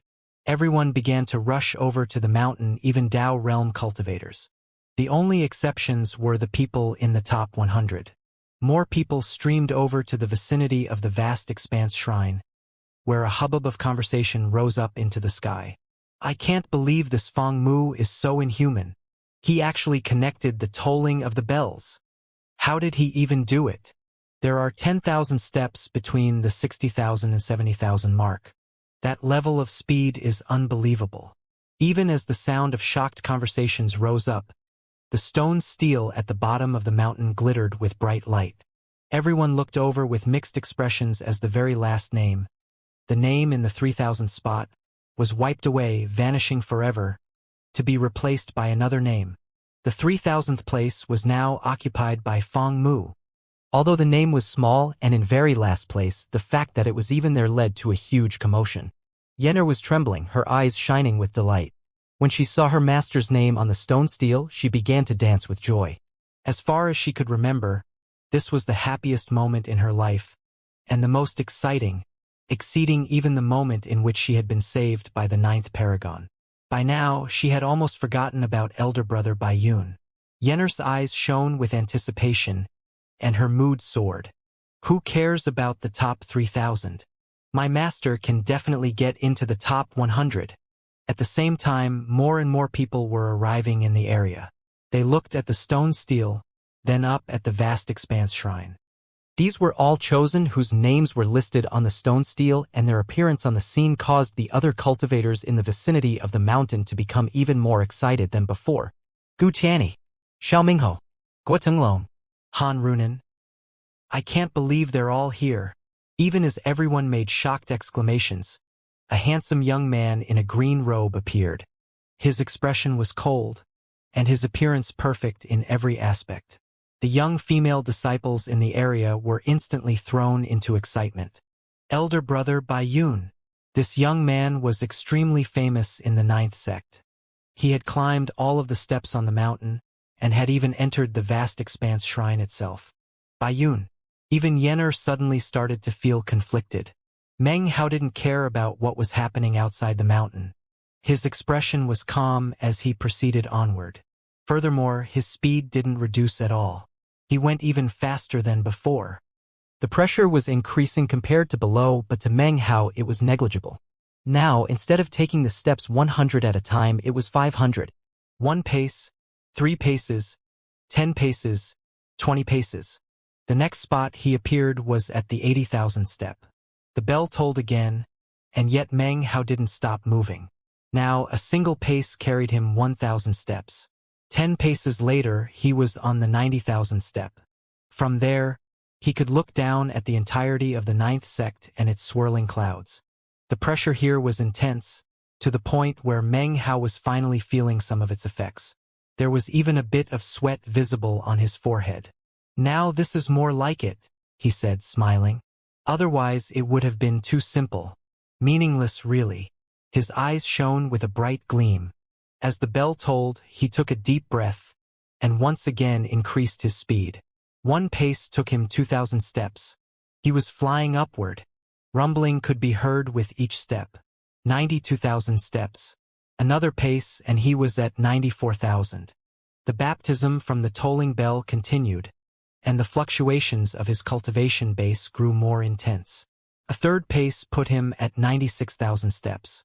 Another step and he was at 98,000. Meng Hao was now only 2,000 steps from the top of the mountain. He could see the enormous tower that was the vast expanse shrine, and he could see the sky stretching out above it. Below, the other mountains in the sect almost looked small. At the same time, the sealing mark of the seal, the heavens hex, was becoming more complete. After these final 2,000 steps, will I qualify to enter the vast expanse shrine? His expression was calm as he lifted his foot up. When he put it down, he had crossed the final 2,000 steps, and was at the peak of the mountain. 100,000 steps. Meng Hao's trip from the first step to the 100,000th was an unprecedented miracle in the ninth sect. Furthermore, the total amount of time he used didn't even exceed 5 incense sticks worth of time. It was at this point that Feng Mu's name rose rapidly up the stone stele.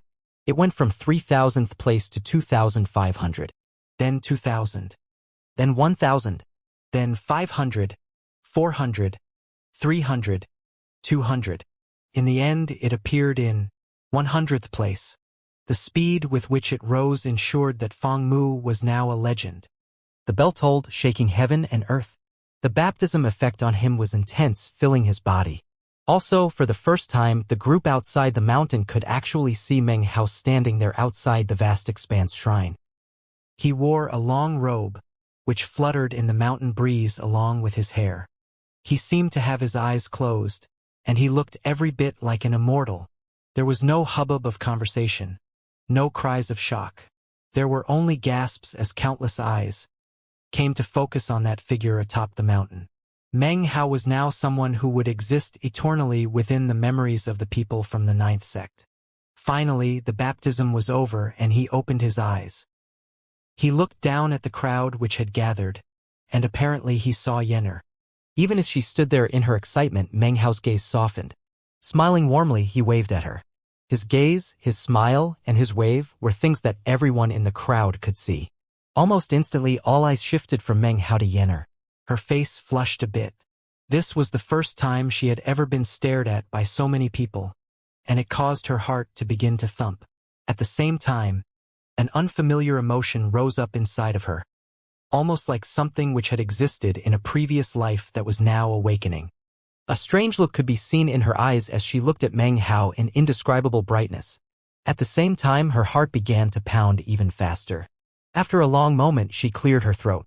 Face red, she muttered to herself, the old fogey sure doesn't act like an old man at all. He really knows how to please the girls. The sun shone radiantly, and when it combined with Meng Hao's gaze, it became a warmth which could pierce through to previous lives. By now, virtually all of the disciples in the ninth sect were looking at the man standing at the very top of the mountain in front of the vast expanse shrine. He looked like a celestial spirit standing there, robe fluttering in the wind, a warm smile on his face. It was a simple, warm smile, nothing more. And when he looked away from Yenner, his gaze came to rest on the vast expanse shrine. Although it was called a shrine, it was actually a huge tower with a total of 10 levels. In all of the ninth sect, only the disciples who reached this point on the mountain could qualify to be listed in the top 100 of the vast expanse shrine. Each one of those 100 cultivators were thoroughly famous within their sections. In fact, they were also well known among people in the other sects as well. After all, in the vast expanse school, there were a total of 9 vast expanse shrines. In some ways, it could be said that those who made it into the top 100 on one of those 9 shrines were actually within the top 1,000 of the entire vast expanse school. In a sect with such a vast number of disciples, to be within the top 1,000 made one truly chosen. Therefore, when Feng Mu's name appeared among the top 100, the entire ninth sect was shaken. Countless individuals were paying close attention, and many had eyes shining with envy and passion. Chosen, as long as they didn't perish at some point, were destined to become pillars of the vast expanse school. Not only were they incredibly important to the sect, they were the type of figure others didn't dare to provoke. As for Meng Hao, he had done something visibly different from the average chosen. He had established a legend, having reached the top 100 in such a short time. Countless individuals within the sect were very curious about how far he would actually go in the end. The area around the mountain was completely silent. No one cried out. All eyes were fixed on Meng Hao as he flicked his sleeve, turned, and strode toward the main door of the tower that was the vast expanse shrine. When he reached it, he stretched out his hand and pushed. Rumbling sounds echoed out as the door opened. Without the slightest hesitation, Meng Hao stepped into the first level of the vast expanse shrine. The vast expanse shrine. It was a huge tower with 10 levels, each one of which represented 10 names. The amount of time spent within each of those levels would determine one's ranking on the list. In almost the same moment that he stepped into the first level, brilliant light glittered, and he looked out to see a world stretching out in front of him. The sky was crimson, and the land was actually a sea of flames. An intense pressure crushed down onto him, something so powerful that it seemed capable of crushing anything and everything. However, Meng Hao didn't seem to be affected very much at all. Although his divine sense and his soul felt incredible pressure, and he trembled, when he looked up at the crimson sky, his eyes shone with a bright light. It seems the first level of the vast expanse shrine tests a person's willpower and tenacity. There is no pressure on the body, only the soul. Even as he stood there thoughtfully, the pressure suddenly exploded in intensity. Massive rumbling sounds echoed out, as the mounting pressure tried to force Meng Hao to submit. He smiled. In terms of cultivation base, this clone of his couldn't be considered spectacular, but in terms of willpower, in all of planet vast expanse, it would be easier to find a phoenix feather or a Qilin horn than to find someone who could match Meng Hao's tenacious willpower. His willpower had been forged within the mountain and sea realm, and then had grown to new heights because of its destruction. He had experienced a complete transformation when defending the mountains and seas against the immortal god continent and the devil realm. After all of his countless years of cultivation and other experiences, he had made shocking progress. If he hadn't developed an incredible willpower throughout his life, he would long since have been destroyed. Now, standing here in the first level of this tower, even if the pressure were increased by 100-fold, it wouldn't be anything more than a gentle breeze to him. At the most, it might stir his hair or cause his mind to shiver a bit.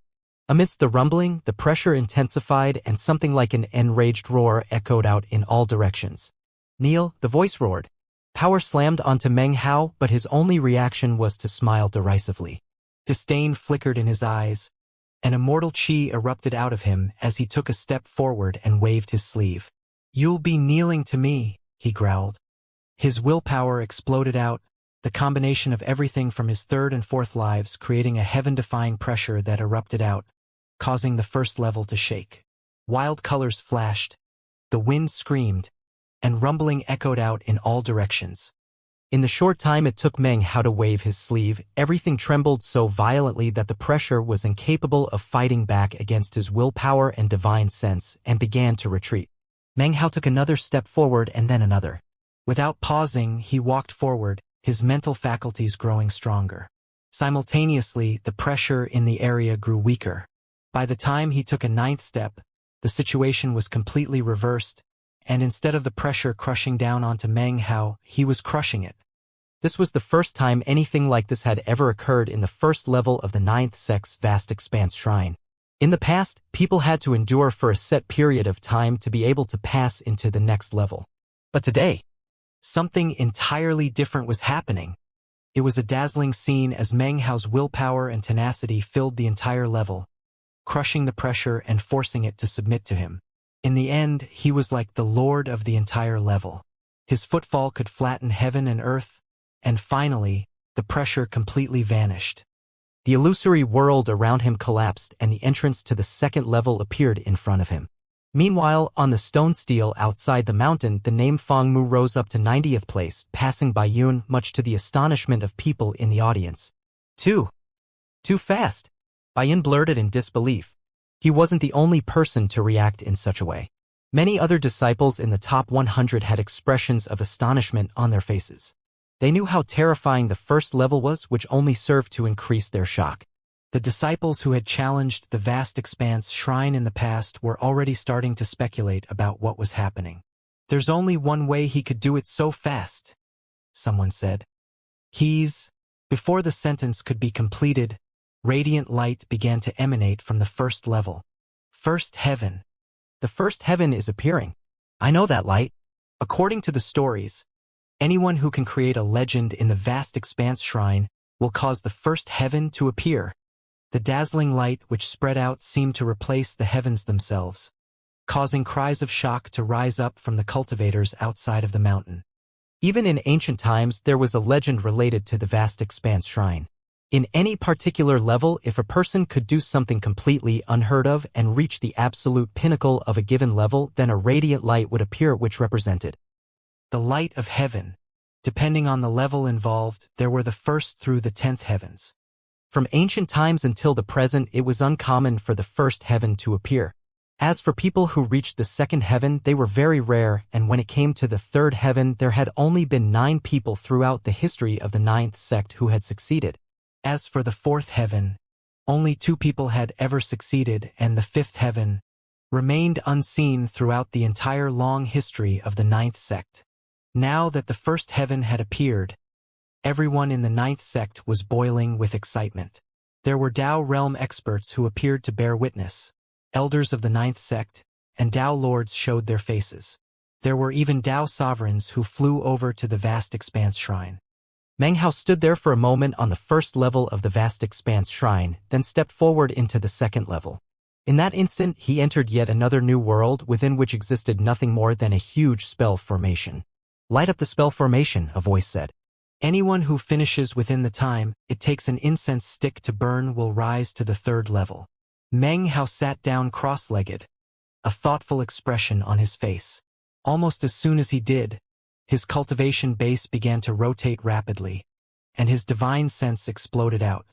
His arteries and veins began to shine with crystalline light. This level tested latent talent. Lighting up the spell formation quickly required incredible latent talent. As for Meng Hao's latent talent, that came from how his true self had remolded his body with the bronze lamp. It wasn't even necessary to talk about how good or bad his latent talent was. This was the vast expanse school, and as far as Meng Hao could tell, his bronze lamp originally belonged to Patriarch Vast Expanse. In other words, after being remolded by the bronze lamp, the latent talent of the clone he had subsequently created would be little different than that of Patriarch Vast Expanse himself. Using Patriarch Vast Expanse's latent talent to complete a trial by fire in the Vast Expanse school was essentially like cheating. Almost in the same moment that Meng Hao sat down, the spell formation lit up with bright light and began to rumble. From the time the vast expanse shrine had been created until this time, nothing like this had ever happened. The spell formation was shining with incredible brightness. Rumbling echoed out as the crowd outside saw brilliant dazzling light shining out from the second level. It was none other than the second heaven.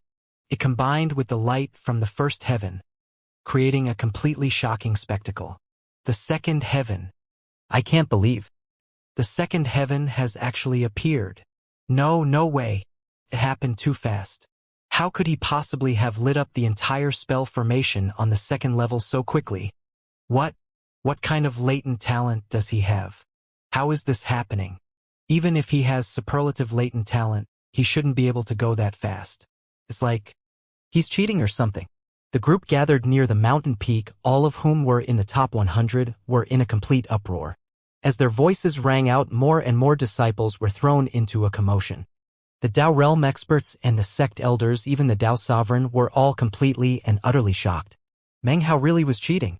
On the first level, he had relied on his willpower and mental faculties. Considering the experiences of his true self, there was virtually nothing that could surpass him in terms of that. On the second level, he had also cheated. The test was of latent talent, or essentially whether or not one was fundamentally suited to cultivate the techniques of the Vast Expanse School. As a matter of fact, what the Vast Expanse School considered to be superlative latent talent might not be considered so by other sects in the outside world. That truth was the case everywhere. In different sects and schools, in different realms and worlds, so-called latent talent was really just a measure of how suitable a person was to cultivate certain techniques. Within the Vast Expanse School, the latent talent of Patriarch Vast Expanse would naturally be the absolute optimal latent talent. Heaven and earth rumbled as boundless light from two heavens radiated out, to the uproar of the crowd. Meng Hao rose to his feet, coughing dryly, and yet feeling not the slightest bit of shame as he headed to the third level. He hadn't been in the third level for very long when the entire place began to shine with dazzling light, which transformed into the third heaven. Before the tumult could die down in the crowd, the fourth heaven rumbled out. Next was the fifth heaven, the sixth and the seventh. Meng Hao was truly forging a legend. Outside the mountain, the crowd was boiling with excitement, including ordinary Dao realm experts, Dao lords, and even Dao sovereigns. This is unheard of. This Feng Mu is breaking all the records. This is the first time a cultivator from our ninth sect has ever summoned the fifth, sixth, and seventh heavens. What do you guys think? Is it possible that he'll do something that's never been done in the entire Vast Expanse School, and summon the 10th heaven? Keen anticipation filled the hearts of the audience. After all, no one in the ninth sect had ever even summoned the 5th heaven in the Vast Expanse Shrine. However, even though the ninth sect's Vast Expanse Shrine was only one of several within the Vast Expanse School as a whole, there were others who had summoned the 5th heaven, and even the 6th and 7th heavens. As for the 8th heaven, the number who had succeeded was minuscule, but they did exist. And then there was the 9th heaven. Years ago, there had indeed been one person who had summoned it. But as for that 10th heaven, it was completely unheard of. In the entire history of the Vast Expanse School, it had never been seen. The sound of the uproar echoed out to the point that even the 7 Essences Paragon who kept watch over the Vast Expanse Shrine was visibly moved and flew out in midair to observe. A blank look could be seen in Yenner's eyes. Her master was shaking the entire world. Something she almost couldn't believe, almost didn't dare to believe. As the 7 heavens cast brilliant light into the sky, Meng Hao was slowly proceeding along into the 8th level. The 3rd through 7th levels mostly tested aspects relating to latent talent in cultivation. Some of those tests looked at the blood itself, others looked at the blood vessels and arteries. Whatever the case, Meng Hao only had to step into the level to instantly do something which had never been done. Any other result would have been impossible. Him appearing in the trial by fire was almost the same as Patriarch Vast Expanse showing up. How could he not do the impossible and complete the level perfectly? On the stone steel, Feng Mu's name continued to rise until it was in the top 30. All of the chosen whom he had passed up were able to tell how easily he had swept past them. Their records were crushed as easily as dried weeds, as if they weren't even on the same level as him. As for all of the disciples who still ranked above him, they were normally people who acted superior and mighty. But now they were sitting there nervously. Even the people in the top 10 had ill premonitions bubbling within them. After reaching the 8th level, Meng Hao slowed down a bit. It was now taking a bit of effort to make progress. By this point, the Vast Expanse Shrine was testing one's overall level of power. As for Meng Hao's clone, his weakest aspect was his cultivation base, which still hadn't left the immortal realm. Virtually everyone in the top 10,000 were in the ancient realm. Meng Hao was definitely the only cultivator in the top 30 who wasn't. Furthermore, all those other people were at the peak ancient realm, and some were even on the verge of breaking through to the Dao realm. However, the vast expanse shrine had no Dao realm experts in the rankings. It was a test only for disciples under the Dao realm. Generally speaking, the test for people like that was the transcendence path. Only a few people challenged that trial by fire who weren't in that realm. Within the 8th level, Meng Hao looked up into a starry sky, within which could be seen countless red-eyed shadows charging toward him violently. Close examination revealed that the shadows all had threads attached to them. Apparently, they were all puppets under the control of someone else. The requirement of this test not to simply slaughter the enemy, but rather to seek out whoever was controlling the puppets, and kill that person. Without doing that, the cultivator would be overwhelmed by the huge amount of foes, and would then be forced to wipe them out by means of slaughter. Of course, with a sufficient cultivation base, that was always an option. In fact, this test actually placed a high priority on cultivation base. All of the shadows were at the peak of the immortal realm, and after looking them over, Meng Hao quickly identified which one was in control, but could also tell that his cultivation base wasn't sufficient to ensure a kill. Time seemed to slow down, and Meng Hao's eyes flickered with cold light. He knew that he had most likely reached his limit, and yet wasn't willing to just give up. Well, since that's the case, I might as well tackle my immortal tribulation right here. I'll go from the immortal realm into the ancient, and see if I can take first place. Without the slightest hesitation, he backed up. His eyes closed briefly, then opened again, and it was as if the world were exploding. Rumbling sounds echoed out from him as his immortal meridians began to explode. His cultivation base rose up and the air of the ancient realm began to rise up within him. As he started to transform and his cultivation base aura began to rise, everything was shaking violently. At the same time, he shot forward like lightning to appear in front of one of the shadows, whereupon he shoved his palm out violently. A boom could be heard as the shadow shattered. In that instant, all of the other shadows faded, as though the trial of this level were about to vanish. But then Meng Hao made a slight exclamation of surprise. According to his divine sense, there was actually another person within the shadows controlling them. As it turned out, there wasn't one person controlling them, but rather two. A test hidden within the test, huh? Without the slightest hesitation, he flickered into motion, appearing in front of another of the shadows. His palm launched out and the shadow shattered. The other shadows were already mostly transparent, and now they seemed to be on the verge of vanishing. However, it was at that point that Meng Hao suddenly waved his finger out in front of him. A blast of wind shot out, slamming into one of the fading shadows some distance away, completely exterminating it. In that instant, Meng Hao frowned as he realized that the number of individuals controlling the shadows had once again increased. It turned out there were now more than 8. At the same time, the surrounding figures, including the controllers, were all rapidly vanishing. There didn't seem to be enough time to kill them all. Meng Hao's eyes flickered, and without the slightest hesitation he suddenly took in a deep breath, then performed a double-handed incantation gesture and pointed out. It was none other than demon sealing hexing magic. He was unleashing the 4th hex, the self-hex. Almost instantly, bizarre fluctuations began to spread out from Meng Hao. A ghost image rose up and a second version of himself walked forward.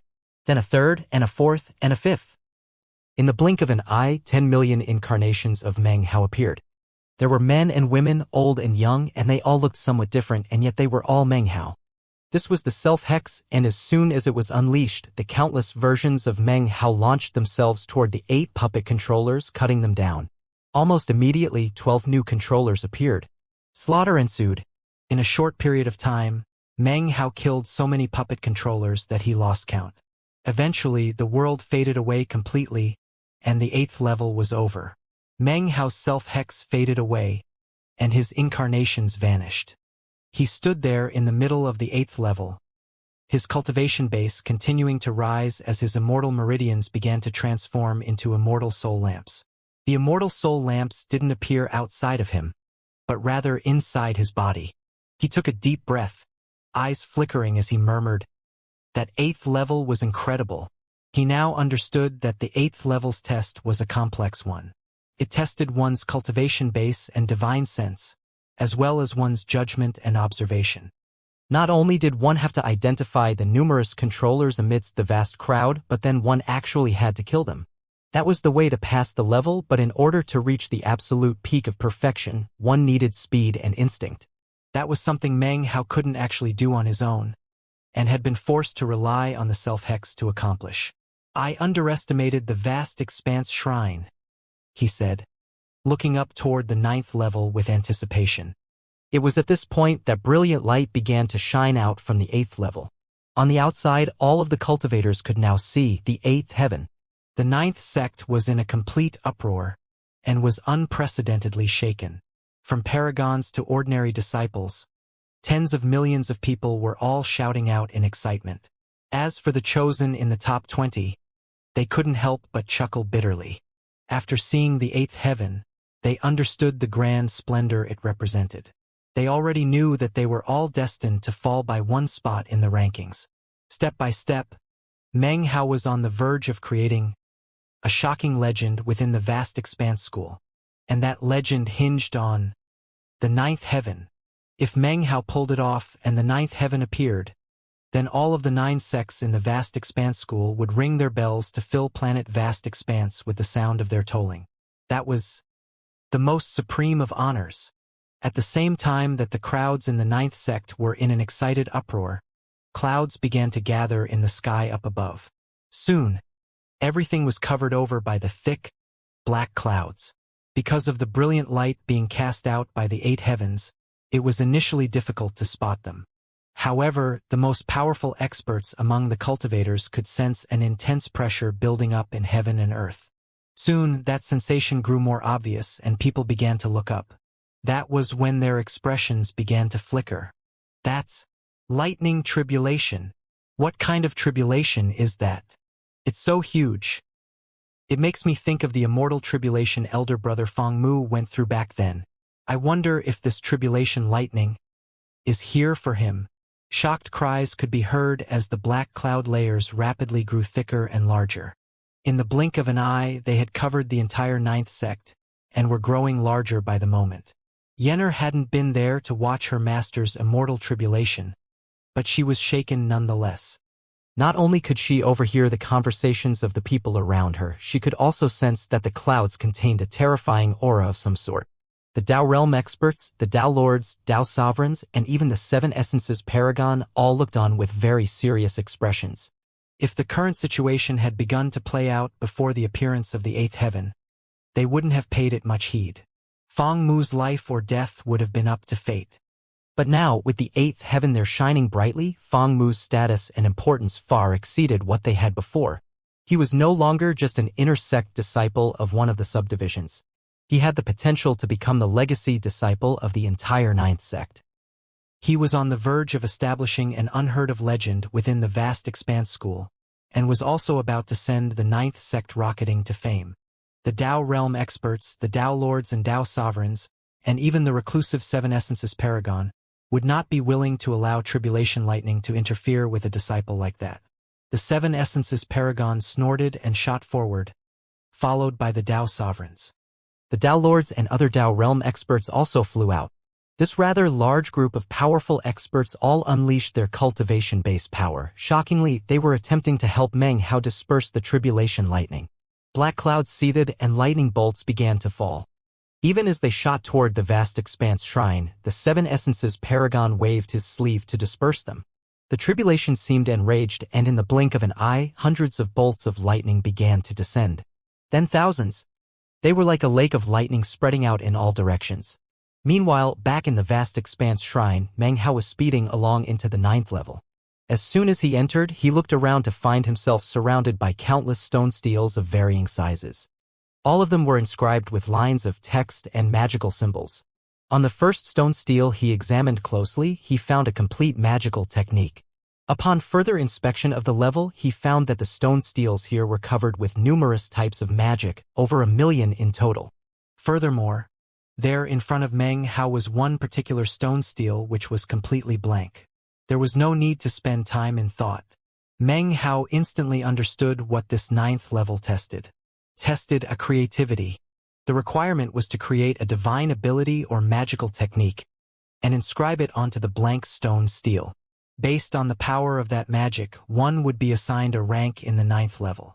As Meng Hao's divine sense spread out, the immortal soul lamps began to ignite inside of him. Both in terms of the number of lamps and the process with which they appeared, they were completely different than the soul lamps his true self had possessed. As that occurred, his cultivation base rose.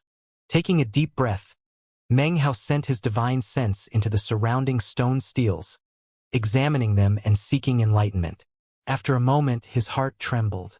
Creating a divine ability wouldn't be difficult at all for me. However, nothing I created would be very useful. It would be better to use this place to perfect the seal, the heaven's hex. His eyes glittered as he sat down cross-legged. After closing his eyes, he once again sent his divine sense out into the surrounding stone steels to seek enlightenment of the various techniques therein and using bits of what he learned to add to the seal, the heaven's hex. As that happened, the seal, the heaven's hex trembled and grew clearer and at the same time became more complicated and resplendent. As he continued to seek enlightenment and perform augury calculations, the seal, the heaven's hex reached greater heights of perfection. Gradually, an intense aura began to emanate out from him. A powerful aura that could shake heaven and earth. It was aggressive, so much so that it seemed capable of sealing the heavens. Incomparably domineering. Despite being wrapped up in seeking enlightenment, he was somewhat able to detect the lightning outside of the vast expanse shrine. Shockingly, there were now tens of thousands of bolts of tribulation lighting exploding out to rock heaven and earth, and yet, they were summarily blasted away by the 7 essences Paragon and the others. Something like a bellow of rage could be heard from within the black clouds as more than 100 million lightning bolts shot down. It was like an explosion of lightning that caused the faces of the onlookers to flicker with shock. Within the vast expanse shrine, Meng Hao shuddered slightly. As his enlightenment progressed, the seal, the heaven's hex, grew more complete. It was now more complex than before, and at the same time more perfect. It was at this point that Meng Hao suddenly realized that although his original attempt at the 9th hex has been interfered with by all heaven, the truth was that what he had thought to be the perfect version of the hex at that time was actually not so perfect.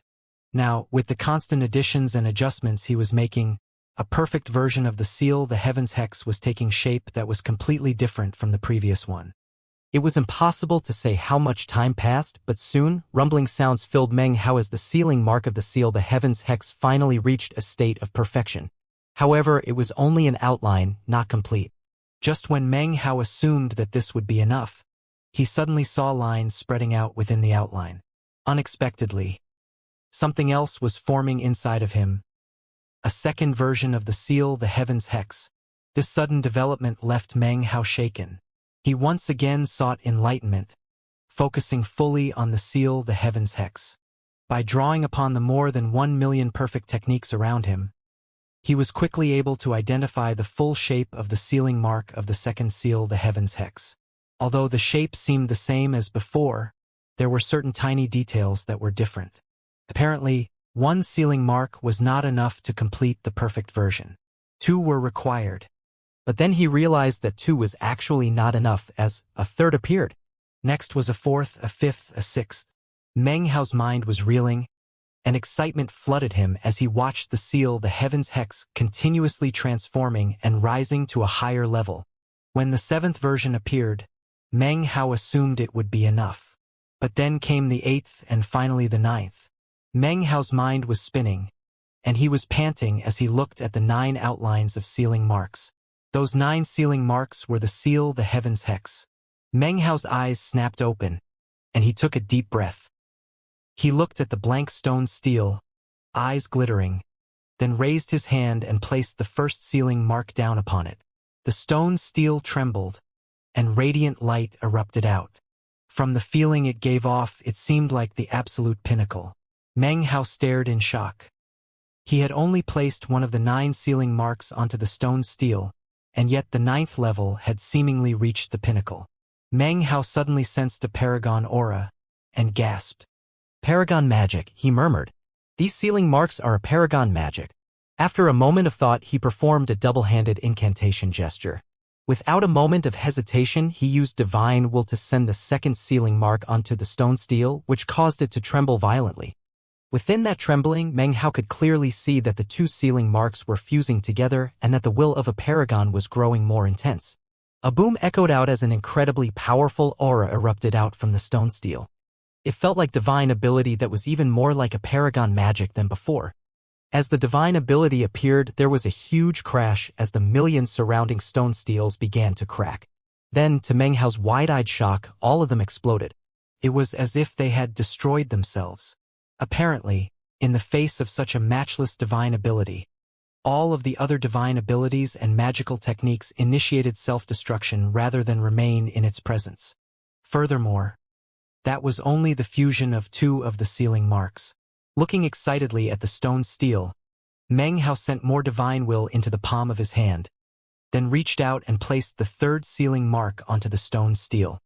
In that instant, it fused with the others, whereupon a terrifying aura exploded out that would strike fear into the heart of anyone who felt it. That aura contained a sensation of deadly crisis and indescribably terrifying power that the stone steel simply couldn't handle. A boom could be heard as the only remaining stone steel cracked and then exploded, couldn't withstand the power of a mere 3 fused sealing marks. 1 sealing mark made a paragon magic. 2 sealing marks destroyed millions of stone steels. 3 sealing marks were so majestic that the testing stone steels of the 9th level couldn't handle it and exploded. Meng Hao shot to his feet, trembling, his eyes flickering with excitement. Then he threw his head back and laughed uproariously. I can't fully unleash it now and can only make imprints with divine will. Even still, when I combine those 9 sealing marks into one, then the 9th hex will appear and I will be able to fully utilize it. He finally had his direction and knew what to do. He had to fill in the outlines of all 9 sealing marks. As of this moment, his foray into the vast expanse shrine had resulted in unprecedented gains. At the same time that he rose to his feet, the 9th level of the vast expanse shrine erupted with dazzling light that was instantly visible on the outside. Everyone could see that above the 8th heaven was the 9th heaven. 9 heavens astonished and shocked everything in the world. A bell began to toll which was profoundly more ancient and sonorous than anything from before. At the same time, in the 8th sect on the 8th continent, another shocking toll could be heard. The cultivators there were still reeling from the events involving Meng Hao shortly before, and when they heard the sound of the bells, their jaws dropped. Simultaneously, in the 7th, 6th, 5th, 4th, 3rd, 2nd, and 1st sects, in all of the 9 sects of the vast expanse school, the sound of ancient tolling bells could be heard.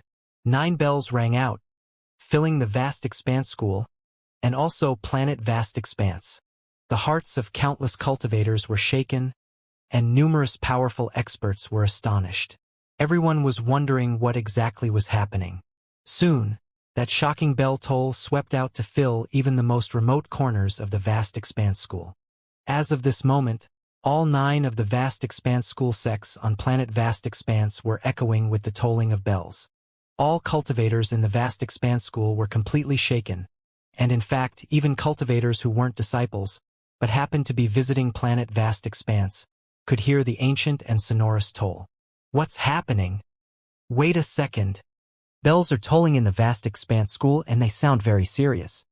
There's something extraordinary happening. As planet vast expanse was shaken, there were still only a few people who had realized that the tolling of the bells was actually coming from all 9 of the great sects that made up the vast expanse school.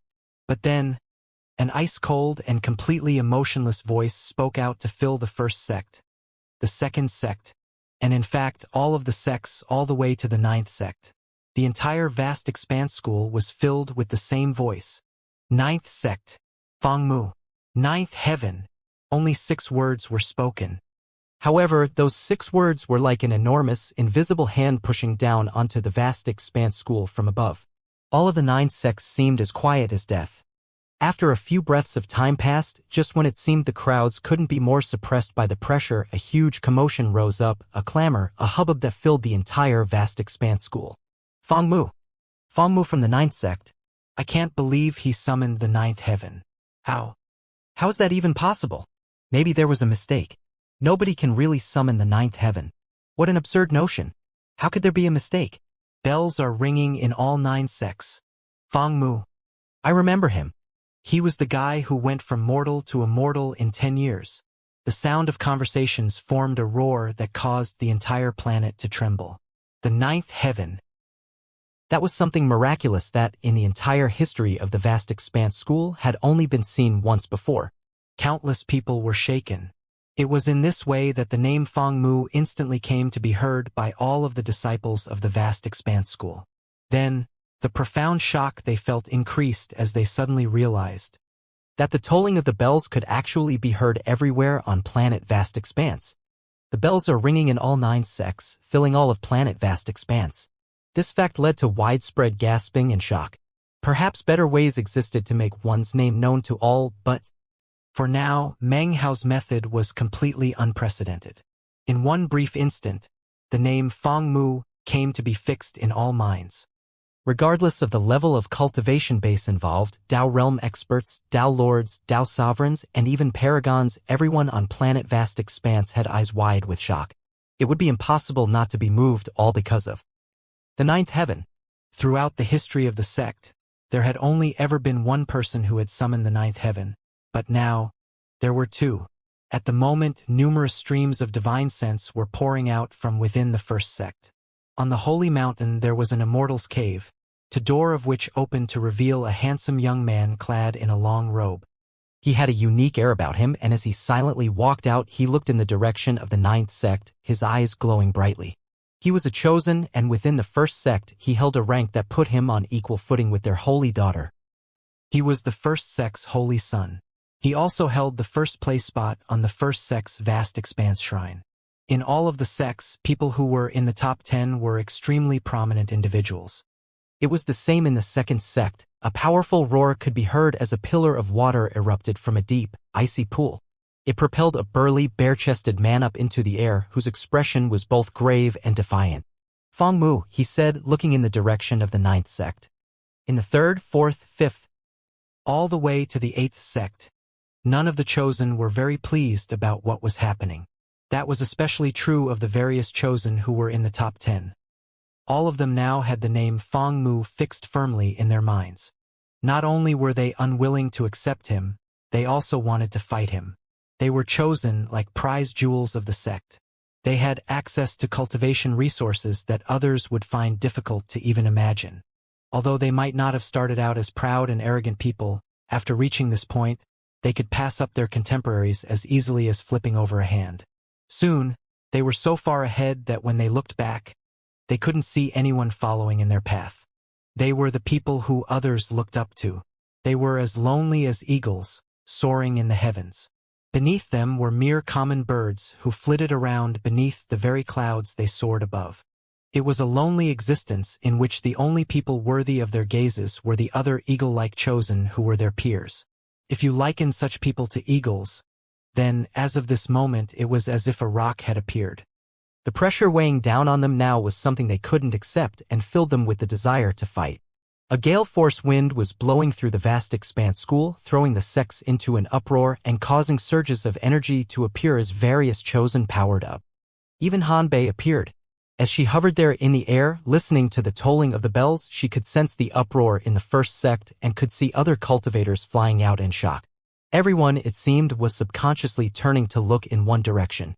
The 9th continent and the 9th sect. At the moment, Hanbei was perhaps the calmest person on all of planet vast expanse. It was as if she weren't surprised at all to hear the name Fong Mu. He's basically a 9 essences paragon, bullying some kids. How amusing. She snorted coldly, and yet was still suspicious of what exactly Meng Hao was doing with his clone. She had the feeling that there was some important plan being carried out. While the other 8 sects were thrown into an uproar, the 9th sect was equally filled with astonishment. As that cold and shocking voice echoed out, expressions of zealous veneration appeared on their faces, as well as delight and excitement. Eldest brother Fong Mu. It was hard to say who called it out first, but soon, The cry became a huge roar that exploded out into the air. Eldest brother Feng Mu! Eldest brother Feng Mu! The title of eldest brother was usually used to indicate seniority within a group. But in this case, it represented the approval and acclaim of all disciples within the ninth sect. The only one who wasn't saying it was Yenner. Her eyes went wide as she suddenly realized she had a seemingly innumerable amount of sect uncles now. The vast expanse shrine of the ninth sect radiated the scintillating light of the ninth heaven.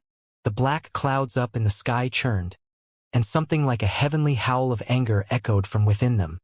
More lightning built up, and yet the seven essences paragon simply laughed and led the rest of the powerful experts to help Meng Hao counter the tribulation lightning. Feng Mu, he said loudly, don't disappoint me. Go all out and see if you can summon the 10th heaven for the 9th sect. In response to his words, a collective gasp could be heard from the cultivators in the 9th sect. Then, brilliant gleams began to shine in the eyes of one and all. The 9th heaven was not completely unheard of, nor was it something that was impossible to surpass. In sharp contrast was the 10th heaven. If someone could summon the 10th heaven, then the only thing that could happen in the future would be that others might catch up. However, no one would be able to surpass that person's achievement. It was a glory which would last for tens upon tens of thousands of years, and would always remain within the 9th sect. The 10th heaven. Eldest brother Feng Mu, summon the 10th heaven. Eldest brother, get that 10th heaven. As the crowds called out, Yenner also shouted, Master, summon the 10th heaven. The chosen from 9th sect. Even the one who held the first place spot on the stone stele but was already prepared to lose it were moved. Burying their emotions, they sighed, and soon gleams of light appeared in their eyes. If you are a rock, then please don't bully us eagles. Go bully the other birds of prey. That is what the current first place holder was thinking, and similar thoughts were running through the minds of the other chosen. Back on the 9th level of the vast expanse shrine, the thought of bullying the so-called eagles hadn't even crossed Meng Hao's mind. He was very interested in this vast expanse shrine. Waving his sleeve, he cleared the rubble from the 9th level, causing the entrance to the 10th level to appear. Without the slightest hesitation, he proceeded forward to the 10th level, the highest level of the vast expanse shrine. Almost as soon as he set foot there, a strange expression appeared on his face. He was suddenly struck with the feeling that he really was bullying children. The test of the 10th level consisted of nothing more than a wall, which pulsed with shocking magical ripples. Visible there was a list of 10 names, which were the chosen who had taken first through 10th place in this vast expanse shrine. After each name was a number. Behind the first place name was a number a bit higher than 70,000. Subsequent numbers got smaller and smaller until the 10th place, which had a number at around 40,000.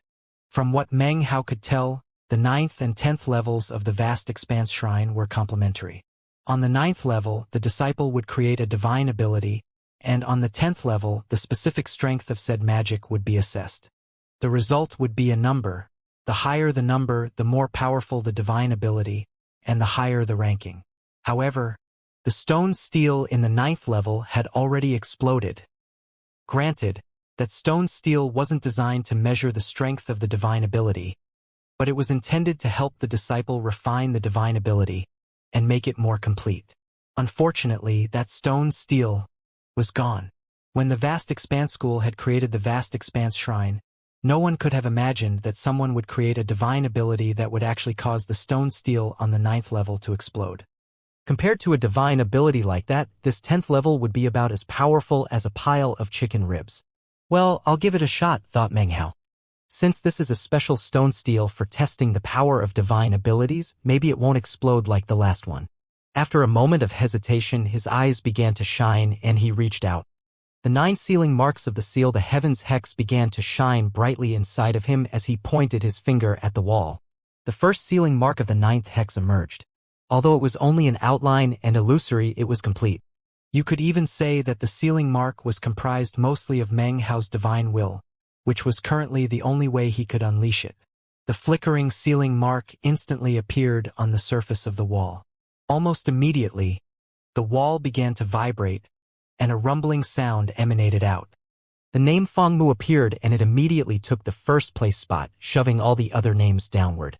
Next to it was a number slightly higher than 30,000,000. It was a number hundreds of times larger than the original first-place spot holder, a number which could shake heaven and earth.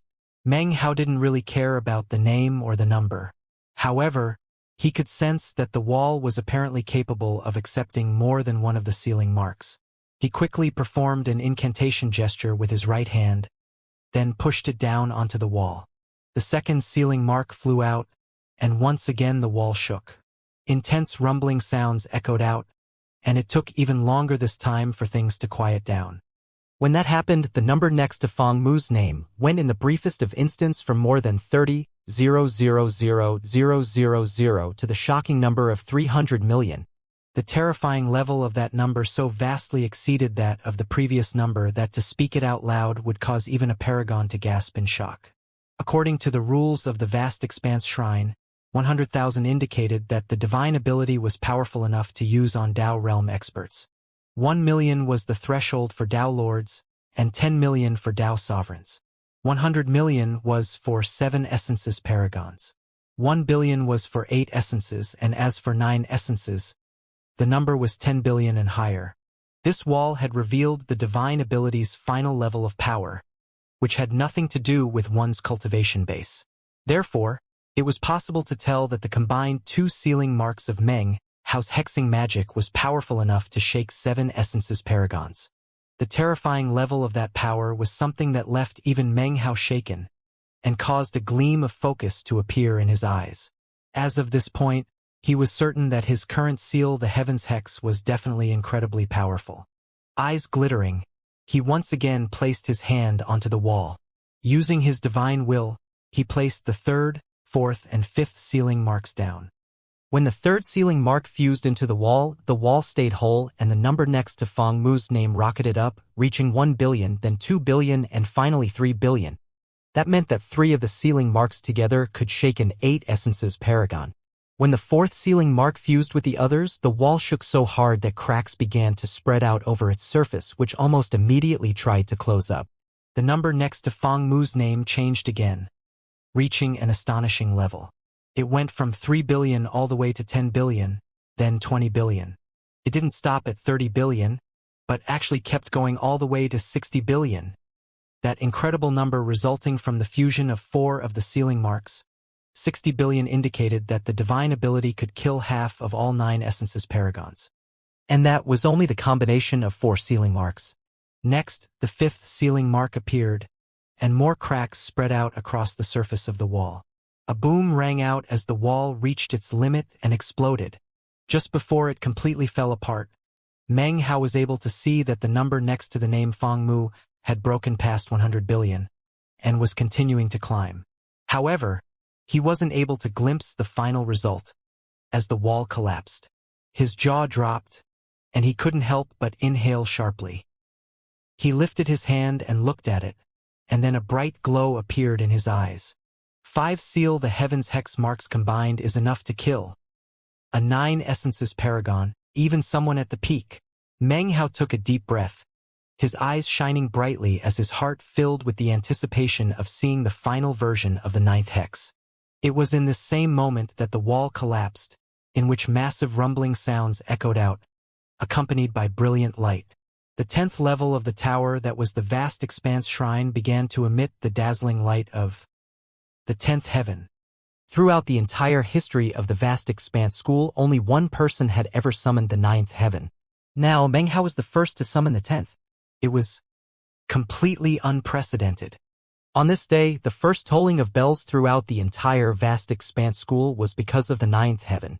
The sound of those bells had just faded away, and no one had recovered from what would be a conversation topic in the cultivation world for many years to come.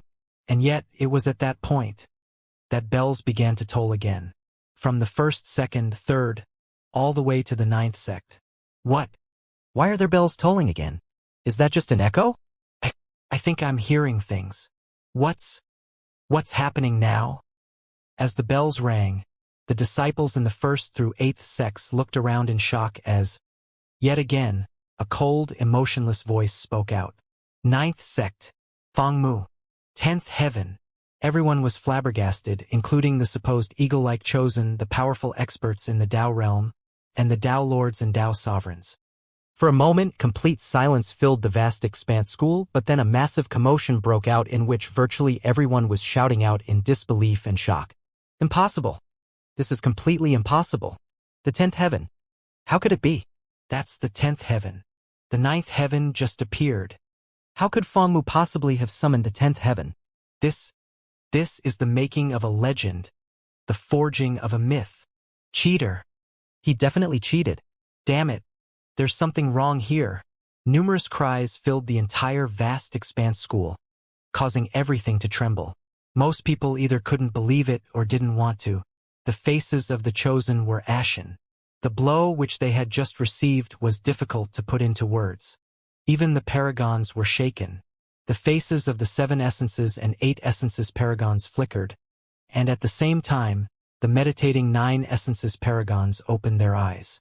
It was impossible for even figures such as them to ignore what was happening. The 9th heaven was a major event, but the 10th heaven was a pinnacle that no one had ever reached before. When a disciple like that appeared in a sect, even 9 essences paragons had to pay attention. The sect leader was the first to send his divine will out. It only took a moment for his suspicions to be aroused, and after various speculations, a wry expression appeared on his face, and he looked away. Golden-robed Jin Yunshan and Sha Jiudong both looked similarly suspicious. Their uncertainty gave them a bit of pause. They were the only ones who picked up on the clues. All of the other 9 essences paragons were extremely interested about this chosen named Feng Mu. However, they then recalled that the 9th sect was run by the inhuman 9th paragon, and they looked away, no longer the least bit interested in Feng Mu. Or perhaps it would be more accurate to say that they didn't dare to be interested. The vast expanse school was even more excited than it had been before. The name Feng Mu was now a legend. Within the 9th sect, people were calling out loudly, even Yenner. Even as the excited cries echoed out, Meng Hao appeared at the top of the vast expanse shrine. The 10th level was over, and he had become the first person in the vast expanse school to ever summon the 10th heaven. Now, he even appeared to be standing atop that very 10th heaven. He looked like an immortal being, his garments rippling, his hair floating around him. Then he looked up into the sky and the roiling, churning black clouds. At that point, the 10 heavens began to fade from the vast expanse shrine. It started with the first heaven, which became a beam of light that shot up and entered Meng Hao. Meng Hao's mind trembled, and as the beam of light entered him, he could sense it converging on the first of the 9 sealing marks. Is this good fortune from the vast expanse shrine? He wondered to himself. An additional bonus after the conclusion? At the same time, the 2nd, 3rd, and 4th heavens also vanished, becoming beams of light that shot toward Meng Hao. As they fused into him, he got more excited. The first sealing mark was rapidly becoming more solid. Then the 9th and 10th heavens faded and shot into him, filling him with rumbling sounds. In the end, he took a deep breath, and his eyes shone with delight. The first of the 9 sealing marks was now 30% complete. Before he could spend much more time observing it, lightning bolts began to appear in the black clouds up above. 100, 1,000, 10,000. Boundless tribulation lightning began to fall toward Meng Hao, filled with death and destruction. The 7 essences paragon and the others ceased to offer assistance. After all, since the lightning was clearly there just for Meng Hao, then he would need to face it alone. As they fell back, Meng Hao's eyes gleamed with brilliant light. As the disciples of the 9th sect all watched, rumbling sounds echoed out, and Meng Hao flew up into the air above the vast expanse shrine, taking the initiative to attack the tribulation lightning. He flew up into the sky, fearless, laughing coldly, a gleam of disdain visible in his eyes. He clearly wanted to fight.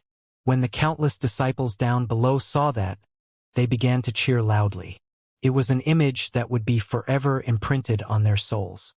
To the chosen, Meng Hao was being extremely domineering, acting in a completely and utterly brazen fashion. Shocking rumbling sounds could be heard as Meng Hao slammed into over 10,000 tribulation lightning bolts. He flicked his sleeve, unleashing the explosive power of his cultivation base.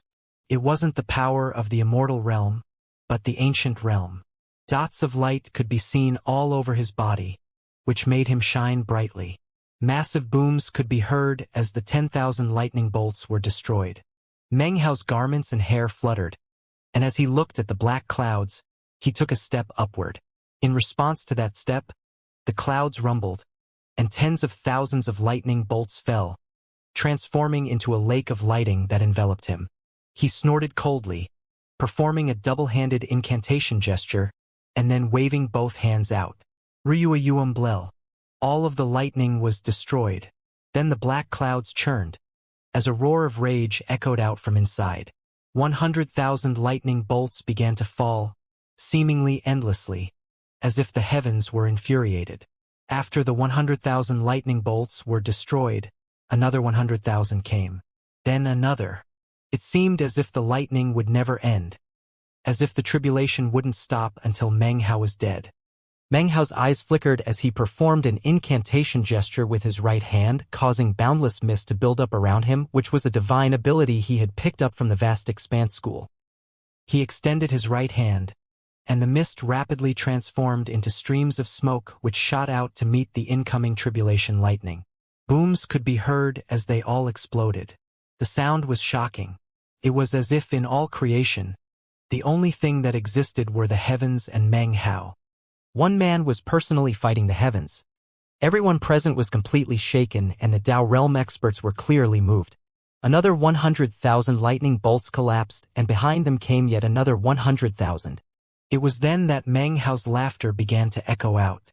His hands flashed in a double-handed incantation gesture as he stepped forward again, energy surging in spectacular fashion. I'm seeking enlightenment of what it means to seal the heavens, in order to complete the 9th hex. If I can't seal some tribulation lightning, then how could I possibly strive to seal the heavens? Laughing, he took another step forward, raised his hands up and pushed them toward the heavens. The aura of the ancient realm erupted out, and countless shining lights appeared. Heaven shook and the earth quaked as he fought against one round of 100,000 lightning bolts after another. Booms rang out constantly as the lightning collapsed. At the same time, Meng Hao remained in place in midair, clearly visible to everyone down below. The crowds were shaken by this sight of someone actually fighting the heavens.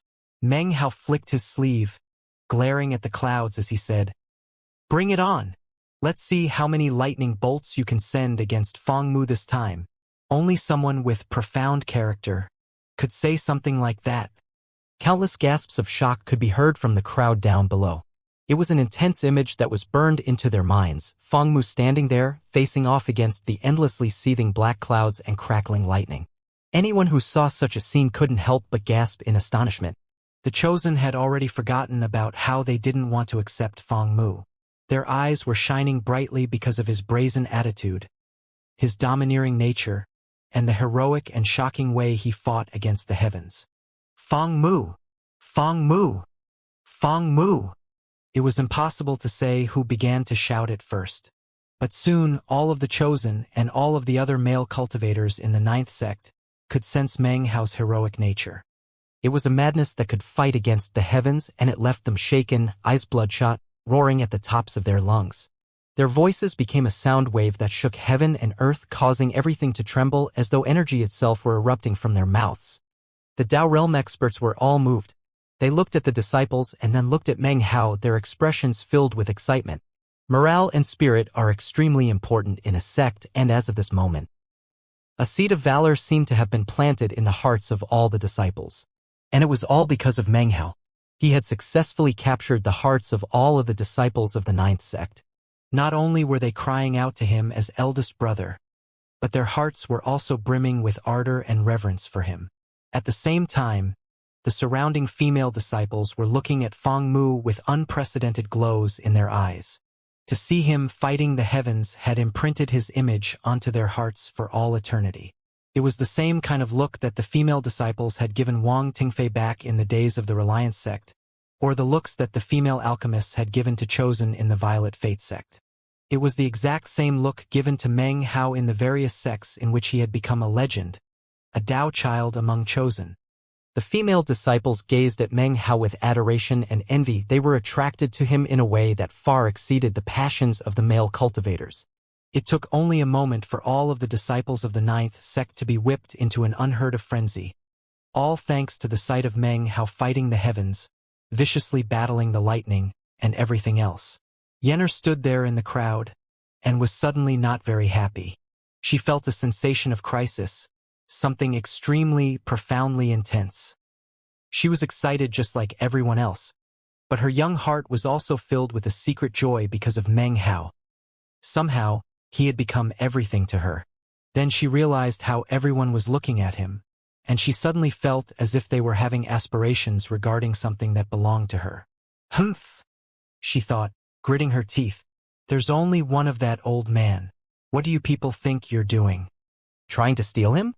He's my master. Mine. The emotions of the ninth sect's disciples bubbled over as if they had been lit with flame. Meanwhile, the clouds churned and more lightning formed, this time not 100,000 bolts, but instead more than 1 million. 1 million lightning bolts began to fall. A shocking spectacle difficult to put into words. As they fell, they resembled not a lake of lightning, but rather an enormous hand. It was a huge hand composed of lightning, emanating crashing booms as it descended toward Meng Hao. A sensation of imminent crisis rose up within him, and his eyes began to shine brightly. He threw his head back and roared, throwing both hands up into the air, causing numerous dots of light to appear. 10, 30, 50, 80, 108. The 108 major chi meridians on his body were all shining brilliantly. Shockingly, within each of those 108 chi meridians, it was possible to see an image. Closer examination revealed that those figures were, astonishingly, immortal soul lamps. 108 meridians. 108 lamps. It was a complete and shocking sight to everyone. This was the first time for Meng Hao's clone to reveal how many soul lamps he had, and the result was almost beyond belief. In the blink of an eye, all 108 soul lamps were blazing with light, casting Meng Hao in complete brilliance. As the enormous palm fell, he harbored no thoughts of putting up a defense or of evading. Instead, he attacked. He was fighting the heavens with an incisive will. Meng Hao took the initiative to fly out, a blur of light that shot toward the enormous lightning hand. Everything shook violently, and all eyes were fixed upon the scene, filled with both nervousness and anticipation. To them, it was as if nothing else existed other than Meng Hao. Time seemed to slow. Everyone watched as Meng Hao made contact with the hand. Then, time seemed to return to its normal speed, and even increased explosively. Heaven and earth trembled, and rumbling sounds echoed out. The hand, filled with endless destructive power, intent on wiping Meng Hao out of existence, collapsed into countless fragments. The light shining out of Meng Hao dimmed somewhat, but he laughed nonetheless. "Bring it on!" he yelled, as brazen as ever, his hair whipping about. Rumbling sounds emanated out from within the black clouds. The clouds suddenly shrank, converging in upon themselves, sending a terrifying pressure out to cover everything. The disciples of the ninth sect had just begun to feel relieved moments ago, but suddenly got nervous again. Crackling sounds rang out as the shrunken clouds suddenly exploded with an insane rain of lightning. 100,000 bolts. 1 million. 2 million. 3 million. 5 million. 8 million. 8 million lightning bolts converged, seemingly covering the entire world. They descended like a downpour, and from a distance, they almost looked like a huge finger. Although it was simply an outline, the resemblance was striking. Meng Hao's pupils constricted as the finger closed in on him. Just when his true self was preparing to converge some divine sense to send out in assistance, all of a sudden, a voice could be heard. It came from the group of chosen down below. They had witnessed Meng Hao fighting the heavens, and they could see how mismatched and unfair the battle was. "Eldest brother Fang, you're fighting the heavens alone. I hope you don't mind if I, Sun Mao, join you in fighting the tribulation lighting?" Even as the words rang out, a figure flew out from the crowd. Almost simultaneously, more people began to call out, "Eldest brother Fang, count me, Lu Mu, in as well. And me, Chun Ao. How could I, Zhang Yunqi, possibly stay out of something like this? And me, eldest brother, Kaiwei, will also join you. Tribulation lighting? Zhang Yuan will join you to fight it. Eldest brother Fong. Countless individuals flew up, and innumerable voices cried out. There were men and women, all of whom flew up into the air. 1,000 disciples. 5,000. 30,000. 200,000. 1 million. 3 million. Soon, 10 million disciples were up in the air, flying together. The Tao realm experts were shocked, and the paragons gasped. In the blink of an eye, the 8 million lightning bolts suddenly lurched to a halt. It wouldn't be correct to say that all of the disciples in the 9th sect flew up to assist. But 10 million was a huge number, all of whom flew up, causing heaven and earth to shake. Their eyes burned with reverence and awe. Many of them were even ranked on the vast expanse shrine. However, because of the 10th heaven, Meng Hao had thoroughly won them over, and his heroism in single-handedly fighting the heavens had set their blood boiling. As their voices rang out and they flew into the air, the world trembled. Meng Hao's clone looked at them, heart-pounding and a bit in a daze because of their cries. His true self, who remained concealed nearby, was also taken aback and felt his heart beginning to pound. Their cries gave him a strange feeling. The truth was that before, he had never felt much of an attachment to planet vast expanse. But now, thanks to the cries of the cultivators of the 9th sect, Meng Hao couldn't help but feel moved. That feeling was like a seed planted in his heart, which almost immediately began to slowly grow. Meanwhile, the black clouds in the sky rumbled, and the enormous outline of the finger formed by the 8 million lightning bolts seemed to seethe with rage as it descended once again. This time, Meng Hao wasn't facing the tribulation lightning alone.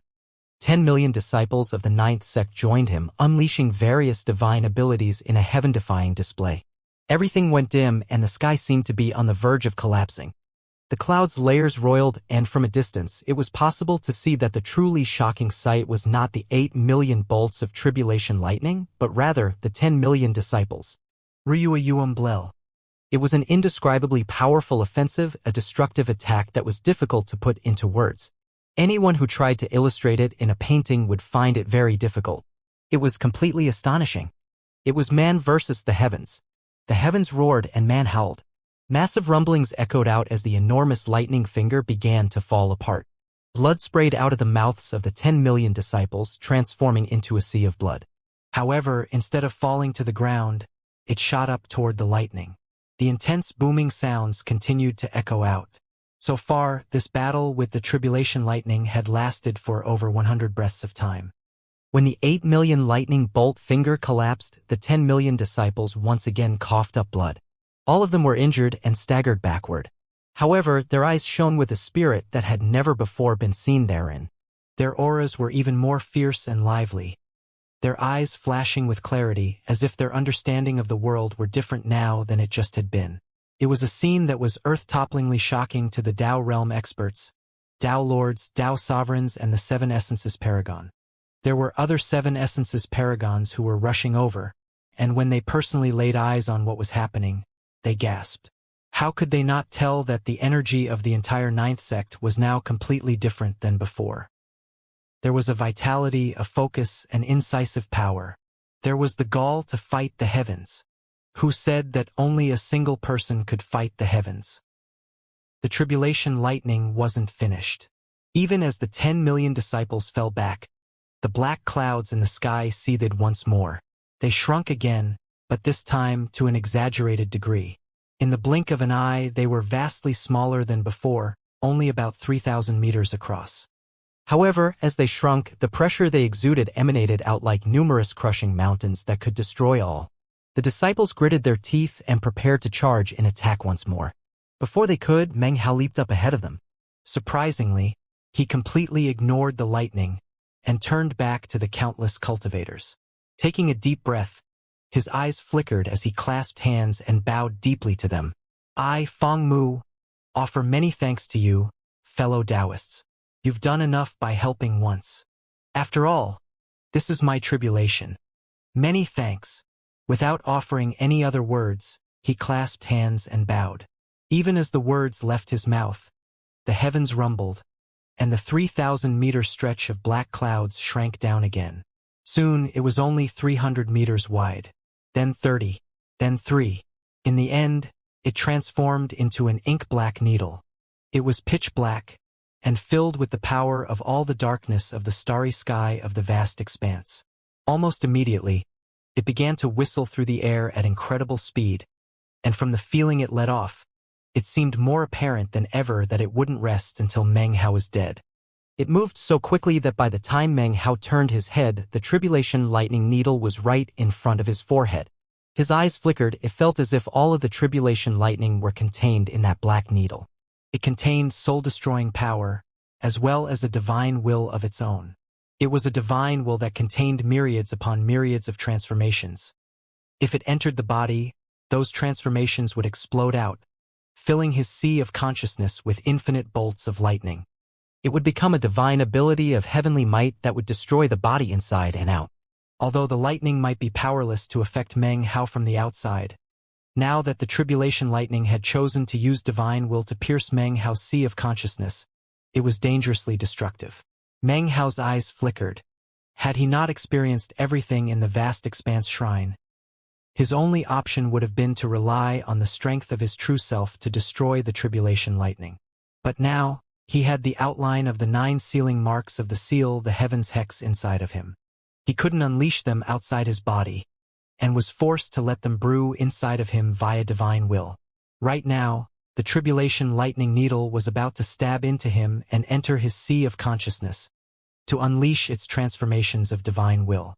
However, to Meng Hao, with his terrifying seal, the heavens hex, in 9 parts, this tribulation lightning was seeking its own destruction.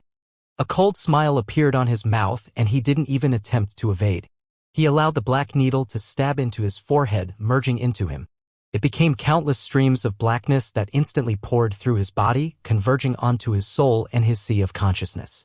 Then, it became a fog of black lightning that prepared to destroy him from the inside. However, it was then that Meng Hao drew upon his divine will. Instantly, the first sealing mark of the seal, the heavens hex, appeared, causing rumbling sounds to echo out as it faced off with the black lightning mist. When they met, the black mist lurched to a halt, then exploded out with even more force than before. However, then the second sealing mark appeared, and the third. After that was the fourth. They combined with the first sealing mark, utterly shaking the black mist. It began to dissipate, whereupon a roar of rage and disbelief echoed out. Meng Hao snorted coldly, and the fifth sealing mark appeared. It combined with the others to create a heaven-shaking, earth-shattering power that completely crushed the mist, dissipating it violently. However, things weren't over. Neither the 9th nor the 10th levels of the vast expanse shrine had been sufficient to solidify even one of the sealing marks. However, this tribulation lightning was the perfect subject to experiment with. It had voluntarily entered his body, so it had opened the door, and there was no way Meng Hao would let it off the hook. His divine will rumbled as he unleashed the 6th sealing mark, combining it with the others. An indescribable rage coursed through his body, wreaking complete havoc on the tribulation lightning and causing the black mist to rapidly shrink down. In the end, it transformed back into a needle, which then attempted to flee.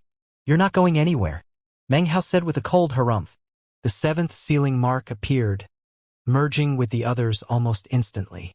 When that happened, a world-shaking power rumbled out through him, along with an indescribable sealing power. In the blink of an eye, Meng Hao's entire body became like a cage. The needle trembled, trying like mad to break free, but was blocked at every turn. Next, the sealing power created by the fusion of that 7th sealing mark created something like a huge net, forcing the black needle into its confines. Soon, the net had covered the needle. The needle shivered as though it wanted to struggle, and yet had no power to endure. The combined power of the 7 sealing marks continued to weigh down onto it until it cracked, collapsed, and transformed into ash. Meng Hao shivered and then opened his eyes. A flicker of lightning could be seen therein. Then he raised his right hand up, and countless bolts of lightning shot out from his palm toward the heavens. The heavens trembled, and sunlight spilled down. The aura of tribulation had vanished. This instance of ancient realm tribulation had been overcome. It was now evening, and Meng Hao hovered in midair, bathed by the warm sunlight, making it look as if he had donned a set of saffron-colored armor. It was an image which would be eternally unforgettable to all of the disciples in the crowd. Eldest brother Fangmu! Eldest brother Fangmu! Eldest brother Fangmu! As the voices rang out, countless hands clasped in respect. The resulting sound wave echoed out in all directions and was joined in by everyone, with the exception of the Dao realm cultivators. All eyes were filled with zealous ardor. Yenna was there in the crowd, her young heart shaken. She had never seen her master like this, and for some reason she found this version of him, bathed as he was in the evening sun, to be especially good-looking. Meng Hao hovered there looking at the adoring masses, and he caught sight of Yenna. After a moment passed, he looked back up into the heavens, and a bright light flickered in his eyes. This clone of his was now matured. What he needed to do now was get the clone into the Dao realm, where he could use his explosive cultivation base power to complete all of the sealing marks of the Seal the Heavens hex. 7 days after Meng Hao's clone gained fame and renown, shaking the entire vast expanse school, his true self received an excited divine will message from the sect leader. 9th Paragon, everything is prepared. This time, it might be possible to stay long-term in the necropolis. As soon as Meng Hao's true self heard the words, he looked up, and his eyes gleamed with determination. Then he rose to his feet. His anticipation regarding this trip into the necropolis could not have been greater. This time, his goal was not the Transcendence Dais, but rather that location he had glimpsed upon leaving last time, where the shard of the copper mirror had landed. The third land mass, he said. Taking a deep breath, he flicked his sleeve, vanishing from within the 9th Paragon city. When he reappeared, he was up in the starry sky of the half-planet, heading toward the spell formation that led to the necropolis. Even as he arrived, the air distorted as other figures appeared. The other 9 essences paragons could be seen, as well as the golden-robed Jin Yunshan and Sha Jiodong. Although there had been no previous agreement regarding the matter, no one brought subordinates this time. They had been brought along last time to fill out the vanguard position as they made their way to the continent. But now that everyone was sure of the way to go and had been preparing for dozens of years, they were all confident in their ability to make their way alone. The group hadn't laid eyes on each other for dozens of years. After returning to the sect all those years ago, each one had gone into secluded meditation. Now they looked around, measuring each other up, assessing each other's cultivation bases, checking to see how much progress they had made. Everyone treated Meng Hao very respectfully. This being their second time inside, his importance to the group and his invincibility inside the necropolis ensured that none of the other 9 essences paragons were willing to provoke him. As for Jin Yunshan, he would never be able to forget the events which had occurred. Along with Sha Jiodong, he avoided standing in front of Meng Hao at all times. Seeing that everyone was assembled, Shangguan Hong asked, "Sect leader, earlier you said that we could stay long-term within the necropolis. What did you mean by that?" Others quickly added follow-up questions. "Yes. Please clear this matter up, sect leader. What does long-term mean? Could it be that you have a way to deal with the doomsday events which unfold inside?" Even Sha Jiodong and Jin Yunshan were waiting to hear the sect leader's response. Meng Hao was just as interested. After all, the transcendence might be helpful to the others, but to him it was of little use, at least not at the moment. He still needed his clone to finish forming the 9th hex and then merge back into him. At that time, he would be able to take advantage of the aura of the Transcendence Dais, combine the 9 hexes, and gather the power to extinguish the bronze lamp. Before then, he didn't care much at all about the necropolis. He only cared about the copper mirror shard. "Calm down, everyone," the sect leader said, laughing. "There is still one more fellow Taoist who hasn't come yet. Once she arrives, I'll explain everything." The sect leader's eyes shone with brilliant light. After dozens of years of preparation, he was now fully confident of being able to stay long-term within the necropolis. "Who else is coming?" Jin Yunshan asked, eyes glittering. Knowing expressions could be seen on the faces of the others. Apparently, everyone had an idea who the sect leader was talking about. Meng Hao's eyes glittered as he looked off into the distance and saw a white beam of light shooting toward them. It wasn't bright, being composed of a mist. However, that mist soon dissipated, revealing the image of a woman. She wore a long white robe and was gracefully beautiful. She looked almost like a female immortal, except that her eyes seemed filled with mist, making it impossible to see her pupils. It almost was as if her eyes had been intentionally obscured with mist to prevent people from seeing them. "Greetings, fellow Taoist Bai." As soon as the crowd caught sight of her, they clasped hands and bowed in greeting. Even Jin Yunshan and Sha Jiodong treated her with the utmost respect. This woman was none other than one of Planet Vast Expanse's 4 Peak 9 Essences experts, the mysterious woman whom Meng Hao had never laid eyes on before this day. She hadn't participated in the last foray into the necropolis, but here she was today. By Wuxian, because she was like an immortal floating in the wind, on Planet Vast Expanse she was called Immortal by Wuxian. As soon as Meng Hao laid eyes on her, she turned to look at him, and their gazes met. Despite feeling as if he were separated from her by some sort of mist, he smiled, although he didn't say anything. She nodded at him, then looked away. "Fellow Taoist Bai," said the sect leader, "with you joining us on our trip into the necropolis, I'm much more confident in our being able to succeed."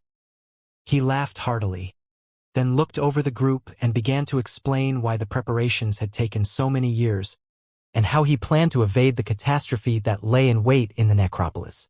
Over the years, I analyzed everything that happened within the necropolis and also studied the ancient records. One thing I can be certain of is that the entire catastrophe doesn't last for very long. Only about 10 days. What we need to do is figure out how to survive inside of the necropolis for those 10 days. After all, once inside of the necropolis, even though it is an illusory world, if you die inside, you will die in reality. Therefore, the key is to be in a state of reality and yet unreality, in a state of illusion and yet not illusion. In that aspect, fellow Taoist Bai can help us. If we need even more assistance, I've also made other preparations. No one spoke or asked any questions during his speech. When he finished, he didn't wait for anyone to ask any questions. He waved his right hand, causing a turtle shell to appear, about the size of a palm. It glittered with scintillating light, like a precious treasure, and even emanated pulses of pressure. When the sect leader took hold of it, it almost looked as if his hand weren't part of the world anymore. His flesh was visible and yet undetectable via divine sense. "It took me dozens of years to prepare this particular item," he said. Almost as soon as the turtle shell appeared, the expressions of the others flickered. "That item? Sect leader, are you sure about this? You can't treat that thing lightly. This object is the Vast Expanse School's sect-protecting precious treasure," the sect leader said, his voice a bit hoarse. "Usually, it is used to suppress a certain chi flow, but over the past dozens of years, I used significant amounts of my own heart blood to suppress the chi flow to the ultimate degree. I can guarantee that for half of a 60-year cycle, the sect-protecting precious treasure will not be needed there. With this object and fellow Taoist Bai's magical technique, I'm 80% certain that we can endure through the catastrophe. Furthermore, as fellow Taoist Bai reminded me, she has conducted thorough research regarding the necropolis, no less than I have. She happened to find a clue in the ancient records which indicates that there is a region on the third landmass where the destructive effects of the catastrophe are significantly reduced. I also remember seeing some information along those lines. If I remember correctly, there is some power there which resists the world-destructive force. It is in that location that we will use fellow Taoist Bai's magical technique, along with the Vast Expanse School's precious treasure, increasing our chances to well over 90%. As everyone mulled over the sect leader's words, Meng Hao's eyes flickered with an undetectable gleam. Next was a bit of discussion about various details. After confirming that things were all in order, and also coming up with a backup plan for how to escape if things went awry, the teleportation portal was activated. As Meng Hao waited inside the portal, he thought about what the sect leader had said. Somehow, he had the feeling that the location the sect leader referred to was highly likely to be connected to the copper mirror shard. As he contemplated the matter, the brilliant light of the spell formation began to rise up. It was at that point that he happened to look over at Jin Yunshan, to find the man was looking back at him. Jin Yunshan immediately shivered, as an uneasy feeling rose up inside of him. When he thought back to the past conflicts between himself and Meng Hao, and the fact that they were heading back into the necropolis, he gritted his teeth and, before the spell formation could completely activate, began to walk in Meng Hao's direction. Everyone looked on in shock, and the sect leader and Sha Jiodong felt their hearts beginning to thump. Meng Hao's eyes flickered coldly. Suddenly, Jin Yunshan made a grasping motion, causing a bracelet of holding to appear. Face expressionless, he tossed it over to Meng Hao. Meng Hao grabbed it and looked inside, whereupon a strange expression appeared on his face. The bracelet of holding was packed with spirit stones and medicinal pills, as well as various extraordinary magical items.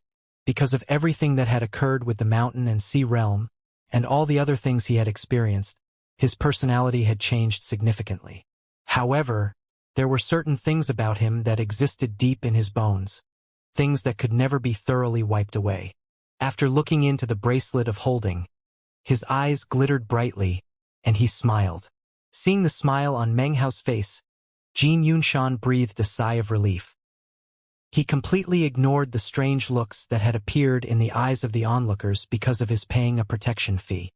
He could never forget how, when they had returned from the necropolis last time, Meng Hao had looked at him with disfavor, and then they had exchanged blows.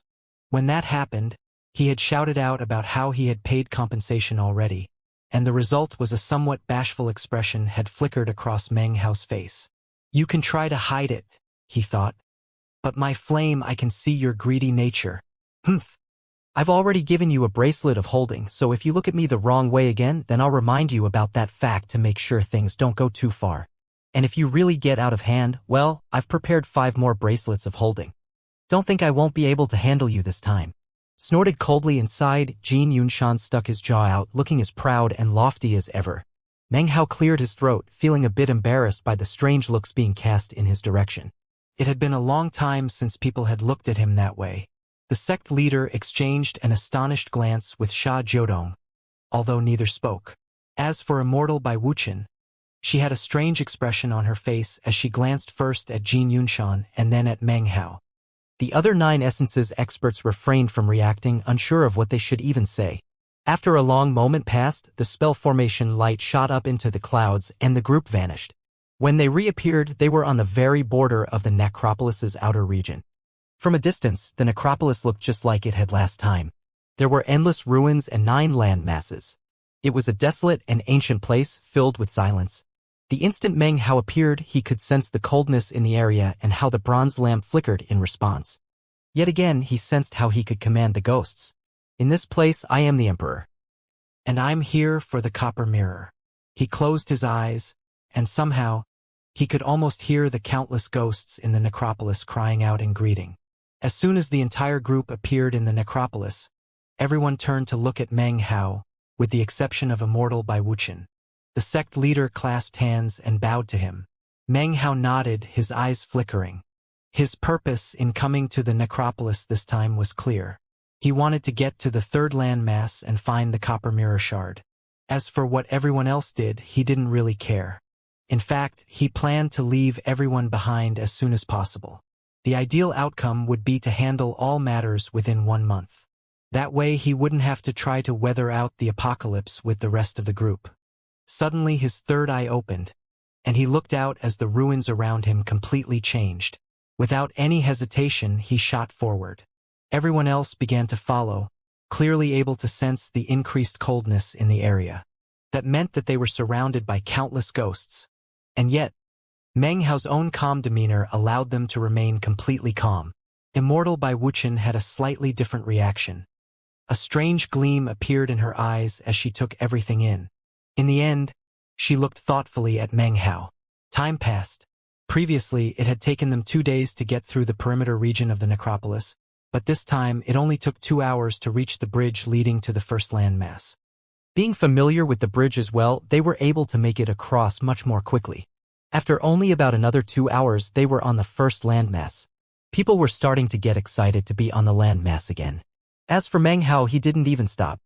He proceeded along quickly, heading toward where the first landmass connected to the second. The sect leader could see how anxious he was, but after a moment of hesitation, he said, "Fellow Taoist 9th Paragon, please wait a moment. There's no hurry to get to the second landmass. Let's give fellow Taoist by some time on the altar to seek enlightenment. There will be plenty of time afterward."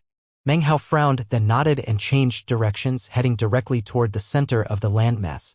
After half a day of speeding along, Bai Wuqian stepped onto the Transcendence dais. Meng Hao looked off in the direction of the third landmass, the gleam in his eyes growing more intense. After 7 days passed, Immortal Bai Wuqian was still in the midst of seeking enlightenment. That caught Meng Hao's attention, and yet all he did was glance at her. 8 days passed. On the 9th day, Bai Wuqian trembled, and then slowly rose to her feet, a strange look gleaming in her eyes.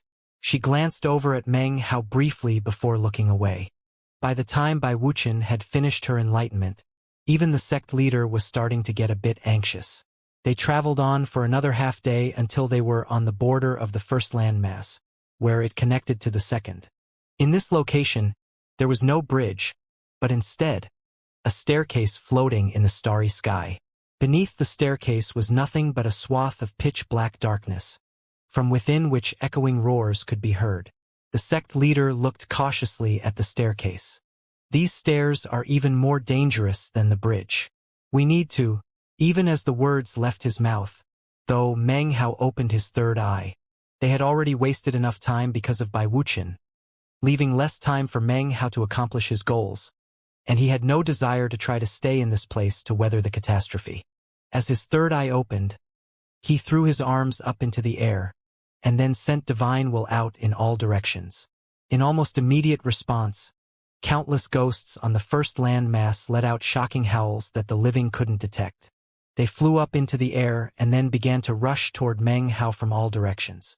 Even the ghosts outside of the first landmass joined in. Soon, the coldness around them intensified, and cracking sounds could be heard as the ground began to ice over. Endless numbers of ghosts began to swirl around Meng Hao, forming a vortex. Everyone was shocked, especially Jin Yunshan, who shivered and pulled out a bracelet of holding. Immortal Bai Wuqian's eyes flickered with a strange light as she looked over at Meng Hao. "Follow me, fellow Taoists," Meng Hao said, pointing forward. His divine will caused the surrounding ghosts to howl as they surrounded Meng Hao and the others and then shot toward the staircase. Anyone who could actually see the ghosts would have seen what appeared to be a massive sea, howling and roaring as it carried the group up the stairs. Because of those innumerable ghosts, even the most dangerous entities couldn't even get close. It was a truly domineering way to cross the land mass. It only took a short period of time to fly all the way up the staircase and then land onto the surface of the second land mass. As soon as they landed and before the sect leader and the others could even get excited, Meng Hao flew up into the air and looked out at the second land mass with his third eye. Then he began to issue a calling with his divine will. The bronze lamp inside of him flickered brightly, and within the endless ruins on the second land mass, countless ghosts shivered and began to look up. The sensation of the calling coming from Meng Hao caused them to tremble. "The Emperor is calling to us. The Emperor summons us. That's the aura of the Emperor." No one could hear the murmured calls, but rumbling echoed out as the ghosts roared and flew into the air toward Meng Hao. Meng Hao didn't slow down at all. Allowing himself to be swept up by all of the ghosts from the perimeter, the first landmass and the second landmass, he began to speed away.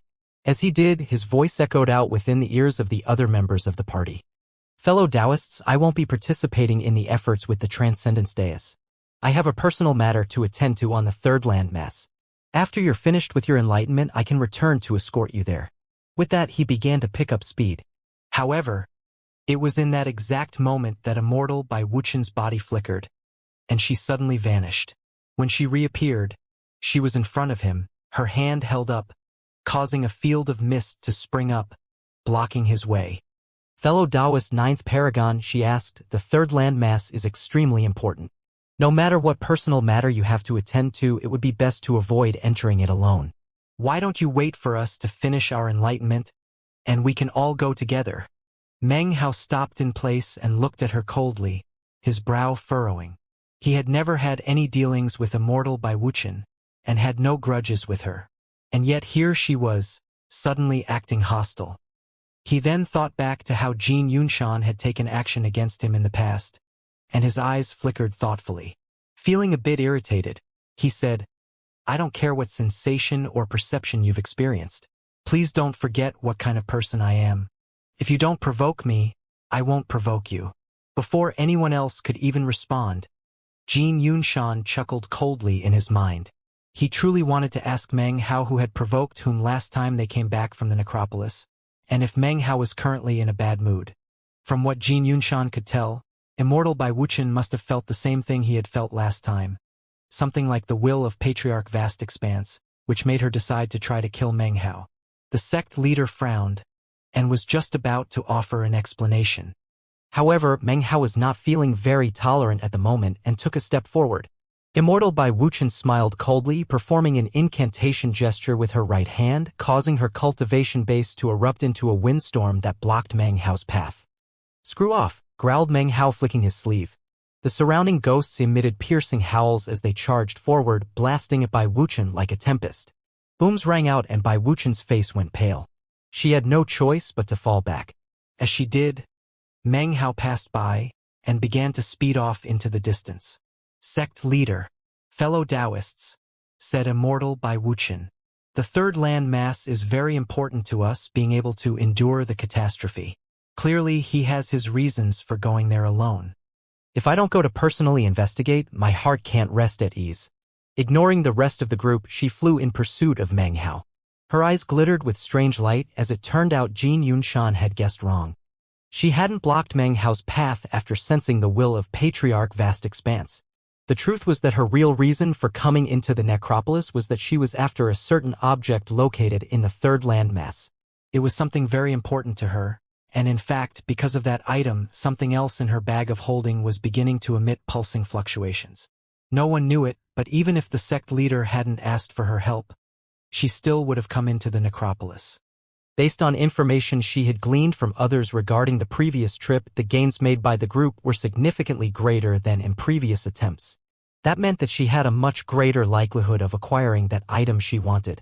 That was also why she had encouraged the group to try to weather the apocalypse on the third landmass. It was only after arriving in the necropolis itself that she suddenly got a strange feeling regarding Meng Hao.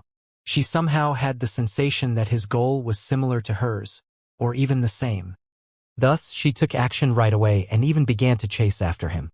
The sect leader's eyes glittered as if he had suddenly realized something. Immortal by Wuchen was acting completely differently than her usual cool self. Perhaps it had something to do with the Transcendence Deus, although that didn't seem likely. After a moment of thought, he flew into the air after her. Next, Jin Yunshan and Sha Jiodong exchanged a glance. They also could sense that something fishy was going on. Instead of worrying about the Transcendence Deus, they flew into the air as well. As for the other 9 Essences Paragons, including the second Paragon, they got the feeling that there was something very odd about the third landmass. However, considering that the most powerful Peak 9 Essences experts were going there right now, it was likely that they themselves wouldn't be able to benefit from anything there. Almost in unison, they began to head toward the second Transcendence Deus in the middle of the second landmass. Meng Hao sped along over the surface of the second landmass, moving so quickly that any observer would only be able to see a blur that left everything rumbling in its wake. Only he could see the sea of ghosts that surrounded him, endless numbers of them. They radiated obsession, madness, and at the same time, reverence. He was like a king, leading his armies across the lands. More and more ghosts flew in to join that army, until both land and sky were completely covered by them. The cold was so intense that everything above and below was freezing over. It was a majestic sight. He passed through the central part of the second landmass completely unobstructed, heading toward the border and the third landmass. His speed increased, and the freezing lands beneath him were like a shadow. Behind him, Immortal by Wuchen was trembling inwardly. Meng Hao was like the blazing sun at noon and was someone she actually had no desire to provoke. However, it was clear that he was working toward the same goal she was, and therefore she had no choice but to attempt to stop him. She couldn't permit anyone to interfere with her opportunity to return home. Her eyes glittered with killing intent as she pushed herself faster and faster. Behind her was the sect leader, then Sha Jiodong and Jin Yunshan in his golden robe. The 3 of them flew single file through the air, muttering to themselves as they gazed at Bai Wuchen and Meng Hao up ahead. Rumbling sounds filled heaven and earth like the crackle of thunder. The ghost spun around him as he swept over the land, and when he reached the border, he didn't pause for even a moment. Countless piercing howls rose up as he charged out into the void toward the third landmass. Not too long after Meng Hao and the Sea of Ghosts passed into the third landmass, Bai Wuqian appeared, gnashing her teeth. She didn't pause either, summoning a mist that turned her blurry, as she also flew out toward the third landmass. She was followed by the sect leader and the other two Peak 9 Essences Paragons. They hesitated for a moment, but then unleashed various divine abilities to follow. By this point, it would be impossible for them not to have come to the conclusion that the goal of both Meng Hao and Bai Wuqian lay in the third landmass. As for what exactly that goal was, and why it caused the two of them to be so focused, the sect leader and the others didn't know. It might be a bit more possible to rationalize Bai Wuqian's actions, but as for Meng Hao, he wasn't even the 9th Paragon to begin with and had only been to this place once before. However, in that first time he visited, he had clearly discovered something new. Time passed. Meng Hao was in the lead, increasing his speed the entire time, surrounded by a sea of ghosts. Soon, he was speeding across the surface of the third land mass itself. He knew Bai Wuqian was behind him, but all he did was snort coldly and completely ignore her as he flew at top speed toward his target destination. As soon as Meng Hao begins speeding in that particular direction, Bai Wuqian's pupils constricted. By now, she was certain that Meng Hao was indeed heading to the exact same position as her target. Damn it! She thought, her eyes flickering with killing intent. Gritting her teeth, she even drew on her longevity for more speed and power. She bit down on her tongue and spit up a mouthful of blood, transforming herself into a mist. That mist rapidly became a blood mist, which shot forward with increased speed and an intense, murderous aura. Almost immediately, the distance between her and Meng Hao was narrowed down dramatically. Then she performed a teleportation and appeared directly ahead of Meng Hao. There, her eyes turned red as she shoved her hand out toward him. "Get back," she said, her voice ice cold. At the same time, she unleashed the power of her cultivation base, causing heaven-shaking, earth-shattering power to converge on her palm. The result was that the mist in front of her took the shape of a gigantic hand that crushed toward Meng Hao. Meng Hao's eyes were glacially cold. By now, he could tell that Bai Wuqian had ascertained his own goal in this place. Does that mean that she came to the necropolis with the same objective in mind? Even as he reached this point in his train of thought, he snorted coldly and led the ghosts in a charge toward the mist hand. They howled, causing everything to shake as they slammed into the hand. From a distance, it wasn't possible to see the ghosts, but it was possible to see the hand lurching to a halt, unable to get near Meng Hao. Then it collapsed and Immortal Bai Wuqian's face fell. She quickly retreated, transforming into a mist that vanished from in front of the deadly attack of the Sea of Ghosts.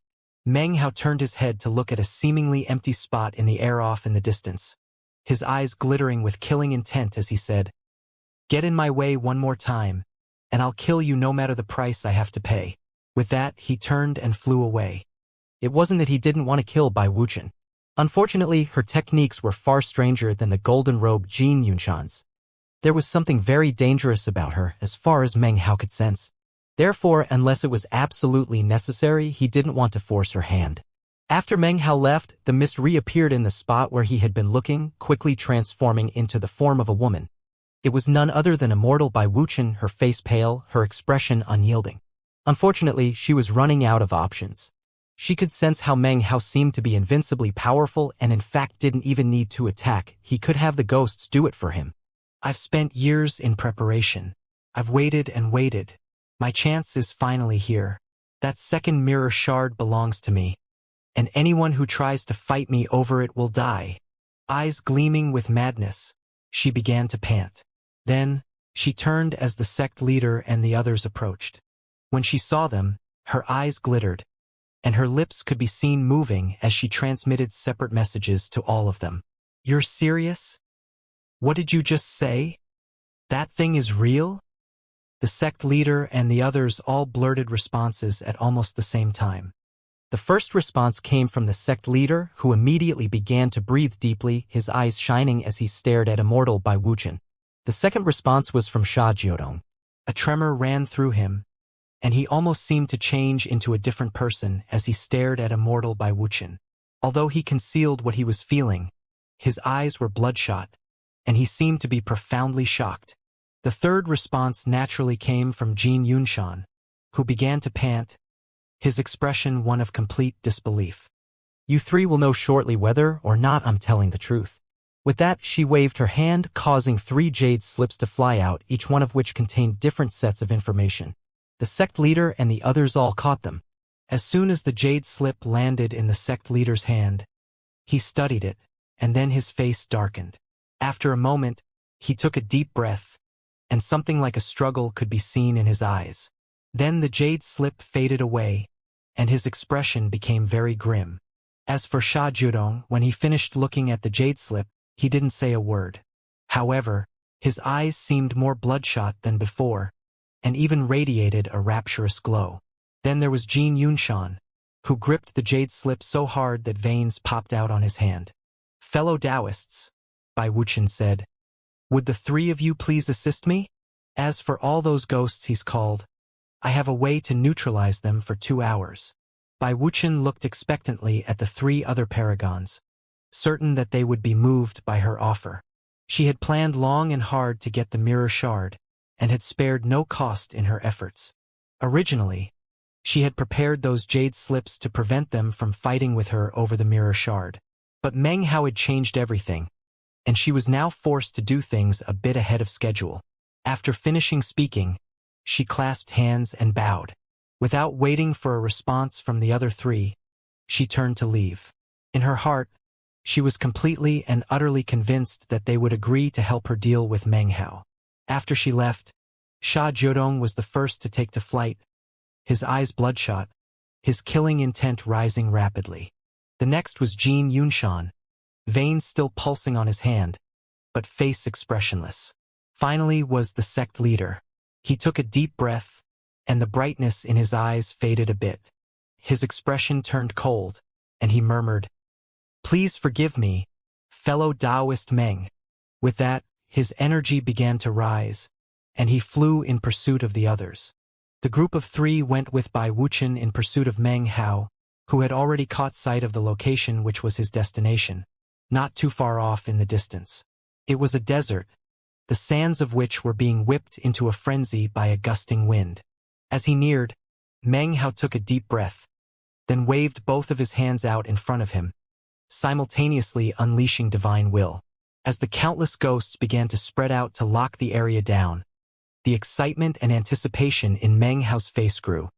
He waved his hand toward the desert, and a boom echoed out.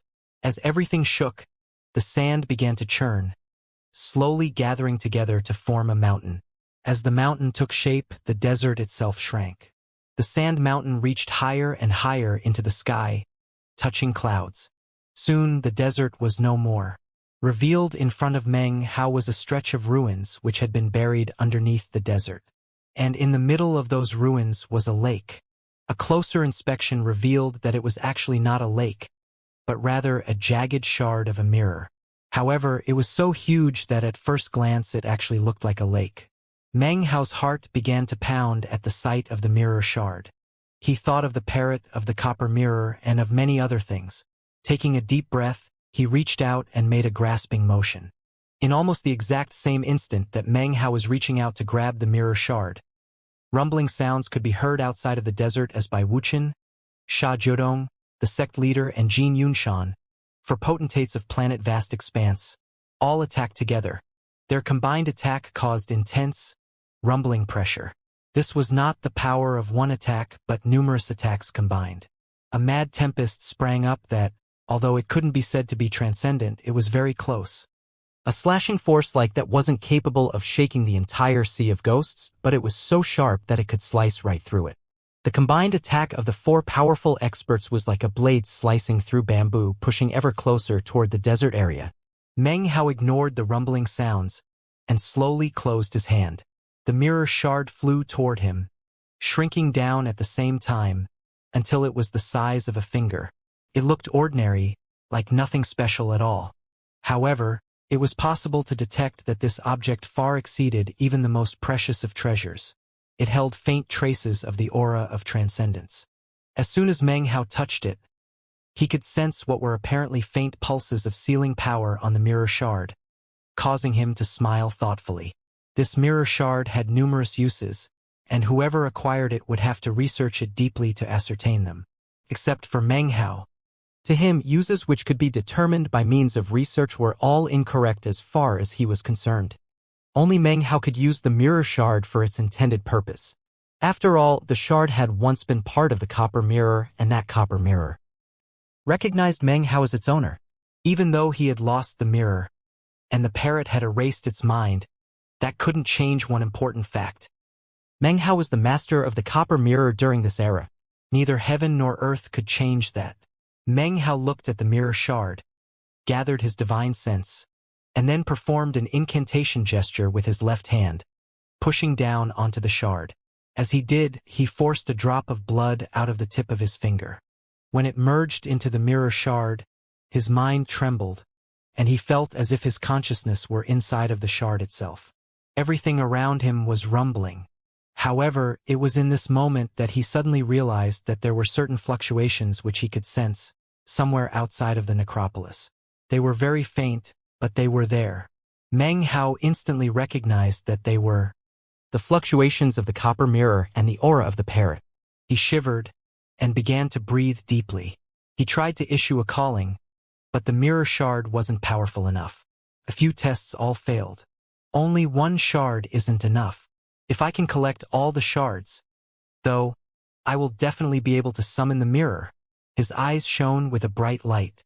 Taking a deep breath, he ceased his attempts to call out to the copper mirror, and instead looked around quietly. Gradually, his eyes began to shine brightly as he realized that within the starry sky of the vast expanse, there were 8 locations which all had auras that tugged at him. One of them was the copper mirror itself, which was the furthest away from him. It was so far that its specific location was difficult to determine. As for the other 7 locations, he could sense exactly where they were, even the ones which were far away. I found one of the mirror shards in the mountain and sea realm, he murmured. At that time, my cultivation base wasn't strong enough to detect the location of the other shards. Using his divine sense, he was able to stare directly at the closest of the mirror shards. It was so close he was almost right on top of it. No wonder she knew about the mirror shard, he thought. So that's how it is. She actually has one of the other shards. His eyes glittered brightly as he realized that the nearest of the other 7 mirror shards was right here on the 3rd landmass within the Sea of Ghosts in the hands of Bai Wuxian. Almost in the same moment that he sent his divine sense into the mirror shard, rumbling sounds filled the air as 4 people appeared, shooting toward him like lightning. They attacked with full power, blasting through the Sea of Ghosts and appearing near the desert and Meng Hao. As Meng Hao turned around to face them, they saw the mirror shard in his hand. In the moment that Bai Wuxian realized what had occurred, her pupils constricted, and she shot toward him, energy surging. Please don't take offense, 9th Paragon, the sect leader said with a sigh. Clasping hands, he began to stride forward.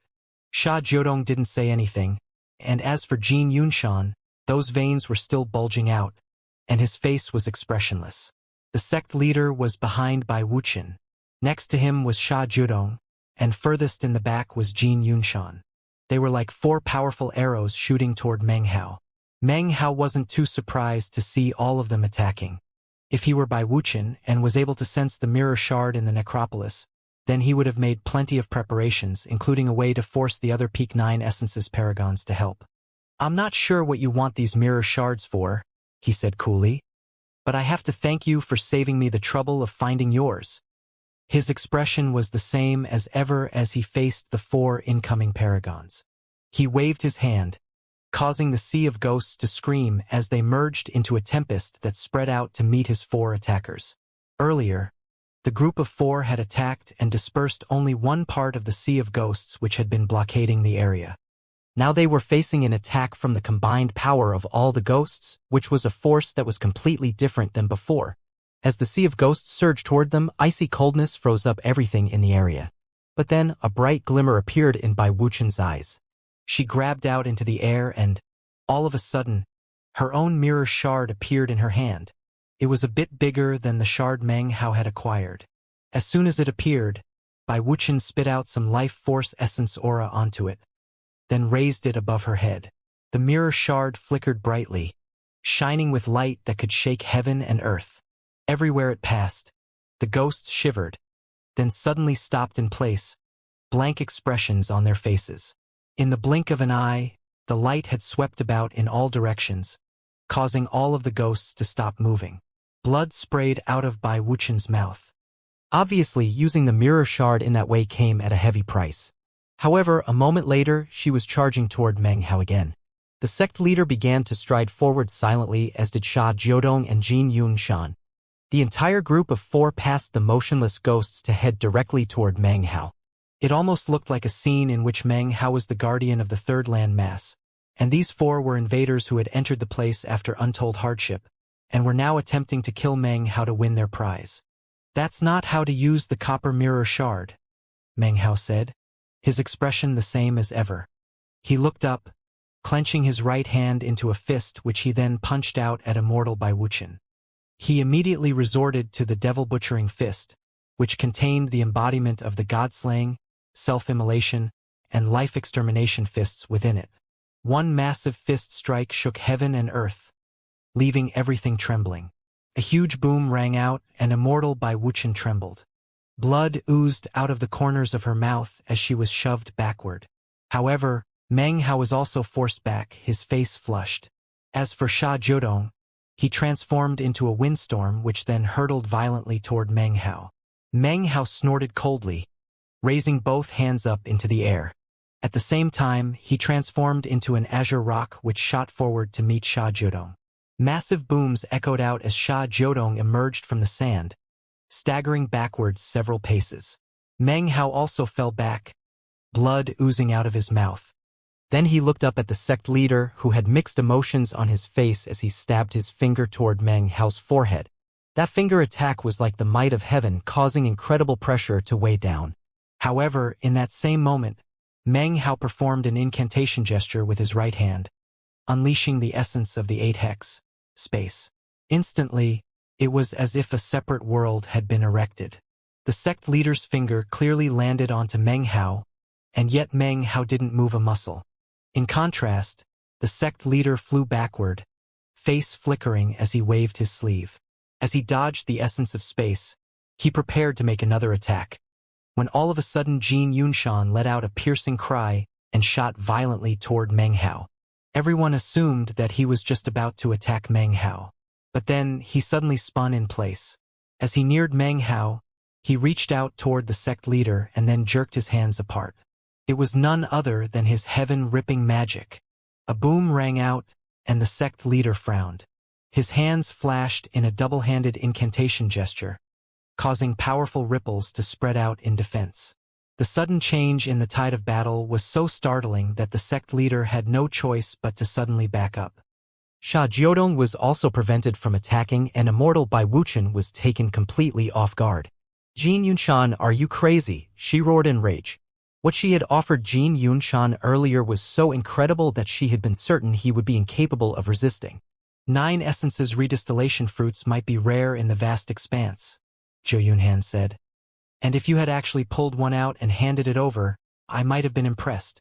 But you only offered a lead on how to get one. Your information might be completely accurate, and maybe I really could find that 9 essences redistillation fruit eventually, but I'm not that kind of person. I've always been righteous, and I already made an agreement with fellow Taoist Meng to cease hostilities.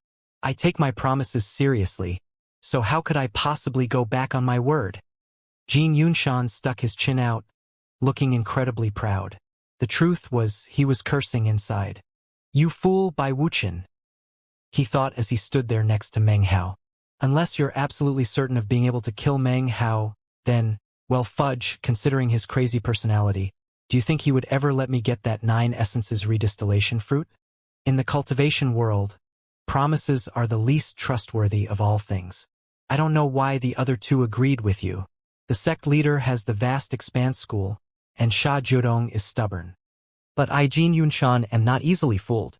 Immortal Bai Wuqian's countless machinations hadn't taken into consideration the indescribable level of fear Jin Yunshan felt because of Meng Hao. Deep within his heart, he didn't possess even the shred of a desire to provoke Meng Hao the lunatic. It was as he had just said. If Bai Wuchen had actually offered him a 9 essences redistillation fruit, he would have helped her immediately. However, a mere piece of information, no matter how certain it was, could not make him do anything to offend Meng Hao. He had hesitated for a moment, a bit earlier. However, Meng Hao's complete and utter calm, despite the sea of ghosts being taken out of action, left Jin Yunshan in a dilemma. Gritting his teeth, he had trusted his intuition regarding Meng Hao and switched sides. Nobody, not even Immortal Bai Wuchen, would have been able to guess that Meng Hao had frightened Jin Yunshan so deeply that he would do something like this. Meng Hao couldn't help but look over at him in surprise. Jin Yunshan looked askance at Meng Hao and said, "What are you looking at? Fellow Taoist Meng, don't tell me you think I'm the backstabbing type? We had our agreement to cease hostilities, and my word is my bond. Nor will I flip out and lose my temper. When I say I'll do something, then I'll do it." He seemed quite proud, and he couldn't conceal the bit of derision that had seeped into his tone. Immortal Bai Wuchen's face darkened, and Sha Jiodong sighed.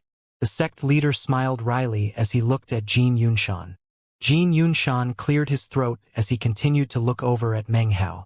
"Fellow Taoist Meng, if you need direct assistance from me, we can discuss the matter. For the time being, I won't get in the way of the other fellow Taoists." Jin Yunshan laughed heartily, then flew off to the side, acting as though he wouldn't get involved no matter what happened. He had chosen to switch sides, but there were different ways to switch sides. As long as he didn't help Meng Hao fight, then Bai Wuchen and the sect leader, and even Sha Jiodong wouldn't be able to say anything. Because of the current situation, he was now vastly more important to Meng Hao than before, and might even be able to determine whether Meng Hao survived the catastrophe which had struck him. Of course, Meng Hao would have to pay a price for that. On the other hand, if Bai Wuchen wanted to avoid a complete failure in her plan, she would also need to pay a price. According to Jin Yunshan's calculations, things might even develop in such a way that he wouldn't help either side at all, but would still end up profiting from both sides. The best part of it all was that he would avoid doing anything whatsoever that Meng Hao might be offended by. Having reached these conclusions, Jin Yunshan smiled proudly. Immortal Bai Wuchen snorted coldly, ignoring Jin Yunshan and turning to the sect leader and Sha Jiodong. "Fellow Taoists, as for the promises I made, I can swear a Tao oath that they are true." As soon as the words left her mouth, the sect leader nodded, and Sha Jiodong's eyes glittered with red light. The three of them then once again went on the offensive. They shot toward Meng Hao, Bai Wuchen in the lead, with the other two coming from the opposite sides, completely locking him down. Meng Hao's expression was calm as he looked at his three attackers. Even as they bore down on him, he pushed his hand out, and numerous mountains began to descend. Even as the mountains blocked his three opponents, Meng Hao's hands flashed in a double-handed incantation gesture. The 8th hex appeared, then the 7th and the 6th. They flew out in rapid succession. As Bai Wuchen and the other two dealt with the mountains, Meng Hao unleashed all of the hexes down to the first. 8 hexes combine, he said, eyes flashing. He performed an incantation gesture, and then waved both hands out in front of him. Instantly, the 8 hexing magics combined, transforming into numerous threads which became a huge net. That net then shot toward the group of 3. The sect leader frowned, performing a double-handed incantation gesture that caused the sky to grow dark. At the same time, a shocking mountain peak appeared, descending from the heavens to hover above the sect leader's head. "Cauldron Mountain Conjury," he said in his ancient voice. Waving his hands, he caused the mountain to begin to grow rapidly, until it seemed to supersede heaven and earth. At the same time, it shot directly toward Meng Hao. Meanwhile, Sha Jiodong began to spin in place, transforming into a raging sandstorm, inside of which could be seen a 2-horned head. The head's eyes were crimson, and it let out a piercing shriek as it shot toward Meng Hao. Immortal Bai Wuchen's eyes flickered, hands flashing with an incantation gesture. Her essence power erupted out, causing all color in the world to be masked as fog billowed out. Boundless, endless fog turned the entire world into a place of fog that sought to bore into every pore in Meng Hao's body. 3 Peak 9 Essences cultivators were all attacking simultaneously, a majestic sight that caused heaven and earth to shake violently. Meng Hao was powerful, but not even he was a match for 3 Peak 9 Essences experts. Blood oozed out of the corners of his mouth as he staggered backward. Killing intent gleamed in Immortal by Wuqian's eyes as she suddenly reached out and performed an incantation gesture, causing a mirror shard to appear. The shard flickered dazzlingly, and a piercing beam of light suddenly shot out from it, stabbing through anything and everything as it headed toward Meng Hao. Rumbling echoed out, and simultaneously, Meng Hao teleported, retreating a significant distance, where he stared at them coldly. At the same time, Jin Yunshan powered up his cultivation base, as if to remind Meng Hao of his presence. As long as both sides were relatively evenly matched, it was to his advantage to remain just as he was. Meng Hao looked at him with an enigmatic smile, then turned away. From the beginning of the fight down to this moment, he hadn't shown the slightest sign of being ruffled, as if the battle was something he didn't even care about. I have to say that this is Meng Hao's first time fighting 3 Peak 9 Essences cultivators at one time, he said coolly, referring to himself by name for the first time. What a precious opportunity. He shook his head. But now it's time to end this farce. He looked over at the sect leader, no killing intent in his gaze whatsoever. He could tell that the man was holding back. As for Sha Jiudong, however, he seemed to be attacking with as much madness at Immortal by Wuqian. And yet there were clues within his magical techniques regarding his true attitude. Not even he wanted to push things to the extreme in this situation. Immortal by Wuqian laughed coldly. How arrogant! Let me tell you, if you don't hand over that mirror shard, you'll die beyond the shadow of a doubt. Her right hand flashed with an incantation gesture, and the mirror shard glittered again. That's not how to use that mirror shard, Meng Hao said coolly. It was his second time saying such a thing. The first time, Immortal by Wuqian hadn't paid attention, but to hear him say it a second time left her heart pounding. She wasn't the only one. Both the sect leader and Sha Jiudong were starting to wonder why Meng Hao was so calm when facing all three of them in battle. Even Jin Yunshan's heart was starting to pound. He waved his sleeve, and his own mirror shard appeared there in his hand. It floated up, radiating scintillating light, as if it were the most precious treasure in the entire world. Let me show you the correct way to use a shard from the copper mirror. Meng Hao looked at his own mirror shard, his gaze somewhat tender as he recalled the copper mirror itself. He sent some divine will into the shard, and then, utilizing the same method he had used to control the copper mirror, caused a bright light to shine out of it that vastly exceeded the light from before. It was like a tiny sun there in his hand, and it completely eclipsed the light from the mirror shard held by Immortal by Wuqian, becoming the most radiant thing in the entire world. All other light became darkness in comparison, colorless and black. Everyone who could see the mirror shard was completely shocked by what was happening. Bai Wuqian's eyes widened. After working with her mirror shard for so many years, she had come to understand some of its properties and was profoundly aware that the brighter it shone, the more power and pressure it would unleash. Her heart began to pound, although on the outside she attempted to maintain a calm front. However, before she could do so for very long, she saw that, unexpectedly, the mirror shard that Meng Hao held in his hand was beginning to melt. What? Immortal by Wuqian's mind began to spin. What was happening exceeded even her powers of imagination. She could never have guessed that the mirror shard would actually melt. She continued to watch in amazement as the melted mirror shard fused into Meng Hao's right hand, spreading out to cover it, forming a gauntlet. It was pitch black, and appeared to part of a set of armor. There was something threatening about it, and it virtually burst with an aura of manic violence. It was an aura that could shake heaven and earth, and at the same time, it seemed elated, as if it had been suppressed for countless years. Now that it could be out in the open, it was like a buried treasure which had finally been revealed to the light of day, to shine in all its glory. Bai Wuqian stared in shock, as Meng Hao's previous words continued to echo in her mind. Have I been using it wrong? She thought, her mind reeling. There was no time for her to contemplate how to react. Even as she prepared to steel herself and take action, her own mirror shard suddenly began to tremble, almost as if it were about to slip out of her control. This is impossible, she said, her face ashen. She had studied the mirror shard for countless years to figure out how to use it in the way she did, and had always assumed she was using it correctly. But now, after seeing Meng Hao turn his mirror shard into a gauntlet, her mind was in chaos. How did you? Before she could finish speaking, Meng Hao calmly waved his hand. Rumbling sounds echoed out as the mirror shard hovering around Immortal by Wuxia, the mirror shard which she had possessed for countless years, suddenly began to shake.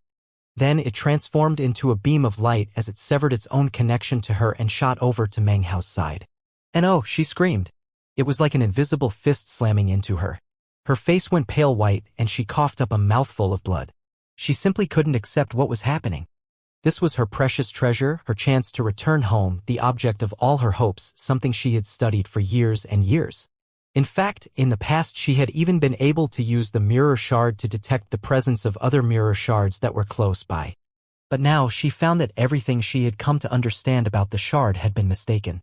The feeling she was experiencing was like that of raising a child to adulthood only to find out later that the child was not even related by blood. Then that child ran off with its true family. Bai Wuxia had even been able to sense the joy within the mirror shard as if it were reuniting with a relative after years of wandering alone. Why is this happening? Bai Wuxia asked, glaring at Meng Hao with bloodshot eyes. Her hair was disheveled and she seemed to be slipping into a state of madness. Then she could only watch as her own mirror shard melted, merged into Meng Hao's arm, and became a vambrace that covered his entire arm. It was pitch black and radiated mysterious light, along with a shocking aura. Upon seeing the armor for the first time, Bai Wuxia, along with everyone else, was completely shaken.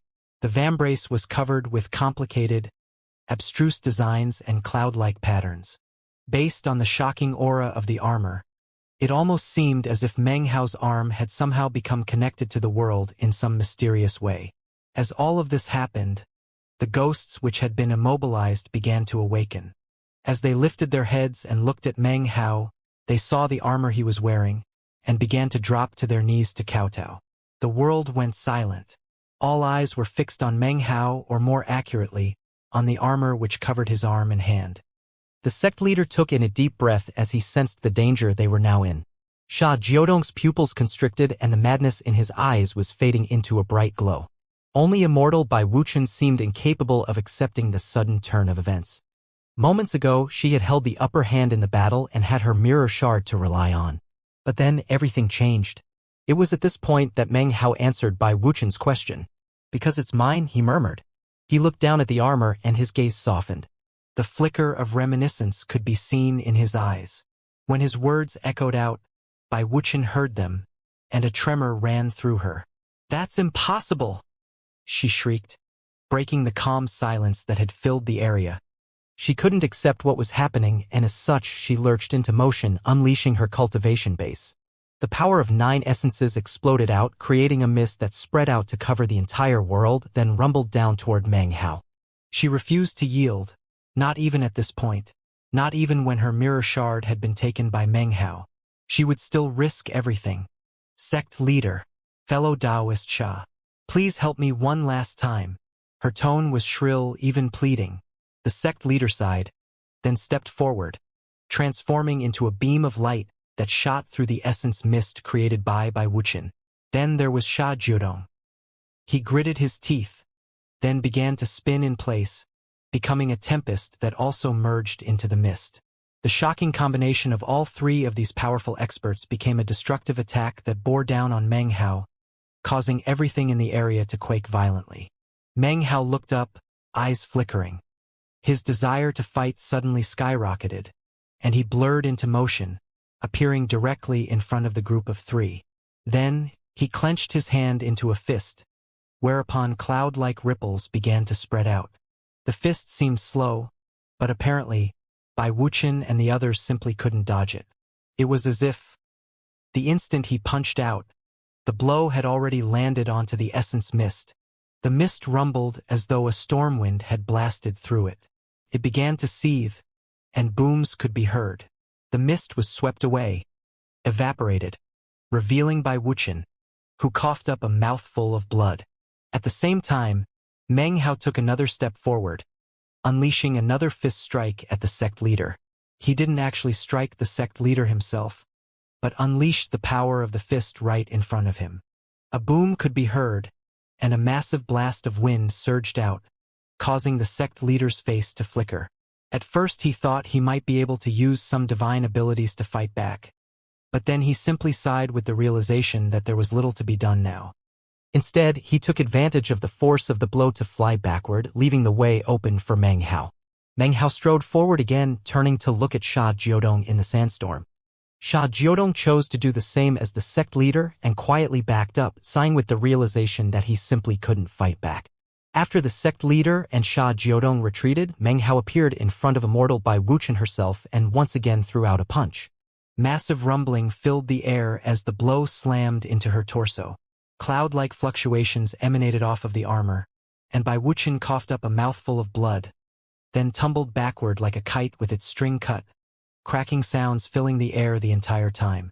She was unable to stop at first, and coughed up more blood as she continued to fall back. Then, she finally came to a stop 3,000 meters away, where she looked up, face pale. Finally, she coughed up a third mouthful of blood. Her aura was in chaos, as though something inside of her was reversing her flow of qi and blood. She held nothing back in an attempt to control the force, but that only resulted in more blood oozing out of the corners of her mouth. The sect leader's eyes went wide, but he said nothing. Sha Jiodong subconsciously edged backward a bit, his eyes filled with shock. As for Jin Yunshan, he sucked in a deep breath, and couldn't help but think to himself that he really had made the right decision earlier. Like I said earlier, this farce is over, Meng Hao said coolly. He waved his sleeve and the howling ghosts in the area began to swirl around him.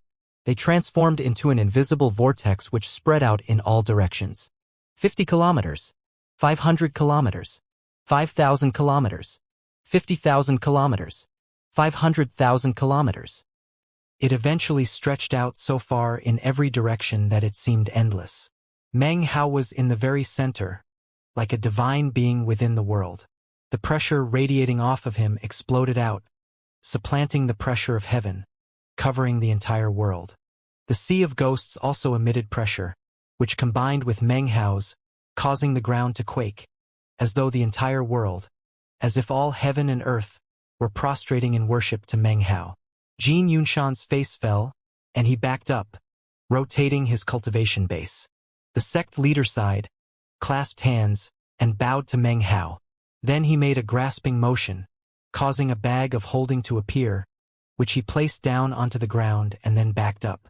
After retreating a certain distance, he rotated his cultivation base to protect himself from the intense pressure.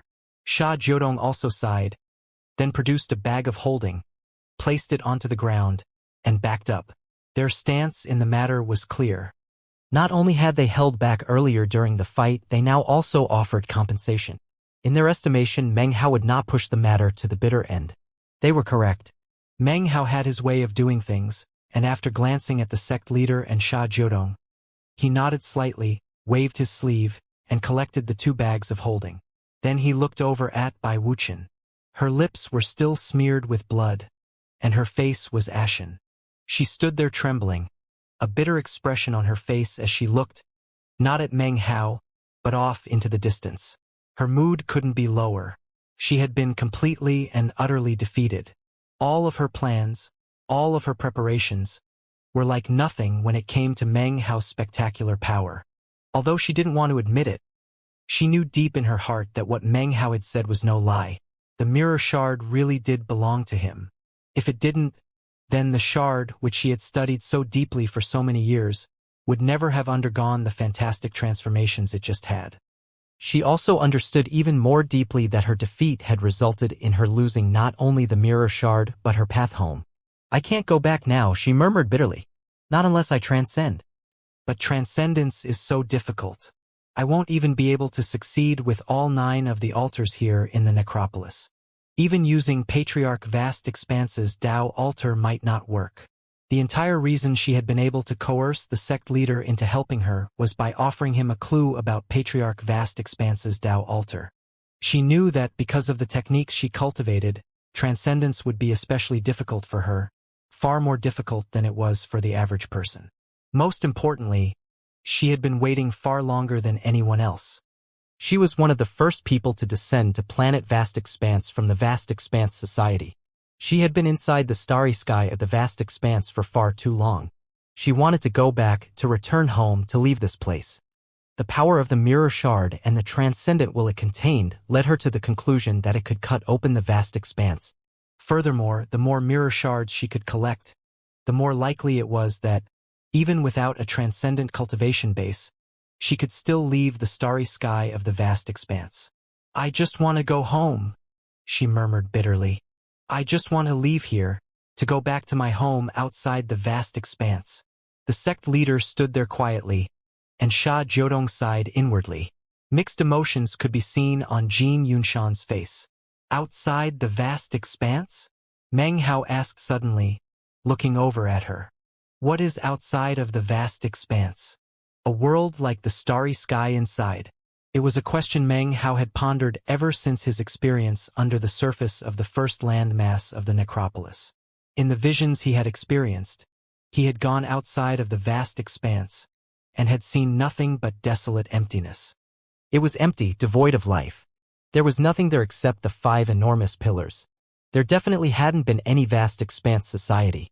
Back then, Meng Hao had begun to wonder if the supposed origin of the Vast Expanse School, the so-called Vast Expanse Society, might be nothing more than a sham. In that case, perhaps the world outside of the Vast Expanse, the place where transcendent cultivators could go to, was also a sham. "Outside the Vast Expanse is my home," Bai Wuxian said quietly. "It's a flourishing place that the Vast Expanse can't even compare to. Outside, there is no mist, only a dazzling starry sky, and one planet after another, filled with life. Immortal spirit aura is thick and abundant there. What we have here can't even compare. Here we are like poor beggars." Although her words were simple, as she spoke, her eyes shone brightly. In Meng Hao's mind, he could almost imagine the celestial utopia she described, and although it was completely different from what he had seen outside the Vast Expanse, his eyes glittered nonetheless. As he looked around, he realized that the sect leader, Sha Jiodong, and even Jin Yunshan all seemed to be lost in their memories, just like Bai Wuxian was. Meng Hao's scalp began to tingle. Inside of him was the remnant of the true 9th Paragon's soul, which he had long since soul-searched. At that time, he hadn't found any memories regarding what was outside the Vast Expanse. It was as if those memories were sealed and could not be accessed. What exactly is outside the Vast Expanse, he thought. Is it like Bai Wuxian described? Or is it like what I saw? His eyes flickered as he once again looked over at Immortal Bai Wuxian. Despite the fact that she had tried to kill him, she still cut a very lamentable figure. She wanted to return to her home, just like Meng Hao wanted to return to his. He sighed and looked away, transforming into a beam of light that shot off into the distance, accompanied by the ghosts. Meng Hao had accomplished his goal in coming to the necropolis. He had acquired the copper mirror shard. In fact, he had actually acquired 2 of them. There was now no reason for him to stay behind. He would leave the necropolis and return to planet Vast Expanse. Then he would follow the tug of the mirror shards he possessed to find the other 6. Once I find them, I can call out to the copper mirror and summon it back from wherever it is. The glow in his eyes shone brighter and brighter as he passed from the 3rd landmass into the 2nd and then finally reached the 1st. He crossed the bridge of flesh and blood, went through the perimeter region, and finally stepped into the teleportation portal that was the exit. There, he stopped and looked back. As he gazed out at the distant 9th landmass, he could just barely make out that enormous throne and the blurry figure sitting upon it who seemed to be looking at him. With that, he turned and stepped into the teleportation portal. After Meng Hao left, the sect leader and the others stood there silently for a moment, completely shaken. Having been defeated, Bai Wuxian's only hope of returning to her home now rested with transcendence. After revealing the information she had promised to the sect leader and Sha Jiodong, they proceeded to seek enlightenment on the transcendence days of the 2nd and 3rd landmasses. When the time came, they would seek to survive the apocalypse on the 3rd landmass using the turtle shell. The paths being tread were different, and thus the choices were also different. To Meng Hao, the transcendence days in the necropolis were useless at the moment. Only after he successfully formed the 9th hex could he return, then try to make it to the 9th altar. Then he could dispel the mists and use the power of the altar to combine the 9 hexes. As for the sect leader and the others, their cultivation bases were already at the pinnacle, which left them with only a single direction to follow: transcendence. It might be difficult, but as long as the slightest possibility of success remained, they would not give up. Back on the half-planet, Meng Hao stepped out of the teleportation portal, his hair floating around him. A thoughtful expression could be seen on his face as his third eye closed, reverting into nothing more than a violet mark on his forehead. Then, he flickered into motion, returning to his secluded meditation facilities in 9th Paragon City. There, he extended his right hand, causing the 2 mirror shards to float up in front of him. Next, he sent some divine sense into the shards, and was immediately able to sense 7 different locations in the starry sky of the vast expanse. One of them was the copper mirror, the position of which he couldn't lock down definitively. However, the other 6 locations were quite the opposite. He could determine exactly where they were. He tried summoning the copper mirror. While it was true that 2 mirror shards were more powerful than 1, they still weren't powerful enough to succeed in that. He would definitely need more shards. My clone is already on the right track, he thought. The moment he enters the Tao realm, he'll be able to fully form the first of the 9 sealing marks. His clone's experience in the vast expanse shrine had actually changed Meng Hao's plans. However, he still wasn't completely certain about the matter and needed to wait until the first sealing mark was complete before making a final decision. Since that's the case, there's no reason for me to stay here in the vast expanse school. Eyes flickering with bright light, he decided to leave. He would journey into the starry sky and follow the pull of the copper mirror shards to collect the remaining 6.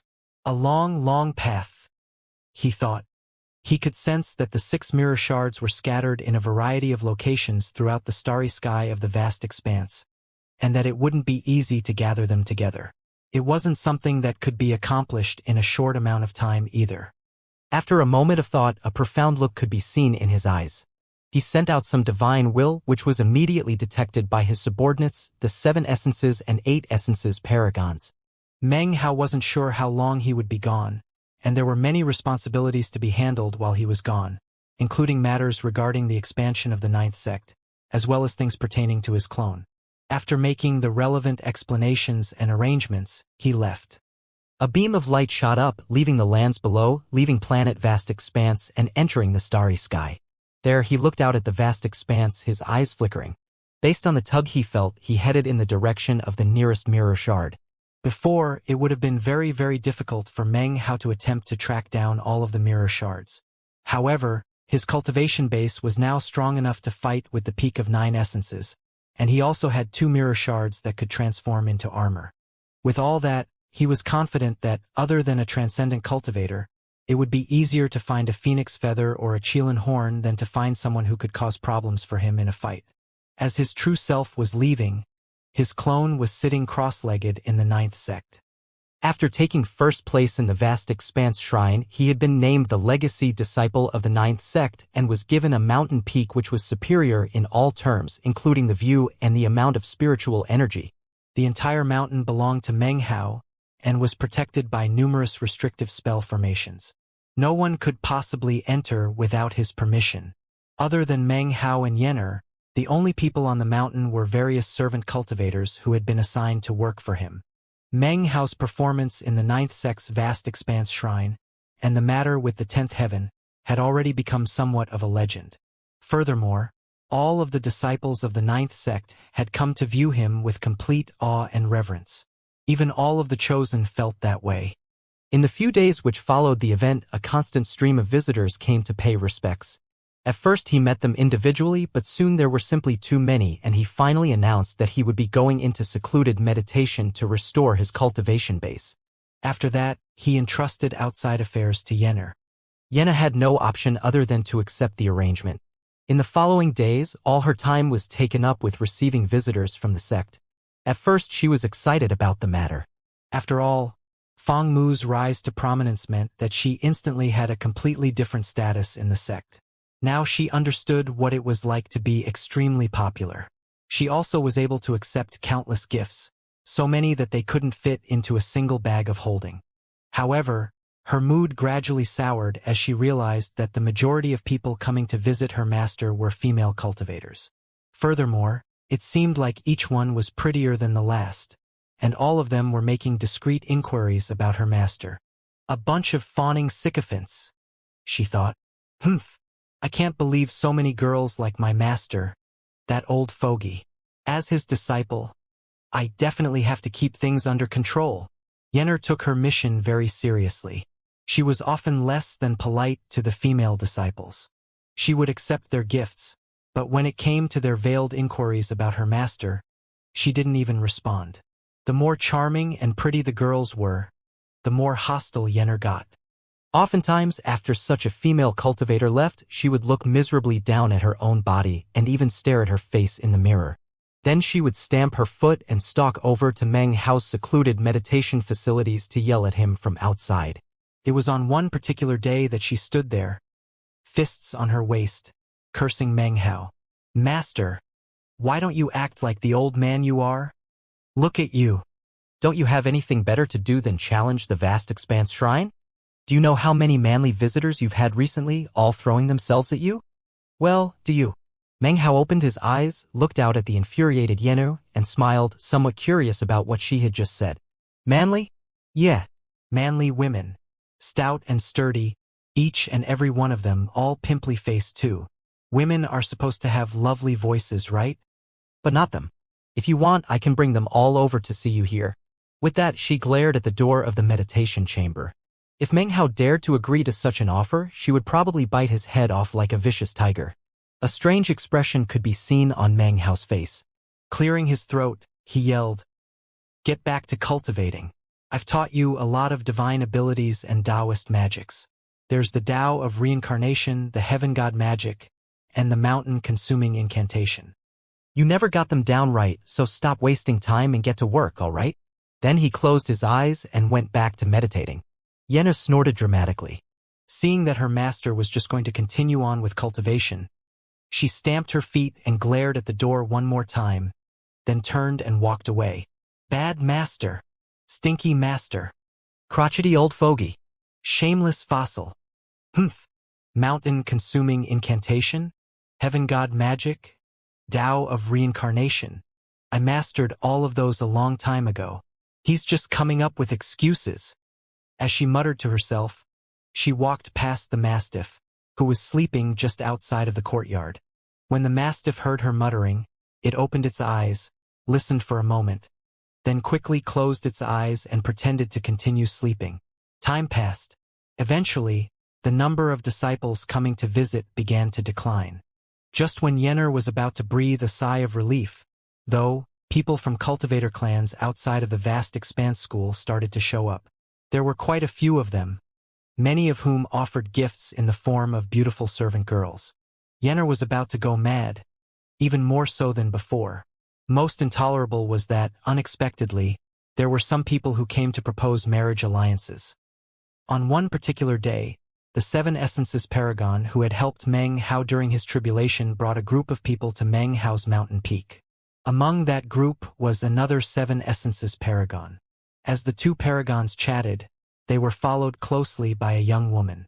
She carried herself gracefully and was spectacularly beautiful. Although she had a somewhat arrogant look to her, she didn't seem too pleased to be here. However, she followed along as the 2 paragons led her up the mountain. Yennefer, hurry and call your master out, said the 9th sect paragon, smiling. To him, Meng Hao was a very important person, and since Yennefer was his disciple, it was only natural that he speak respectfully to her. Yennefer wasn't too pleased with the situation. She looked at the 2 paragons, then the young woman, and her heart began to pound. Of all the women she had seen recently, this girl was definitely the most beautiful. Furthermore, her cultivation base was extraordinary, being in the early ancient realm. For some reason, Yennefer started getting nervous. She nodded and ran over to Meng Hao's secluded meditation facilities, only to find that he had already emerged. If anyone else had come to visit, he would have refused to see them, but this particular paragon had been of significant help during his tribulation and he definitely couldn't refuse him. Taking Yenna with him, he headed to the audience hall where the ninth sect paragon laughed heartily upon catching sight of him. Fong Mu, please offer formal greetings to Paragon Streamcloud from the third sect. The paragon from the third sect looked closely at Meng Hao, obviously measuring him up. Then he smiled. Meng Hao's expression was the same as ever as he clasped hands and bowed. After all the introductions were made, everyone sat down and began to chat. The beautiful young woman occasionally looked over at Meng Hao, her expression one of contempt, although she did a fairly good job of covering it up. Yenner sat next to Meng Hao, her dislike for the young woman growing by the moment. Then she heard the visiting paragon explain that this girl was one of the vast expanse school's holy daughter designates, and that he wanted her and Meng Hao to become Taoist partners. Yenner couldn't control herself. Her mind spinning, she subconsciously blurted, "No way! My master doesn't need a Taoist partner." As soon as the words left her mouth, she suddenly shivered and her face drained of blood. She looked over at Meng Hao and immediately dropped to her knees to kowtow, heart filled with regret. She had no idea why she had suddenly blurted what she had, and was suddenly very nervous that she might have angered her master. "Master, my mistake." The ninth sect paragon frowned, but before he could say anything, Paragon Streamcloud snorted, and his eyes turned cold. As for the holy daughter designate, the scorn in her eyes deepened. Meng Hao's expression was the same as ever. The arrival of these two paragons hadn't ruffled him at all, and as for the matter of Taoist partnership, it was nothing surprising. His clone was incredibly famous in the vast expanse school, and was considered a chosen among chosen, the future pillar of the sect. It was to be expected that people would propose marriage alliances and Taoist partnerships. However, after hearing Yenner's reaction, he couldn't hold back from smiling. He looked over at her, his expression warm, then flicked his sleeve to indicate that she should cease kowtowing. "What mistake?" he said softly. "I never said you made any mistake." When she saw the kindness in his gaze, her heart shivered, and strange, warm emotions suddenly flooded through her. With that, Meng Hao turned to the two paragons, clasped hands and said, "Seniors, I'm indebted to you for the kindness you've shown. Truly, I'm very touched. However, I, Fong Mu, truly have no need of a Taoist partner." The ninth sect paragon frowned and looked over at Meng Hao. However, he could tell that his mind had been made up, and the paragon had no desire to try to force the sect's most important chosen to do anything. Then he looked over at Yenner, and recalled the warmth in Meng Hao's gaze, and suddenly everything clicked. A strange expression appeared on his face. Paragon Streamcloud's expression was very grim. Paragon Streamcloud, had already shown plenty of respect to this Fong Mu, and besides that, the young woman he had brought from his clan was a peerless beauty. Despite all that, Fong Mu unexpectedly refused the offer. Pressure instantly began to weigh down in the room. Meng Hao's expression was the same as ever, but Yenner looked frightened. With a cold snort, Paragon Streamcloud turned and clasped hands to the ninth sect paragon. Then he flicked his sleeve and turned to leave. As for the young woman, she ceased any attempt to conceal the scorn on her face. As she turned to leave, her expression was one of disdain. Just as she was about to walk out the door, she looked back and muttered, "Illicit master and apprentice romance. How utterly disgusting." The words illicit master and apprentice romance immediately caused Yenner to shiver. Her face was completely ashen as she staggered backward a few steps. The second half of what the young woman had said, utterly disgusting, was like a hammer blow to the pit of Yenner's stomach. Her mind was reeling.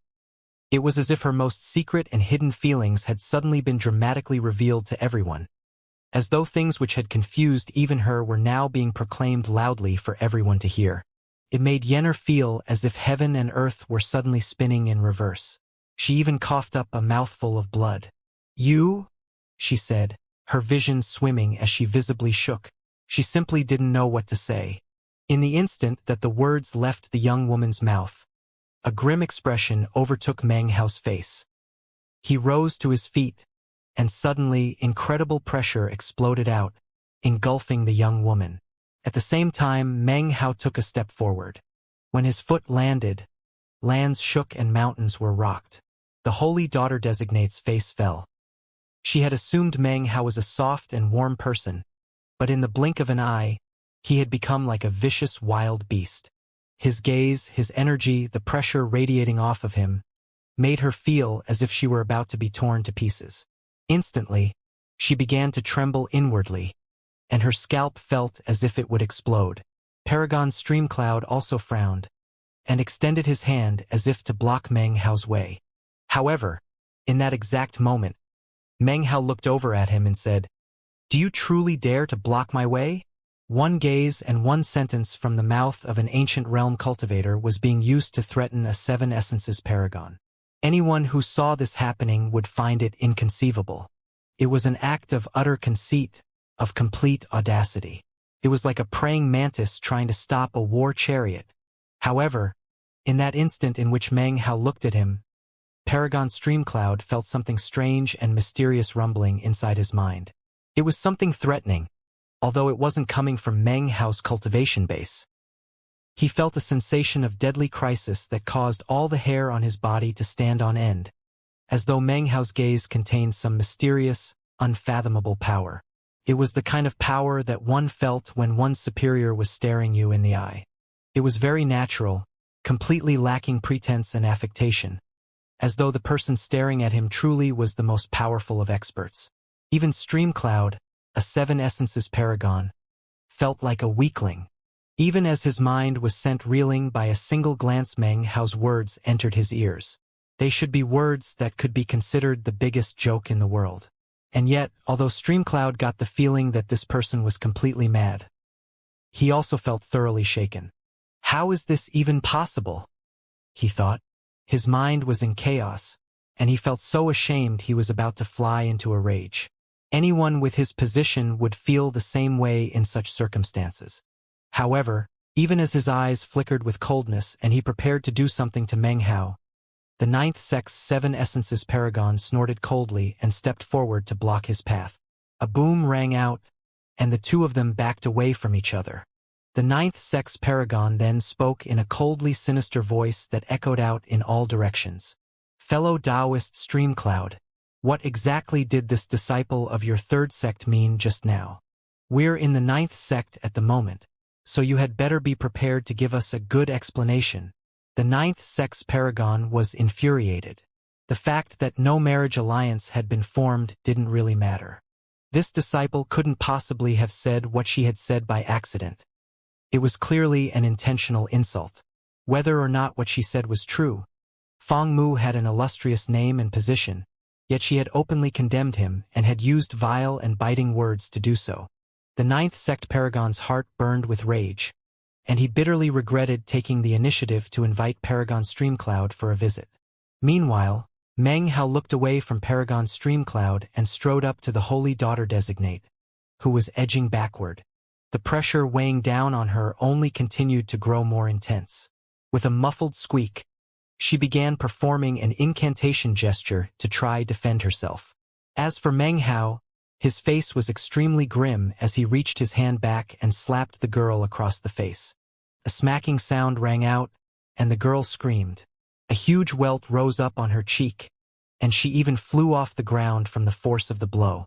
Before she could land, Meng Hao's fury at her insult caused him to unleash another slap. Another smacking sound rang out from the other side of the girl's face. Blood sprayed out of her mouth, and she screamed again. By now her face was in a sorry state, and completely spattered in blood. "Get the hell out of here now!" he roared, eyes flickering with killing intent. Despite how vile the young woman's words were, with his true self out of the sect, Meng Hao knew that if he killed her, it would start a war between the 3rd and 9th sects. However, it wouldn't do to just let things drop. So even as the words left his mouth, he crushed the young woman's Tao heart, planting a seed of fear inside of her. Paragon Streamcloud tried to stop it from happening, but the 9th sect paragon prevented him. Their clash caused a huge boom to echo out, after which the 9th sect paragon's face turned very grim, and he echoed Meng Hao's words. "Get the hell out of here now." The 9th sect's power had been rising ever since Meng Hao became the 9th paragon, and its forces were tougher. A cold gleam could be seen in the eyes of the ninth sect paragon, and he followed up with, if I hear any word of the spreading or hear about you defaming the name of the ninth sect's Chilan son, then our two sects will definitely be having a war. Paragon Streamcloud could merely chuckle coldly. There was little else to say, considering that everything that had just occurred resulted from an insult on the part of his own clan member. Glaring spitefully at the young woman, he grabbed her and then shot off in a beam of prismatic light. After they were gone, things were peaceful and quiet again. The Seven Essences Paragon hesitated for a moment, smiling wryly at Meng Hao. Then he looked over at Yenner, who stood there head bowed, speechless. After a moment of thought, he looked back at Meng Hao and said, Fong Mu, you have an apprentice with a lot of latent potential there. You know, in all my years of cultivation, I've never had my own personal disciple. What do you say if I take the girl as my apprentice? His words caused Yenner to shiver. Meng Hao shook his head, his gaze resolute. Many thanks for your good intentions, Paragon. The Paragon looked at Meng Hao and sighed inwardly. Without another word, he turned and left. The mountain peak was very quiet now, except for the whispering of the wind. Meng Hao walked over to Yenner and bobbed her head. Expression warm, he said, why are you so upset? She ran her mouth, and so I slapped her a couple times. It's over now. My murderous aura crushed her Tao heart, and she won't ever dare to make irresponsible remarks ever again. If you still feel like venting, then focus on your cultivation, and you'll be able to go take care of her yourself one day. Yenner bowed her head. Placing her hands on her cheeks, she looked up at him through fluttering eyelashes, embarrassed and unsure of what exactly to say. Master, She knew that she should say something. She just couldn't find the words. Meng Hao smiled and bopped her on the head again. All right. Why don't you go prepare some spirit fruit? Master is getting a bit hungry. Then he headed back toward his secluded meditation facilities. Yenner stood there for a moment, a blank expression on her face. Finally, she stamped her foot. Rubbing the sore spot where he had bopped her head, she hurried off to prepare some spirit fruit. Before long, dusk had fallen. Gradually, the light faded from the sky and the moon rose. Moonlight flowed across the landscape like water, and although everything looked like it usually did, there was a lonely beauty to it that usually wasn't seen. Yenner had just arrived at Meng Hao's secluded meditation facilities. When she placed the spirit fruit in front of him, he opened his eyes and smiled at her. Seeing the confused blankness in her expression, he couldn't help but sigh. Yenner, he said softly. She seemed to be in such a daze that she didn't even hear him. Yenner, he repeated, even louder this time. Ha! She replied, looking up at him. He sighed again. After a moment of silence, he stood and walked to the doorway, where he looked up at the night sky and the moon. Yenner, he said softly, do you remember when you were young and I brought you here to the sect? I remember, she said, recalling the scene. She remembered that back then she had suspected her master of being a fraud, a belief that had persisted for some time even after arriving in the sect. Now that she thought back to the matter, she couldn't help but smile. As the moonlight fell upon her young face, she seemed even more beautiful than ever. Meng Hao looked at her, and then said, Master is going to tell you a story.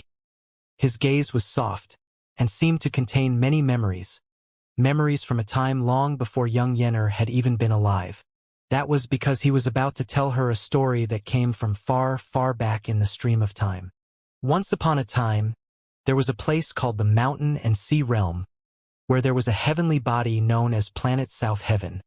On Planet South Heaven, there was a place called Mount Daqing. That young man joined the Reliance sect and met a chosen there named Wang Tengfei. And that was the first time he ever saw her. At that time, she was Wang Tengfei's fiancée. That rock was so huge that when it flew, it filled the sky. It created a huge windstorm that swept her up along with him. They ended up inside a forbidden volcano together. In the Violet Fate sect, they became fellow disciples. On the day he got married, she stood next to his wife looking at him, thinking that he didn't notice her. Later, she left with her master Pill Demon and went to the Kunlun Society. In the windswept realm, she damaged her own soul to help him. She paid the ultimate price, and yet had no regrets. He came to the Kunlun Society and saw her corpse. Then he used a time shift magic to find her soul. On that day, his heart broke. He searched for her in the 8th mountain and sea, but was unable to find her. However, he knew that he owed her the debt of a lifetime. Meng Hao told Yenner the entire story. Took a long time. He spoke through the entire night, and it wasn't until the sun began to rise that he finally finished. At the beginning, Yenner listened a bit absent-mindedly, but the longer the story went on, the more pain she felt inside, although she wasn't sure why. It was as if there was something slowly awakening in her heart. When Meng Hao finished the story, she simply sat there with a blank expression on her face. A long time passed. Then she looked up and quietly asked, "Master, what was the name of the girl in the story?" Meng Hao looked off into the sunrise and replied, "Her name was Chu Yuyan." "Is there more to the story?" Yenner asked. Meng Hao sat there quietly for a moment, then nodded. "Do you want to hear it?" Yenna shivered and didn't say anything for a while. However, the confusion gradually faded from her eyes. Soon she looked like she always did, simple and carefree. She finally turned back to him and shook her head. "I don't want to hear it now. But one day, if I do want to hear the rest of the story, will you tell it to me, Master?" "Of course." In the starry sky some distance away from planet Vast Expanse were 3 spinning vortexes. They maintained their position there, fixed for all eternity, radiating pulses of mysterious light. The pulses of light were primarily dim and gray, as if they represented an aura of death. However, occasionally one could see radiant flashes of brightness meandering between the 3 vortexes. Meng Hao's true self hovered outside of the 3 vortexes, hair floating about him. He was minuscule in size compared to them, and yet his energy was mighty enough that he could stand as their equal. In fact, the vortexes even vibrated with hostility. According to what Meng Hao could sense, this was one of the locations that housed a copper mirror shard. He opened his third eye, and instantly the fog that made up the vortexes was lifted, revealing the true nature of what was beneath. He saw that inside the 3 vortexes were 3 worlds. There were no cultivators, only dangerous, deadly terrain and numerous beasts the likes of which he had never seen before. There were also a few extremely brutal auras which were comparable to the 9 essences level. The most shocking and powerful fluctuations came from the second portal. Some sort of ancient entity inside the master of the place who was at the peak of 9 essences. Closer examination revealed the source of those fluctuations. It was an enormous, planet-sized, basilisk lizard. All of the lands of that world apparently existed on the surface of that basilisk, and according to what Meng Hao could sense, the copper mirror shard was inside its body. His eyes glittered as he transformed into a beam of light that shot directly toward the giant basilisk in the second vortex. Moments later, shocking booms echoed out into the starry sky. Meanwhile, back on planet Vast Expanse, Meng Hao's clone was once again deep in secluded meditation. Yenner was back to her old self, with no confusion or blankness because of what had occurred. She was as lively and energetic as ever and continued to reject all of the female disciples who came to meet her master. However, when she was alone at night, she would look up at the moon and think about the story her master had told her about Chu Yuyan. The story stirred her heart and gradually was causing a resonance to form with her past life. Time passed. Meng Hao's clone received fewer and fewer visitors, finally giving Yenner some time to practice cultivation. However, the fact that Meng Hao was the first person to summon the 10th heaven in the Vast Expanse shrine incited challenges from the chosen of the other sects. Their method of issuing their challenge was simple. Instead of going to the Vast Expanse shrines in their own sects, they came to the 9th sect. In the Vast Expanse school, there was no rule preventing disciples from doing that. In fact, such things had occurred before in the past. However, it wasn't common, and usually only happened under special circumstances. After all, challenging the Vast Expanse shrine in a rival sect was like knocking on someone's door and then kicking them in the shin. It was essentially a blatant provocation. However, the fact that Meng Hao had summoned the 10th heaven instigated a huge stir. The chosen who qualified to be in the top 10 in all the other sects were only able to maintain their silence for a short time before exploding into action. Then they marched into the 9th landmass to challenge the 9th sect's Vast Expanse shrine. From the very first day, the sound of bells began to ring out. Virtually every day following that, the same thing occurred. The bell toll of the Vast Expanse shrine filled the air. The chosen from the other 8 sects took turns. It started with the third sect, who sent 8 people over. Each one of those 8 fought their way into the top 100 and 2 of them made it into the top 10. The highest spot attained was only 4th place, but that was still in the top 10. Next came the people from the 4th sect. Then the 2nd sect and the 5th. The result of having the chosen from all those other sects challenge the 9th sect's vast expanse shrine was that of the top 30 spots. Only 6 were held by disciples of the 9th sect. But then the 6th sect came, after which the 7th and 8th sects arrived. Then those 6 spots became 5. The situation was still somewhat tolerable, but then the 1st sect came, hell-bent on coming out on top. After their efforts, only 4 spots within the top 30 belonged to the 9th sect. In addition to that, numerous heavens were summoned. Although no one summoned the 10th heaven, only the 6th, it was still a shocking development. Of course, no one was able to take the 1st place spot from Meng Hao, but directly beneath him in the top 30 were numerous powerful experts from other sections. To the disciples of the 9th sect, it was a great humiliation, almost as if their sect were being trampled beneath the feet of others. It all led to quite an uproar. There were many arguments, and soon anger boiled over to the point that small-scale conflicts erupted. However, the overall situation couldn't be changed. Chosen from the other 8 sects didn't seem to care at all about their own vast expanse shrines and were instead obsessed with challenging the one in the 9th sect. Gradually, months went by. Roughly 900 of the top 1,000 spots in the 9th sect came to be occupied by disciples from other sections. The 9th sect was left with only about 100 spots. The sect itself was powerless to do anything to stop the situation, short of physically preventing the other chosen from coming. However, if they did that, it would seem like they were nervous, even fearful of the challenges being issued by the other sect's chosen. Considering how powerful the 9th sect was at the moment, they would never deign do that.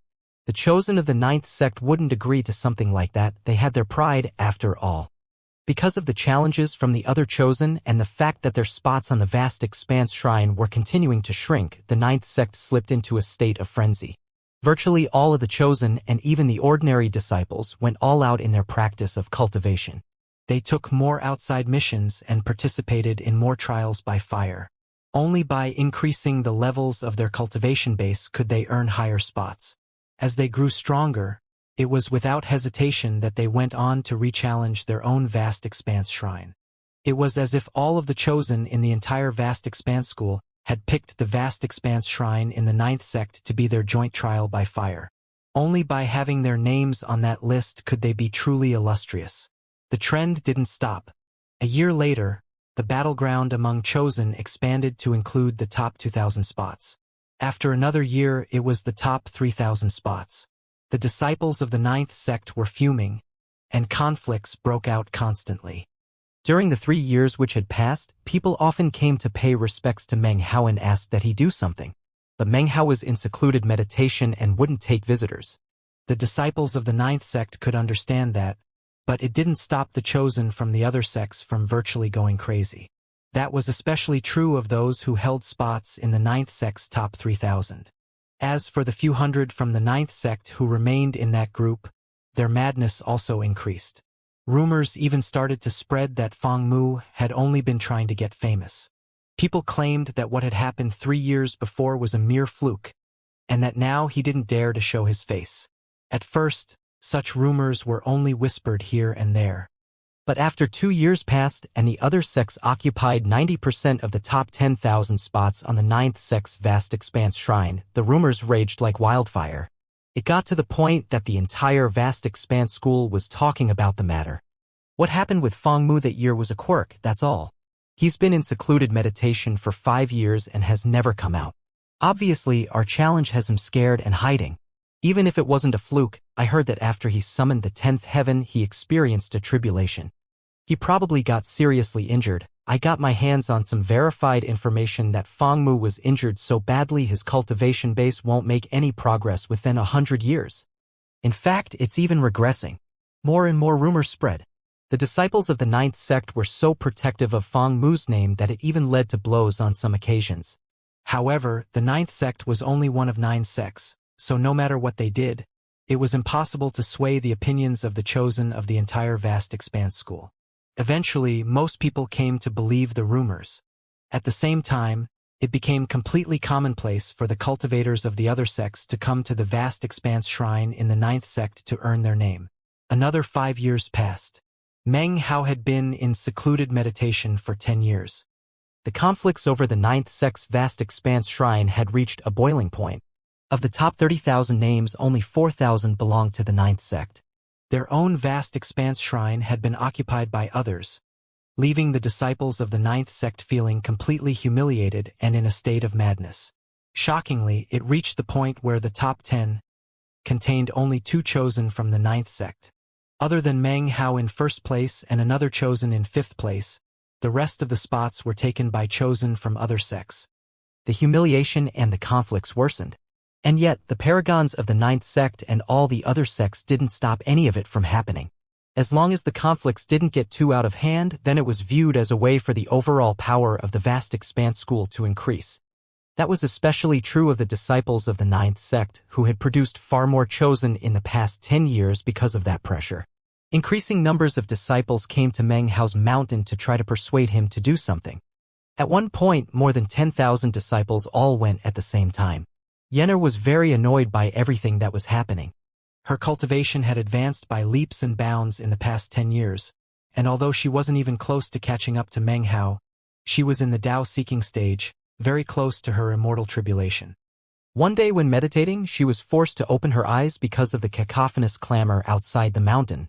"Eldest brother, please come down from your mountain." Eldest brother, the ninth sect only has a few thousand spots in the vast expanse shrine's top 30,000. Please come down. Eldest brother, rumors are flying everywhere. People are accusing you of things. Eldest brother, come down from the mountain. Our frustration has been building for 10 years and we need your help to vent it. Yenner frowned. During the past 10 years, she had watched in frustration as the other sects continuously challenged and provoked the ninth sect. She had asked her master about the matter, but he didn't seem to care much. Furthermore, in recent years he had come to approach a critical juncture in his cultivation, and told Yenner not to bother him about the matter anymore. So annoying, she thought. What's wrong with these people? Don't they have their own vast expanse shrine to challenge? What's the point in showing off in the ninth sect? With a cold harumph, she walked out of her room to go console all of the fellow disciples who had come to pay respects to her master. As soon as she walked out, though, she frowned. Among the people who had come to visit, there were many unfamiliar faces. There were even chosen from other sects who by this point had begun to treat the ninth sect as if it were their own home and were staring at her with cold smiles. The disciples of the ninth sect had originally wanted to join forces and kill the people from the other sects, but ninth sect's leadership, including its paragon, had prevented that from happening. In the final analysis, the ninth sect was part of the group of 9 sects that made up the vast expanse school, not an independent entity. It was true that the ninth sect's expansion and growth in the outside was a terrifying thing to the other sects, and the sheer number of cultivators who made up their forces there was fear-inspiring. But in the end, the ninth sect had not split off from the vast expanse school to be independent. Also, the ninth sect was actually benefiting from the matter with the vast expanse shrine. Not only did the ninth sect have more disciples in the rankings than any other individual sect, but the way the disciples fought even harder because of the humiliation also led to spectacular results. Most importantly, the disciples of the ninth sect had become completely united. The fighting and scheming which had once gone on between them was now mostly a thing of the past, and they were completely unified against the outside forces. It wasn't that the other sects didn't realize this. They were also benefiting from the current situation, and were content to let things play out. Of course, the main reason was that the vast expanse school's 9 essences paragons still hadn't returned after 10 years. Except for Meng Hao, who was out searching for the copper mirror shards, the rest were still inside the necropolis. Because of all of these varied reasons, as long as the cultivators from the other sects didn't violate any of the ninth sect's rules, they were allowed to set up camp in the ninth sect. Of course, that stipulation didn't apply to everyone, only to the people who held a spot on the ninth sect's vast expanse shrine. It was essentially an unwritten rule, and it ensured that if the ninth sect's disciples wanted to drive away the intruders, they simply had to occupy all the spots on their own sect's vast expanse shrine. Currently, Yenner had just emerged from the mountain where Meng Hao was secluded in meditation. When she saw the numerous cultivators from other sects looking at her coldly, her expression was calm. Then she looked at her fellow disciples of the ninth sect, smiled, and proceeded to placate them, reminding them that her master was at a critical juncture in his secluded meditation.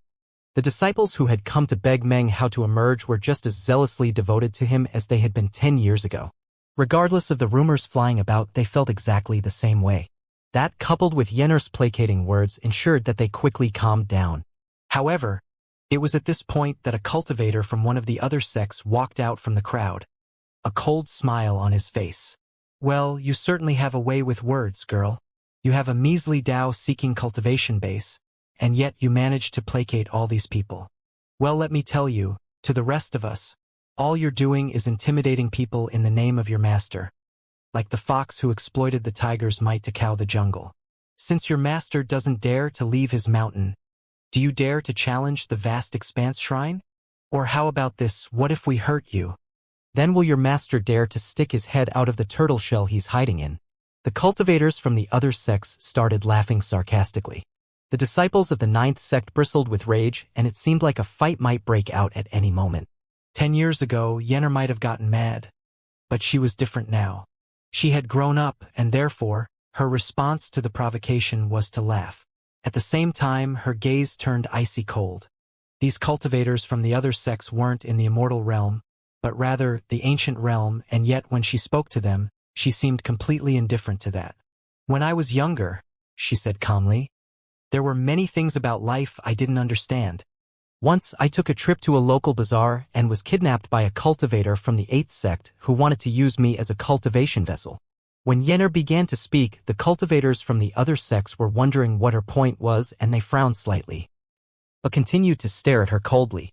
"In the 8th sect, the cultivator who had kidnapped me slapped me across the face, which hurt quite a bit. My master then requested that the 9th paragon interfere. He ended up slaughtering quite a few members of Patriarch Chifeng's clan, as well as other powerful experts who had stood by mocking me.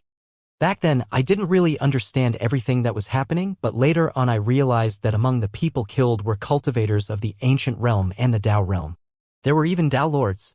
Oh, there was a Tao sovereign too." She smiled slightly. At this point, complete silence prevailed. Because of what happened, my master felt a bit useless, like he couldn't even protect his own apprentice. That was why he chose to challenge the vast expanse shrine, to make a name for himself and to ensure that no one would ever dare to bully me, his apprentice. The result was that he took first place in the vast expanse shrine and summoned the 10th heaven. Although she was smiling as she spoke, her words caused the eyes of the surrounding cultivators to go wide. Before this moment, none of them had known that the reason Feng Mu challenged the vast expanse shrine was because his apprentice had been bullied. The disciples from the other sect looked on with flickering expressions. Although they had been willing to open their mouths earlier, the truth was that they really were scared of Meng Hao. Oh right, there was one time when a paragon from some other sect, I forget which one, brought a girl from his clan here to visit. She said something to offend me, and regardless of the fact that a paragon was present, my master slapped her twice across the face and even crushed her Tao heart. So if you really want my master to come out and destroy you, then go ahead. I'm standing right here. I won't even dodge your blow." She smiled a beautiful smile, but when the cultivators from the other sects saw it, their hearts began to pound. She stood there a moment amidst the silence, then spoke once again in a powerful voice. "If you don't have the guts to do that, then please screw the hell off." With that, she turned and headed back to the mountain. After Yenna left, the disciples of the 9th sect laughed mockingly at the other cultivators, then slowly dispersed. The cultivators from the other sects had extremely unsightly expressions on their faces as they also left. Many people bore witness to the event. Even Meng Hao, who was watching from within his secluded meditation facilities. After the matter concluded, he closed his eyes and paid the matter no further heed, continuing on with the same thing he had been doing for the past 10 years. Extinguish his immortal soul lamps one by one. By this point, he had extinguished about 90% of them. There were now only 10 that remained lit. However, without the right circumstances, it wasn't a simple task to accomplish. As for his true self, acquiring the third mirror shard hadn't gone very smoothly. Not only did the giant basilisk lizard have battle prowess comparable to Meng Hao's true self, it was also exceedingly crafty. Eventually, it had swallowed Meng Hao, whereupon the battle between them was fought via their souls. After 10 years, the soul battle was still raging. Back on planet Vast Expanse, Meng Hao's clone murmured, "Soon enough. My true self should be able to suppress that basilisk within a few more months and acquire the third mirror shard." With that, he immersed himself in the task of extinguishing his soul lamps. A few months later, out in the starry sky of the Vast Expanse, rumbling sounds could be heard in the second of the group of 3 vortexes. A massive howl of pain then echoed out, along with an explosive burst of energy. Within the vortex, the huge lizard's body was twisting and turning as sounds like that of thunder echoed out from inside of it. Before long, the basilisk roared, spitting out a burst of chi that became a windstorm. The vortex distorted, and a figure appeared. It was none other than Meng Hao's true self. Black armor covered his arm, and within his hand, a mirror shard was melting. It fused into the armor, which began to expand, growing even stronger than before. The basilisk glared at Meng Hao, then roared again as it fell back in retreat. Even after 10 years, it had failed to crush Meng Hao. In the end, had been injured and defeated and robbed of its mirror shard. As the basilisk watched Meng Hao's energy rise, a glint of fear could be seen in its eyes. "You got the treasure. Why haven't you left yet?" the basilisk asked, its voice ancient, and its divine was so powerful that everything in the area shook. Meng Hao's true self glanced over at the basilisk, an arrogant gleam in his eyes. The basilisk was stronger even than the sect leader and Bai Wuxian. Of all the Peak 9 essences experts Meng Hao's true self had ever faced, this lizard was by far the strongest. Were that not the case, it wouldn't have taken him 10 years to get the mirror shard. After the mirror shard fused fully into the armor, Meng Hao faced the basilisk, his eyes glittering.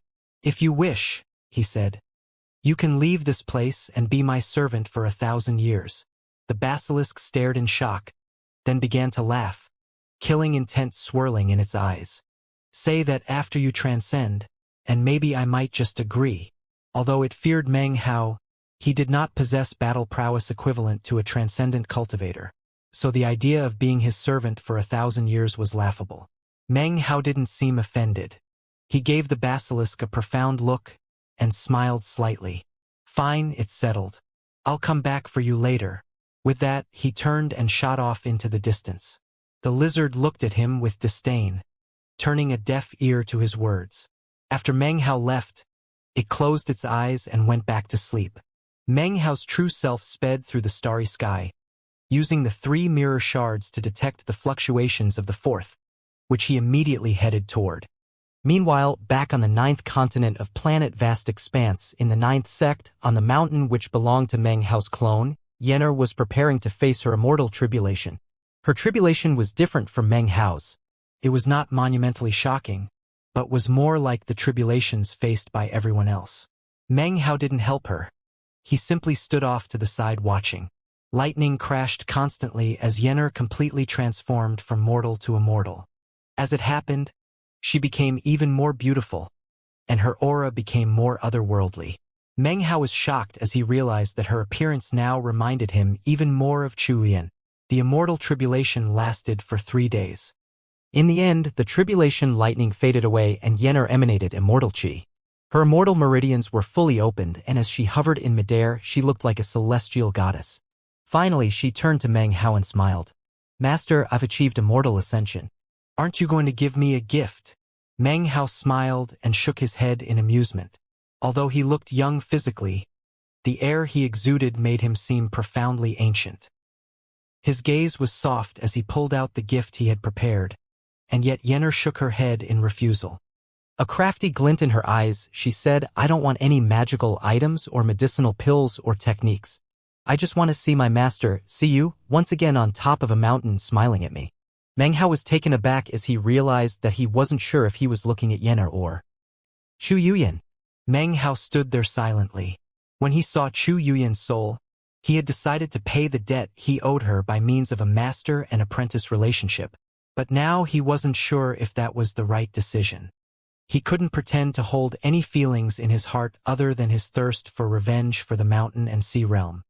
He desired the mountain and sea butterfly, and desired to unearth the secrets which were buried within the starry sky of the vast expanse.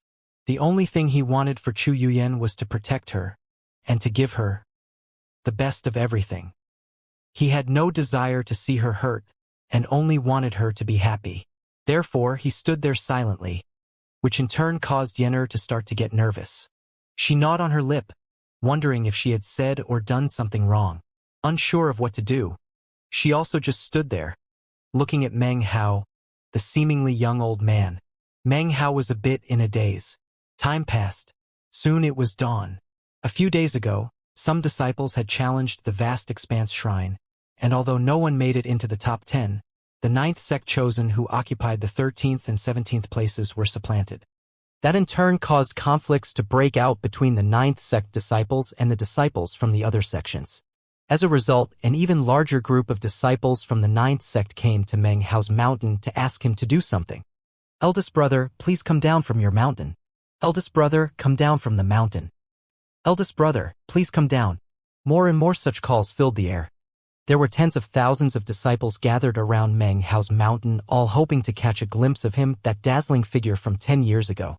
They had come here in good faith, filled with ardor and hope. In recent days, increasing numbers of slanderous and salacious rumors about Feng Mu had been spread, until everyone in the vast expanse school was talking about them. Despite that, the disciples of the 9th sect did not waver in their devotion to him. They felt insulted and enraged, and they only hoped that their eldest brother would make a vicious counterattack. As their voices grew louder, Yenner bowed her head, looking more upset than before.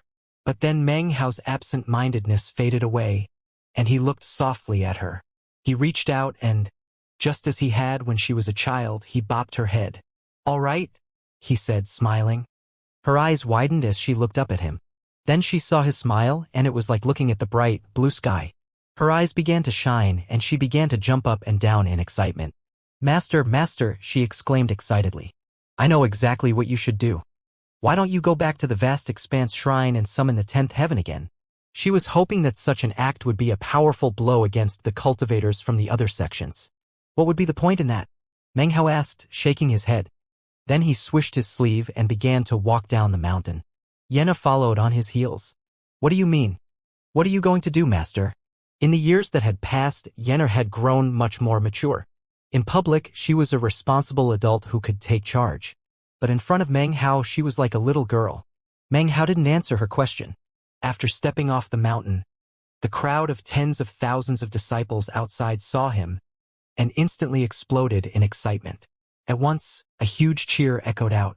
As for the cultivators from the other sects, they had originally assumed that this day would be like all the others, in which Feng Mu remained hidden away. But then they saw who had just emerged, and their hearts trembled.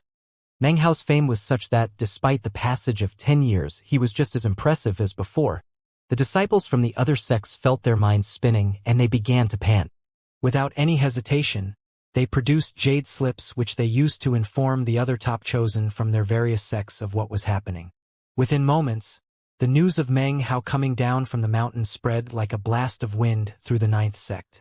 Countless disciples from the 9th sect, after 10 years of stifling pressure, were thrown into excitement.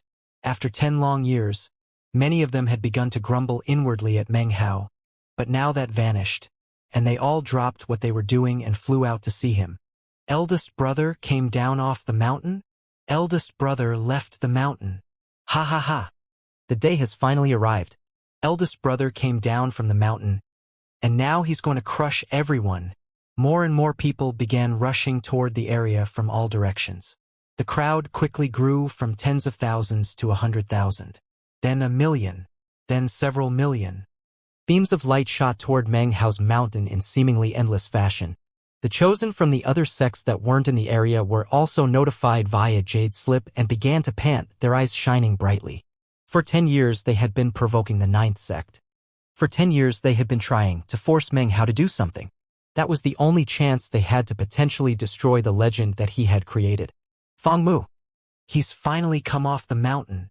In the location in the ninth sect which had been occupied by the first sect, a gray-haired young man could be seen. He took a deep breath, and his eyes began to shine brightly. More and more people emerged, clustering around him as he flew up into the sky. In the location where the second sect had set up camp, a woman could be seen. She rose to her feet, looking like she wanted to fight. Blood boiling, she shot up into the air. After 10 years of waiting, you'd better not disappoint me. Fong Mu, chosen from all of the outside sects, were in an uproar. All of them wanted to go out and challenge Meng Hao to a fight immediately. 10 years ago you created a legend. Now that 10 years have passed, I'm going to destroy that legend. I worked myself to the bone for 10 years, and now I'm completely prepared. I'm definitely going to surpass Fong Mu. Everyone says that Fong Mu is injured. This time is definitely my opportunity to shine. The entire ninth sect was boiling. Countless cultivators were gathering around Meng Hao's mountain as he stood there, looking out at the crowds with a light smile. Finally, he clasped hands and bowed deeply to everyone. Before he could say anything, everyone shouted out, "Eldest brother!" The sound of their voices was like a shockwave that caused the heavens to shake. Yenner stood next to Meng Hao, glowing with excitement. Meng Hao looked around at the crowds, and the chosen from the other sects, who stood a bit further away. Smiling, he said, "Yenner, you just asked me what I'm going to do? I'm going to take you sightseeing." When Yenner heard that, she looked surprised. But before she could respond, Meng Hao waved his sleeve and flew up into the air. Instantly, his voice rang out for all to hear.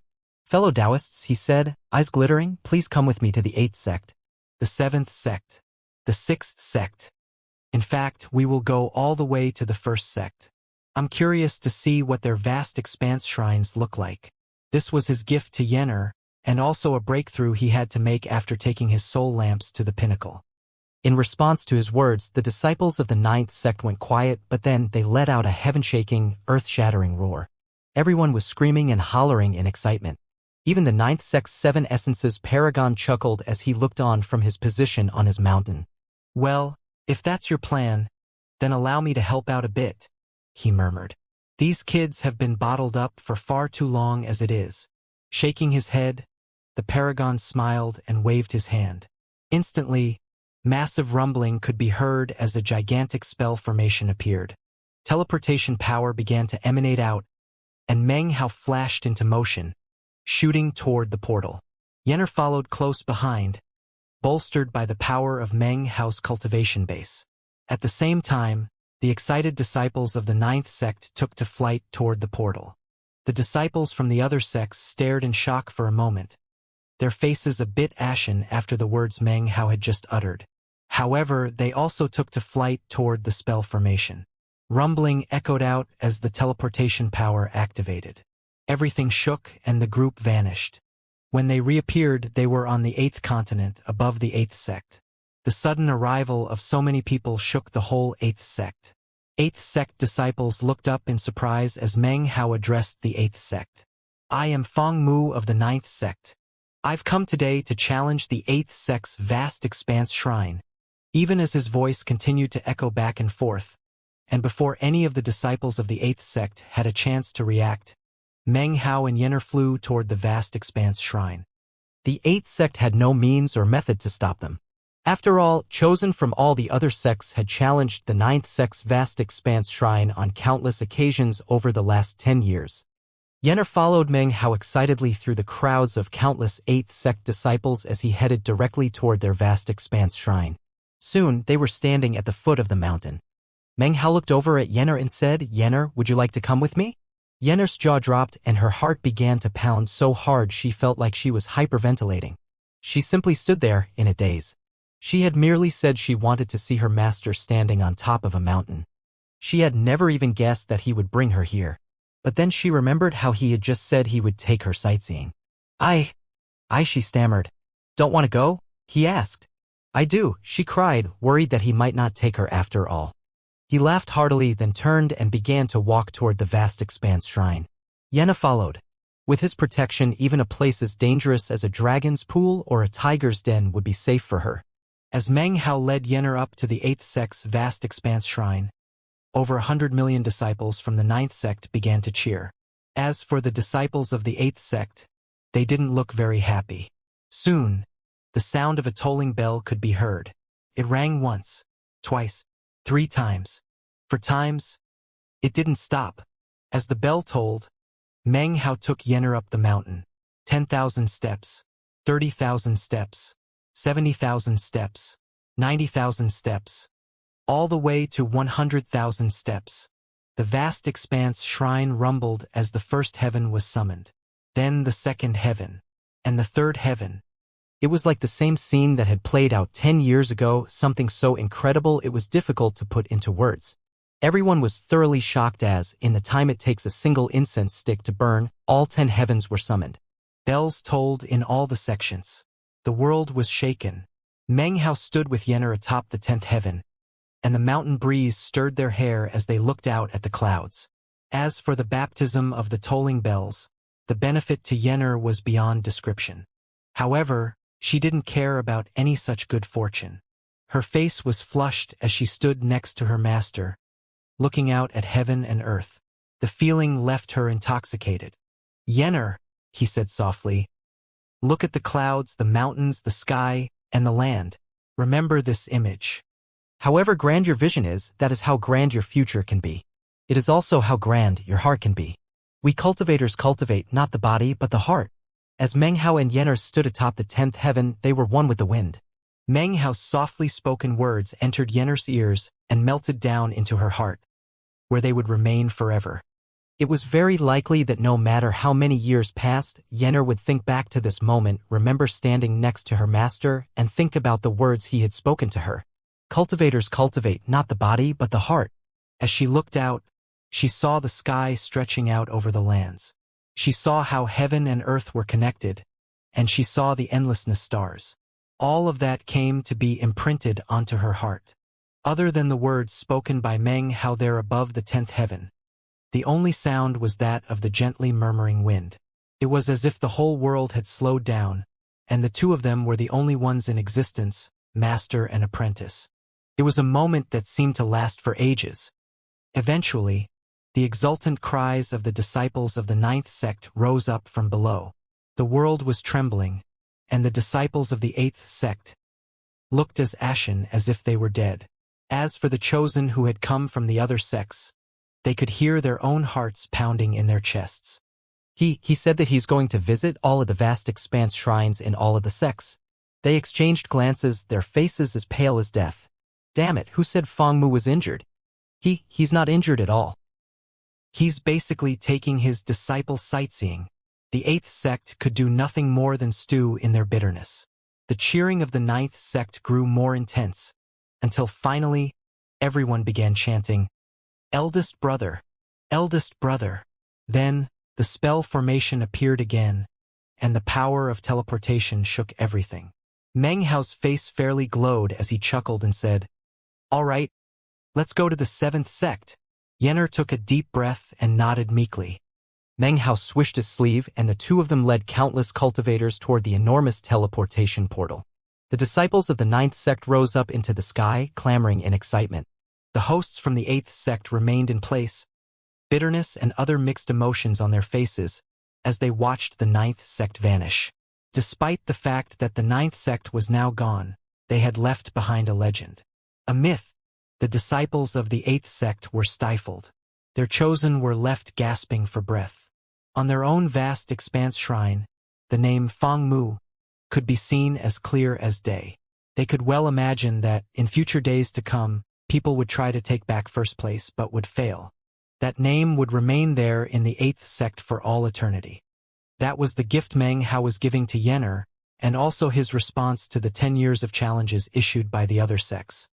If you come challenge the ninth sect's vast expanse shrine, well then, I will go to your sect and take first place on yours. I will strike back with extreme prejudice, cleanly and efficiently. Rumbling could be heard above the seventh continent within the seventh sect. The teleportation portal appeared, and countless disciples from the ninth sect descended. Meng Hao's voice once again rang out. I am Feng Mu from the ninth sect, here to challenge your vast expanse shrine. His voice joined the ringing of the bells which still hadn't faded away. Then he led the exuberant Yener onto the seventh sect's vast expanse shrine. The disciples and chosen of the seventh sect were shaken as more bells began to ring.